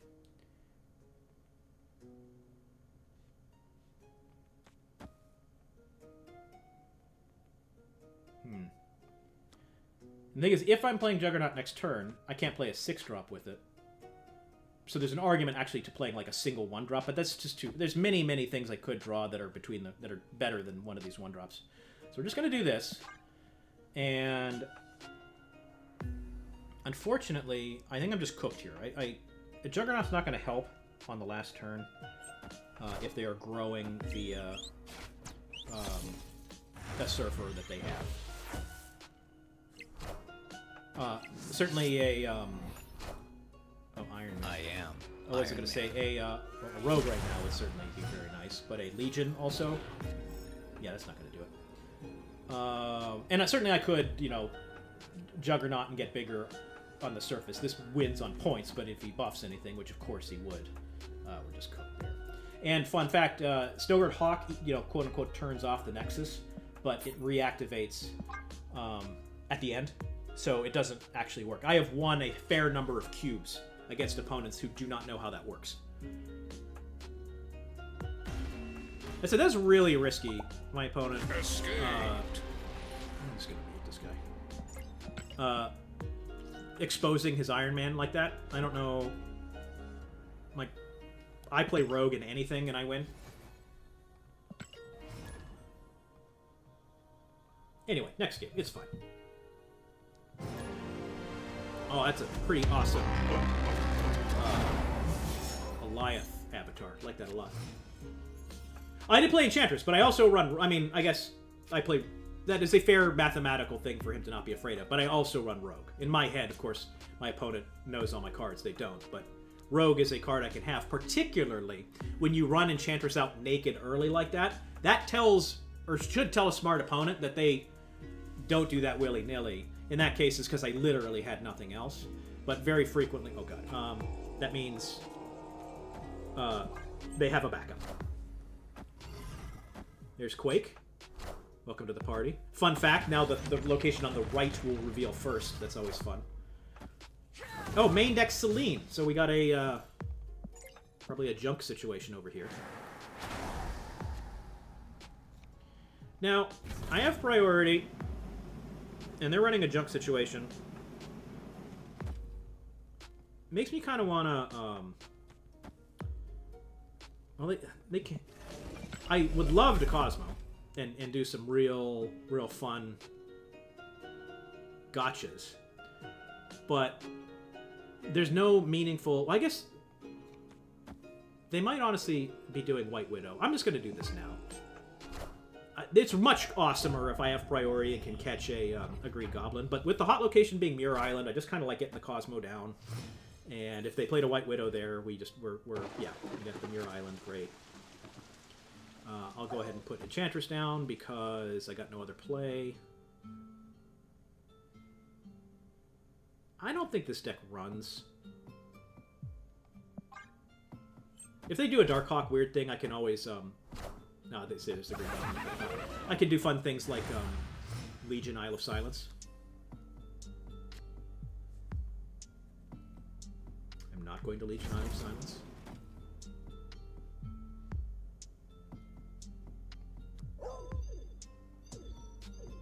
This seems dumb, but I am doing this to prevent debris from filling my right location, or my center location here. And it will also just grow pretty substantially. I'm guessing that this is debris on the right.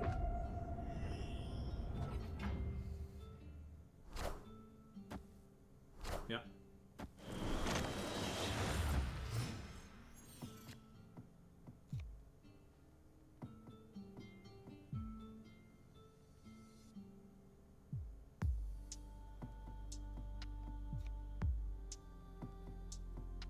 Now, what we don't really want to see is a Hobgoblin filling us up left.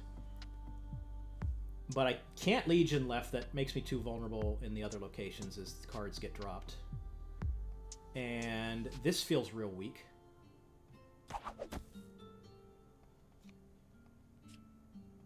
So I think we do this, and then if they Hobgoblin left, it just is what it is.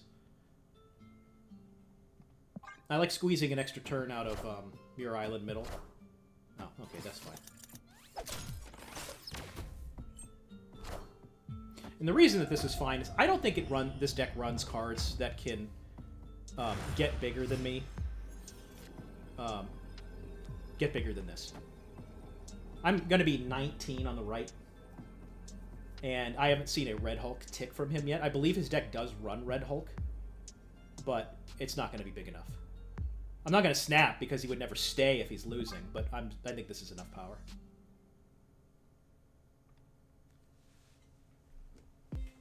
Yeah. Arisham, there should be some kind of, like, what's the term? Tutoring for Magic the Gathering. It should be a tutoring situation, or make whatever cards you want. Yeah, I'm so, yeah, there's, get out of here. I'm really, really excited about just the existence of Arisham. I hope that his popularity goes down, or I don't know if it actually has a gender. Its popularity goes down. And the world moves on, and I can continue playing it unmolested. I have a concern that its popularity will remain very high. I don't think it is the world's most powerful card. I think that we were talking about earlier, the Dexter list, I think, if I'm remembering right, but like the Gwenpool thing that's cooking around. I think I maybe saw Revis post it too. On Revis's Twitter, possibly. I don't know. Well, Shadow King, I like a Tempo Shadow King. There's a real argument to Tempo Shadow King here, and the reason is, if Gwenpool hits Shadow King, it's worthless, and I have nothing else to play right now. This seems dumb, but I'm going to do a Tempo Shadow King, and just hope that middle is Mirror Island. My opponent running... What? Okay, well, that's fine, too. My opponent is playing Meek in his main deck, so be aware. Be advised. Get a Naked Venom down. Why not? Actually, should have played that right, because it's probably Mirror Island. Oh, it's not Mirror Island, but whatever. Whatever. I hear that Enchantress is pretty good into Morbius. What did you guys hear? Did you hear that fact? I kind of like Gwenpool into Enchantress. I'm going to snap here. Discard is weak, generally, but there's certainly draws that could go fucking nuts. But based on the fact that I'm going to Gwenpool right now into Enchantressing his Morbius, I feel like this is broadly going to be good. Notably, his Apocalypse is now big. Be advised, he's got a 10-power Apocalypse. Also be advised, I got myself a Valkyrie as needed.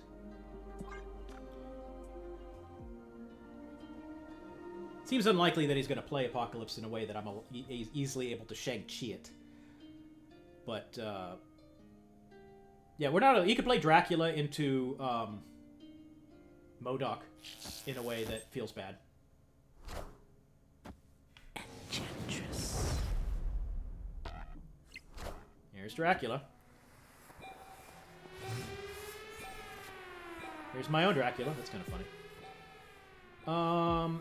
Well, Valkyrie's kind of a dead card. I have a couple of options here. I can do Shang-Chi. Honestly, maybe it's Shang-Chi middle. And we're just hoping that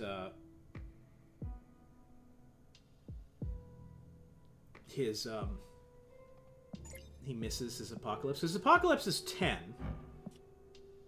Actually, no, it gets big, so it could be 14 on the... Yeah, if he's able to guarantee an Apocalypse on Dracula, I'm just going to lose the right lane. So I'm going to try and get a little bit bigger in deep space.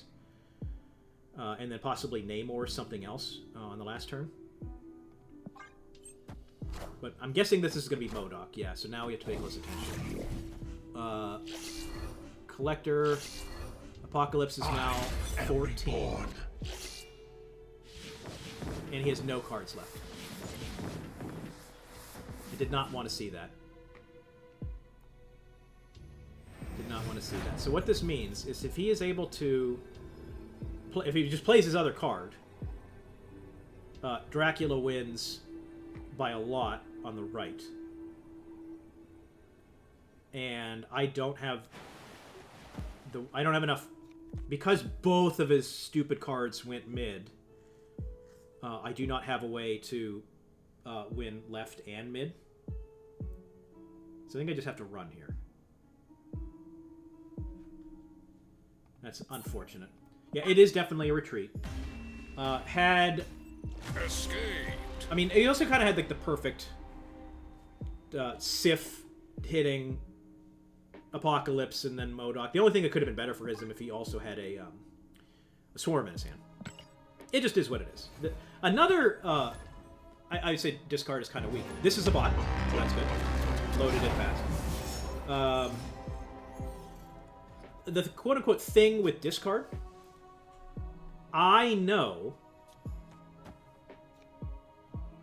what his cap is. I didn't know what his last card was, but frequently when you're playing against a discard opponent, you can know exactly how much power they can put and infer what their options are and are not.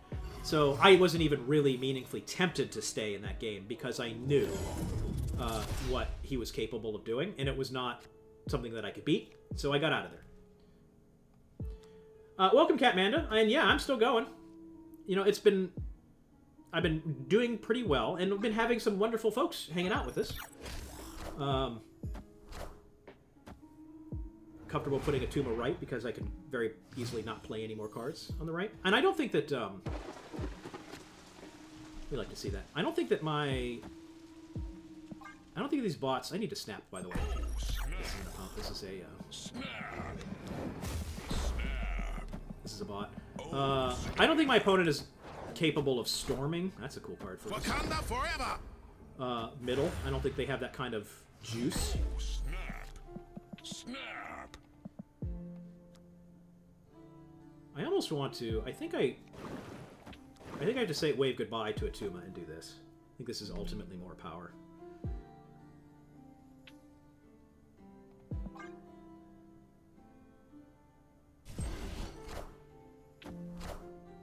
And honestly, I find myself with time flying. Whenever you're doing okay and people are engaging in the chat, like this is quote-unquote easy. So Phoenix Force will become Ronin and then die again, I think is how that works. Yeah, I don't think I'm going to be able to get my opponent to...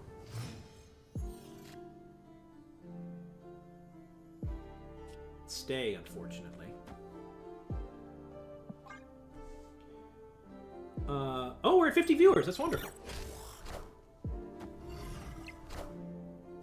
Okay, well, they're not going to be... I expect this is going to be an instant leave from my bot opponent, but we hope that they snap back and stay. They won't do that, but I hope that they certainly stay. They probably don't.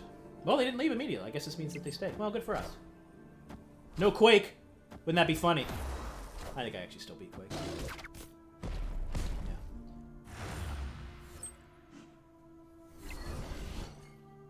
was actually with the Killmonger / Dracula discarding another hand card. That was shockingly closer than I expected it to be.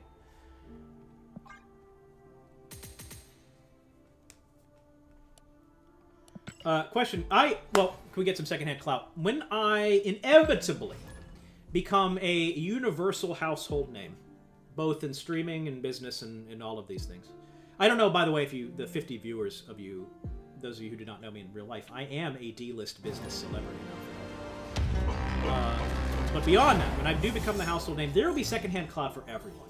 I was telling, there was a person in here earlier, I have to look up their name.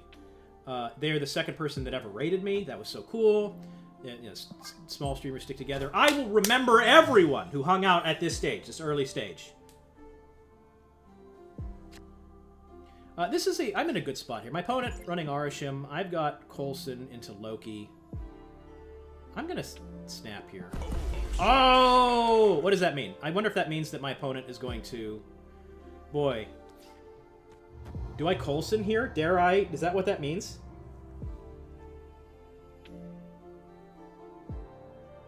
I hate to do this and be wrong. I'm doing it. White Widow one time. White Widow one time.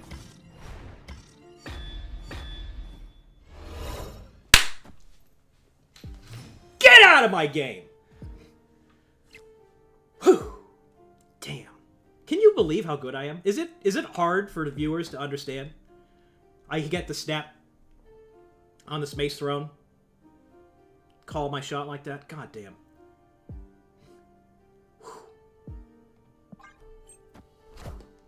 That feels good.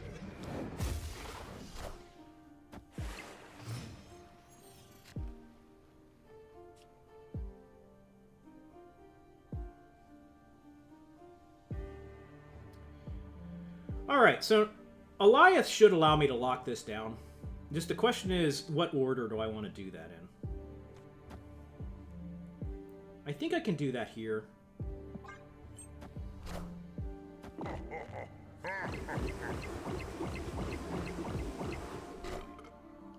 Alright, Gladiator, what'll it be? Mockingbird? Yeah, that's rough for him. So what we're going to do is guarantee priority this way. And then I will be able to Eliath left. And there's nothing he's going to be able to do about it. The thing that we're not thrilled about is if right now he plays the world's biggest Darkhawk on the left. But I think I should still be able to lock it out by moving Nocturne to the left and then Eliath right. Because I will still have priority.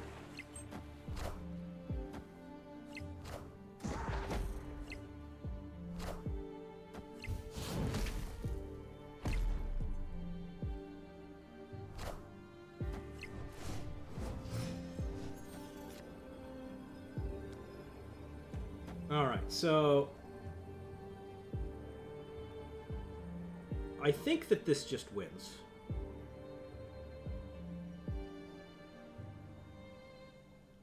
I'm trying to think of a single larger card. He can't play a card that beats this in the left lane and then also get bigger in the right lane. And I'm not going to do any kind of Nocturne move around business. We're just going to do this and win. Or he's going to leave. I can't think of a card that he plays left that beats this and then also gets over the top right.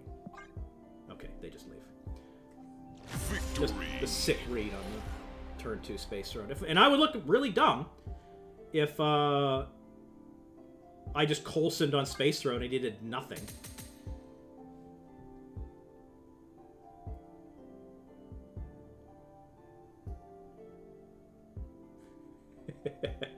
I have now belatedly fallen. Sorry, I was so enamored with how good I was playing, I wasn't following along with the fun conversation about how insufferable and yeah, my deep dark origins. That was sick. Saw into the soul of my opponent, and then just ripped it out of his chest, or her chest, or their chest. This feels like this might be, yeah, we're about to clock 4 hours. This is going to be the longest stream that I've ever done. I mean, sorry, it is already the longest stream I've ever done, so that's cool. All right, well, I'm actually not going to Yondu left because that will fill it up. I'm going to, oh, well, there is an argument to doing Gwenpool business, but I'm going to simply get Brood down on, oh, great. Whoops. Oh, I thought when you killed Wolverine like that, it came into the game. Maybe I'm wrong. Well, Brood's pretty good. Gwenpool into few targets is pretty good. How dare my... What is this? Oh, this might be a bot. I didn't clock... I wasn't paying attention. I didn't clock it as a bot, but like the deck that he's playing so far is pretty botty.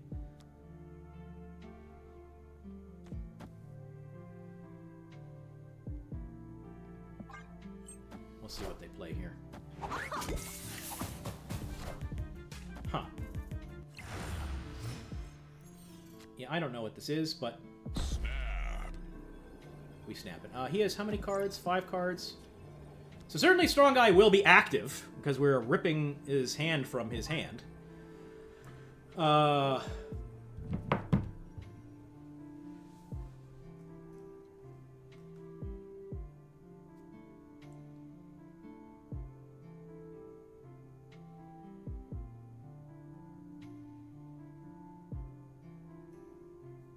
Yeah, I didn't see this loaded. And question mark does not read to me like a bot name, and I don't think that's a default thing. I don't know if this is my opponent just cooking with some kind of weird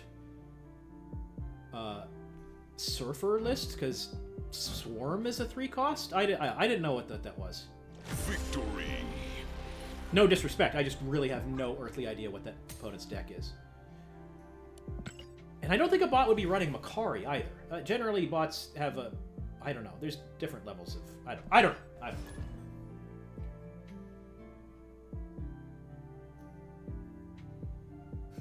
Eulogize Cake is a pretty good name.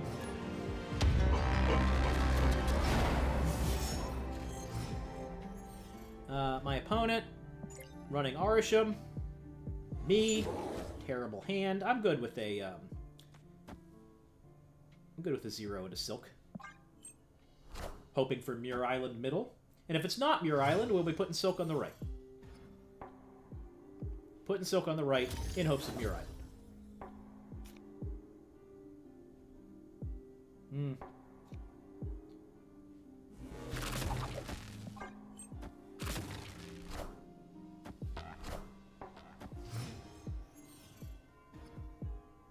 Here's a Muir Island, as was foretold in the prophecy.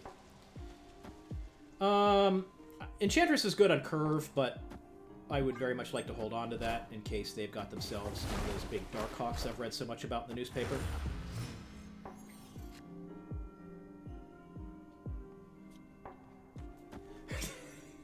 Who Writes This Garbage is a great title. I have no way of destroying or discarding that Dakin thing, so I think we just throw... I think we're doing Arisham this turn into Vision next turn. I'm going to miss a tick onto Vision. What is my opponent cooking here? Ah. That makes sense.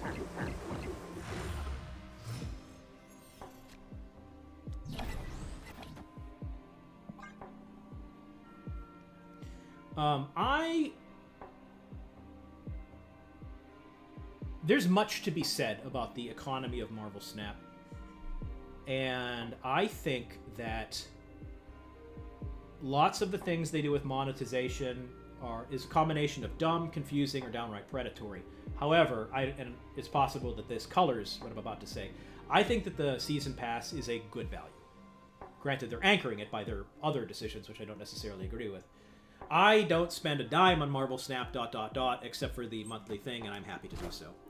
We are the future. All right, so I need probably some help here. That's...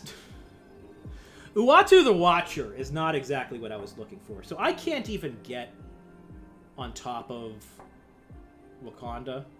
The only thing I can do is just hope that, like, this would be enough. And that's, I mean, adding 9 power, naked 9 power is probably not going to do it.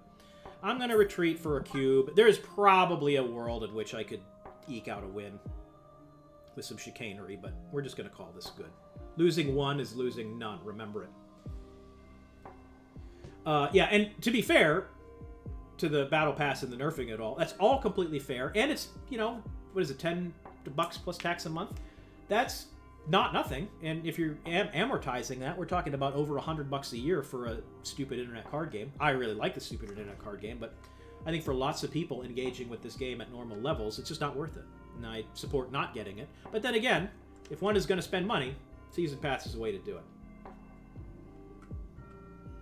So one card that was nerfed while the Battle Pass is still going. I vaguely remember something about this too. The thing that bothers me, this is not Battle Pass specific. Might have been Loki, actually. Loki got nerfed not long after it was released. That said, it needed a nerf, speaking as a Loki lover. So it was just kind of brought back to Earth, as it were. Anyway, what bothers me is when they release a card to the Spotlight caches, and it's bad, and then they super buff it later. That really bothers... Like, I would have bought US Agent if that was an option. But it isn't, because it was terrible on release. Why would anyone buy it? And then later they buffed it, and I missed out.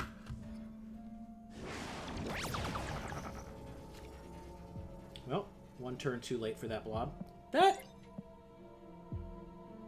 broadly... I mean, I kind of like... I might regret this snap. This is from the Binks school of play. But, like, if my opponent doesn't snap and they don't know what's going on and I'm an Arisham deck and they know I run Blob, they might be inclined to just get out of here. Alright, so they're running Magic. Good to know.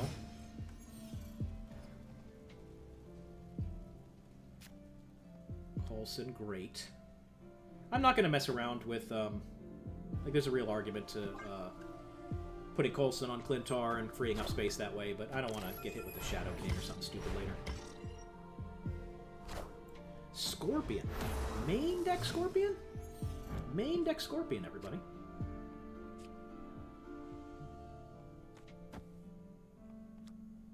I think we maybe do this. I really don't know what this means for my opponent. It could be High Evo. High Evo, there's a list that runs Magic and Scorpion. And then floats on turn 6 and so on. What is this guy's deck? I guess it's just pure Affliction. If I'm able to snipe a... what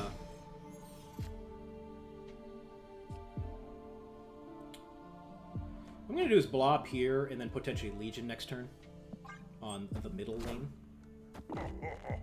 That's it if they play a Luke Cage. Yeah, I might want to... There's a couple arguments to both of these things here. I could... one line is to Enchantress the Luke Cage. The other one is to Naked Legion middle and end the game here. I think, unless they're playing Shang-Chi left, which is a very real possibility, this, I think, is the better play. And if they just preemptively Shang-Chi left right now, I am very sad. Guessing that this is Odin, and we beat that.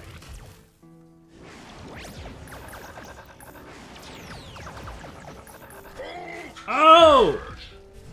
I didn't see that coming at all. Woo! I got cooked for real. I did not see a 16 power Hulk middle. I deserve that loss. Yeah, it was a high Evo deck as promised. I should have Enchantress left, I guess. Whoops. That was smart by my opponent.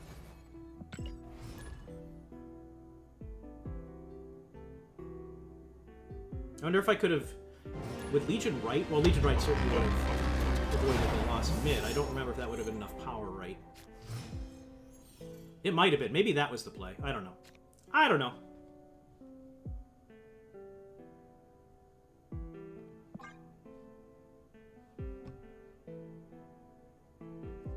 The question, if Nate gets scream enough, can you hire the guy that is Carl? I wouldn't have him narrate the stream so much as narrate my entire life, you know? What are the odds? We'll get... I guess we get Meek out of the... I don't know if I will. There's a real argument to not throwing Meek down because I'm unlikely to draw it again. And it just fills up a board space. I'm going to do this because Muir Island's the featured location, but this might be a mistake.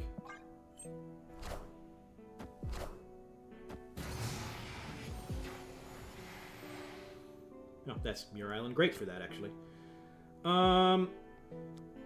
We will Gwenpool because it is the most power, even though it is buffing cards that are going back into my deck.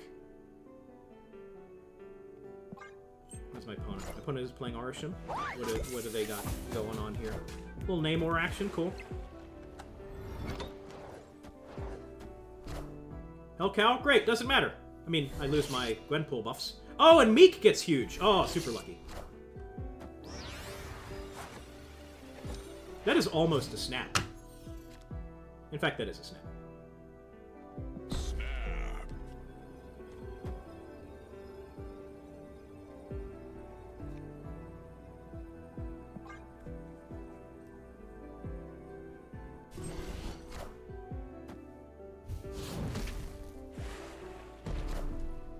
Squad's still a little light.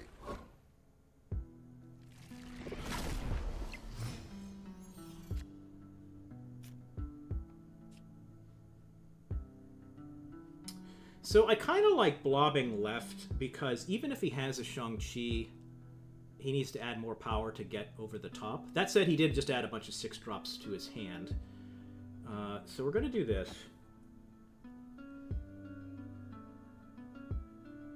Well, yeah, the likelihood of just a random Shang-Chi is low. I'm going to do this and kind of stay ahead. And hopefully, with any luck, this is a gigantic Darkhawk that I can rogue right now. Oh! Agatha. Oh, that sucks for him.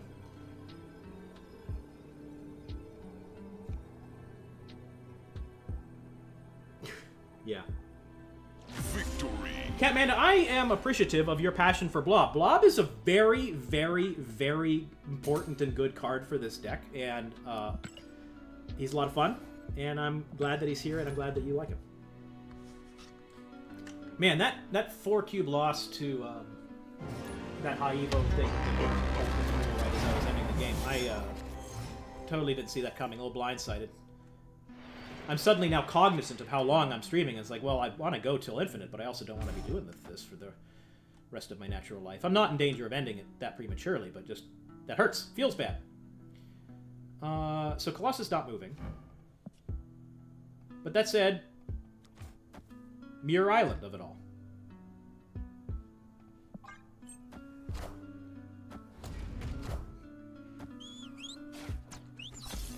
Is that a main deck Yondu?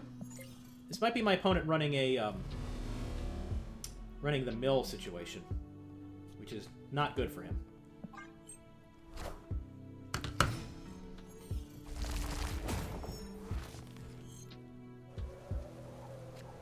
This is a snap. Oh, snap. Here comes Dr. Octopus inviting everyone to join the Jotunheim party.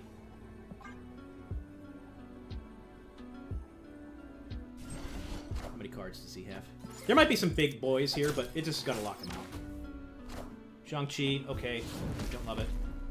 Of course, I mean, we knew that was gonna happen. Ah, magic. Okay, well, that... Now what we don't want to see is Red Hulk. Like, I don't want to have to work super hard to win this lane. Okay, that's fine. Giant card. We'll take it. We'll take it. Oh, and my cards are... I have a couple of options here. I can turn everything into...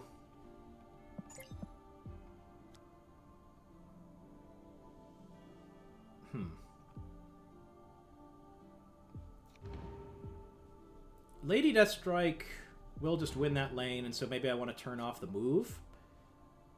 And the thing is, the longer the game goes, I don't know if that favors him or me. Because I'm drawing random cards. I kind of don't want to turn off... This gives him extra mana to play with. There's no Great Legion option here. And if I Lady Deathstrike, I give him options in ways that I don't like. And if I Legion, I'm just way over committing to the right lane because everything's moving. I think I do this and have to give him more mana. Oh, well, there goes my Lady Deathstrike. Just kidding. So now it's going to be that much harder for me to get over the top right. That was a not great Spider Ham. Just kidding. This is going to be pretty sick. And I will have mana for both of these cards next turn. An alternative is to play this and armor.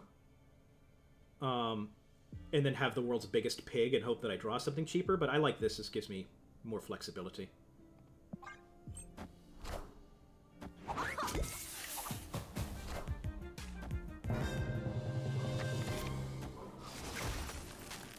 Oh, that actually cooks me a little bit. My opponent is drawing... Oh, no, okay, I have the extra mana. I was going to say my opponent is drawing effectively dead. Or not drawing dead, but, like, he has to draw a card... Okay. Whew! My opponent had drawn one card. I was getting to 26. He needed to have 10 or greater power. It could have been Red Hulk. That deck runs Red Hulk, I think. That was a stressful game, man. That should have been over much earlier, but that Spider Ham messed things up a little bit. Whew. This is a bot. This is a bot. Derek the bot. Will you give me 8 cubes, Derek the bot? This is Infinity Edging time. We're having fun. It's not even about getting Infinity. I don't view that as the beginning of the journey. I view it like this whole thing is just the journey. So we snap here. It's not even that I like Lokiing, for that matter. Oh, wait, I should... It's probably going to be Muir Island, one of the other locations. Yeah, what I want my bot is to give me 8 cubes and lose. That's a bit aspirational. That's a good location. Let's go ahead and play nothing on turn 3, as turn 2, as foretold, on 3 mana. I should say I think this is a bot. It loaded quick like a bot, but I was not, like, that quote-unquote locked in to seeing whether it was or not. Well, okay, we are going to Loki here because... And we're going to do this Loki for Mockingbird discount purposes. Because they don't have a great next turn play that guarantees a win. I'm probably not going to be able to get 8 cubes off of this bot, but it sure would be nice to be able to get...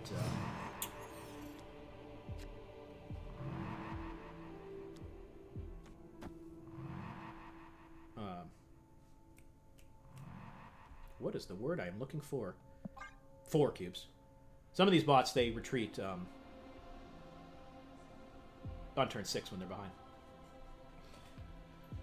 And we don't want that to happen. And we don't want this to be a really big card. What are you? What are you, card? Oh, what are you, Jubilee? Don't be huge. Oh, a little magic action. Huh? Okay, fine. We are now going to play some of this in hopes of hitting some sweet Gwenpool on Iron Man.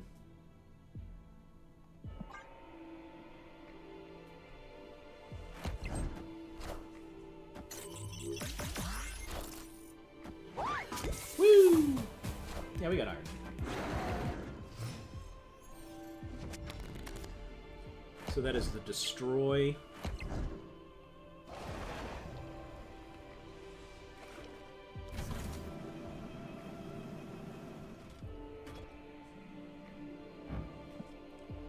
I think we like this.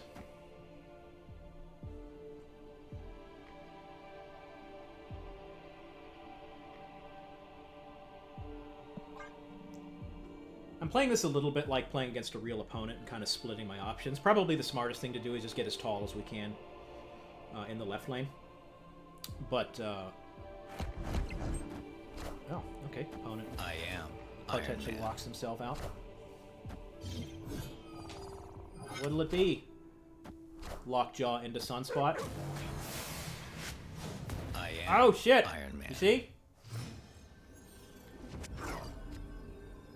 Hydra Bob, welcome to the party, pal. Does this hurt? This hurts him more than me.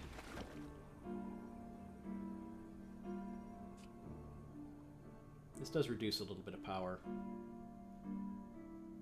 I think we just... No, this is the... this doesn't lose. I think my opponent just retreats here.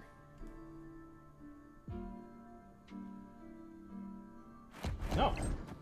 Or gives me 4 cubes? Question mark, hopefully. Oh! Woo! Well, I'm glad I played that there. Alright, that's 4 cubes. That's 4 cubes and a 2.5 minute break. I will be right back. You guys take it easy.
Okie dokie.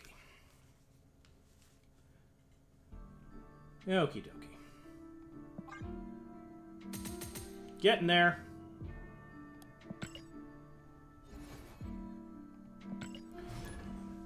Yeah, Nocturne is maybe the single biggest miscalculation I had with regards to spending keys. I knew that it was decent, or even pretty good. However, it came out, I believe, the week after or 2 weeks after Red Guardian, which was a really good thing to have in your 3-drop spot, and I was really into Red Guardian, and still really am into Red Guardian. So I did not get Nocturne because I thought it was always going to be secondary to Red Guardian, just kind of an edge thing, maybe for move. And I was wrong. It was so good. I am so sad that I do not have it. All right, Loki here is real tempting. However, is my opponent's playing real deck? I just like Dr. Octopusing into Blob, so I'm not going to play Loki. As counterintuitive as it sounds.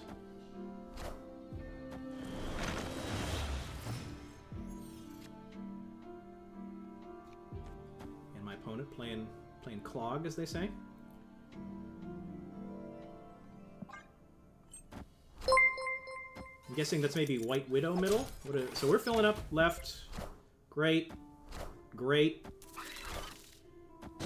Ah, that unfortunately clears them up a little bit. So this is not Clog. This is the old Cerebro 3. Or not Cerebro 3, Surfer. Sarah Surfer. And I don't think that this deck runs Shang-Chi. And they're kind of drawing live as they go.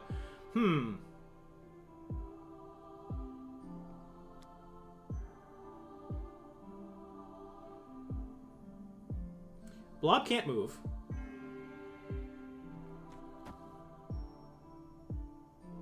And I don't like that he can get a real big Sebastian Shaw. Maybe this is the play.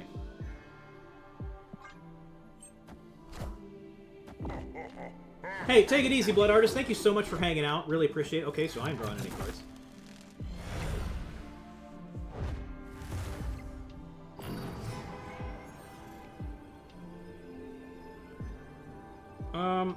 I feel like this is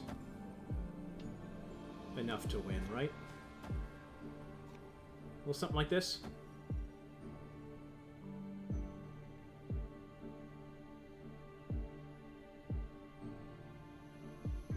I'll send it.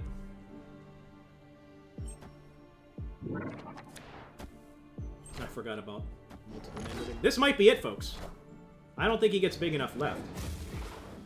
This is the Surfer. I think it might be infinite, ladies and gentlemen.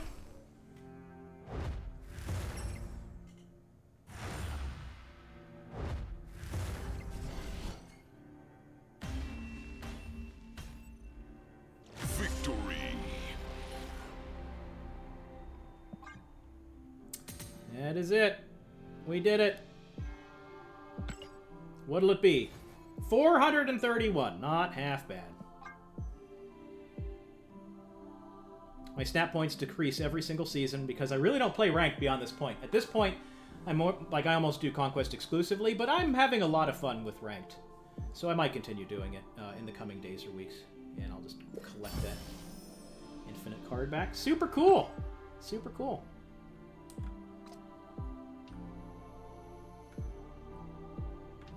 That feels good. That was smooth. A little bit of a bumpy start, but then we made it work. This was so much fun. We currently have 50 viewers.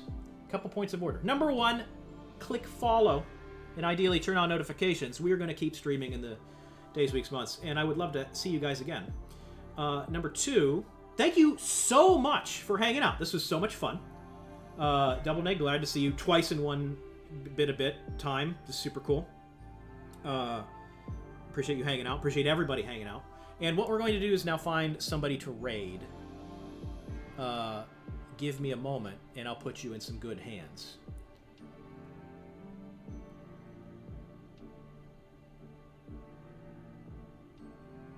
Thank you. Thank you, Hail Satan Luxie. We did what we could.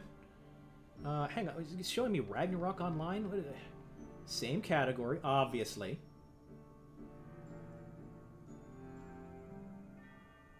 Who do we got? Want to help out another kind of...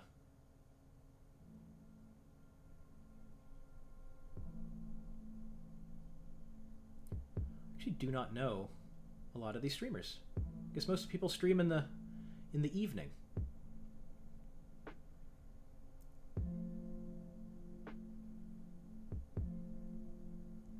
You know what we're gonna do?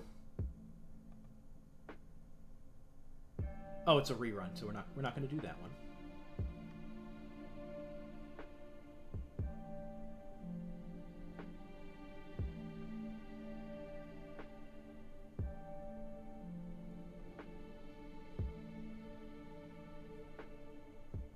Hey, good luck, Helix Bandicoot. You can do it. I did it. I was not playing my best. So if you're playing your best, you'll have an even easier time of it. Yeah, we are... How do I turn off the music too? Oh, life is so hard sometimes. We're sending you over to King Venom. We've got... he will have drops on as well. Oh, actually, is King Venom maybe... Sorry, I'm going to take that back. It is not an English stream, and I want to make sure that you guys can understand what's going on. Yeah, what is... Just people don't stream this time of day, I guess.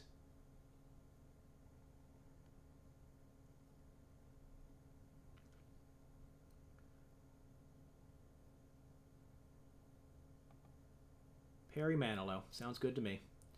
All right, folks. I had so much fun. I really hope to see you again. I hope you have a great rest of your day. May all your climbs to infinite be as smooth or smoother than mine. And we will see you next time.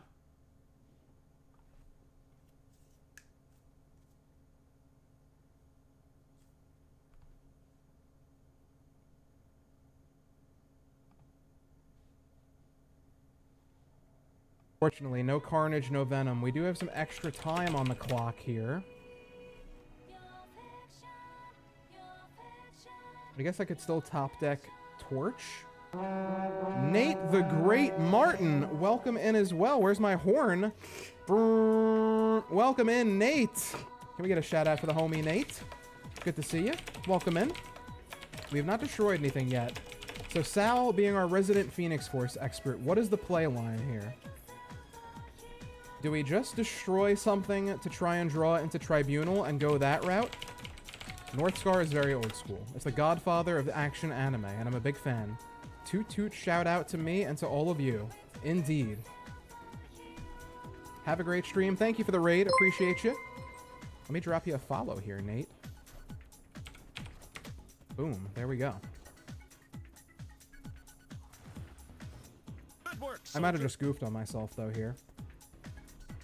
This kind of works, though, right? A little bit.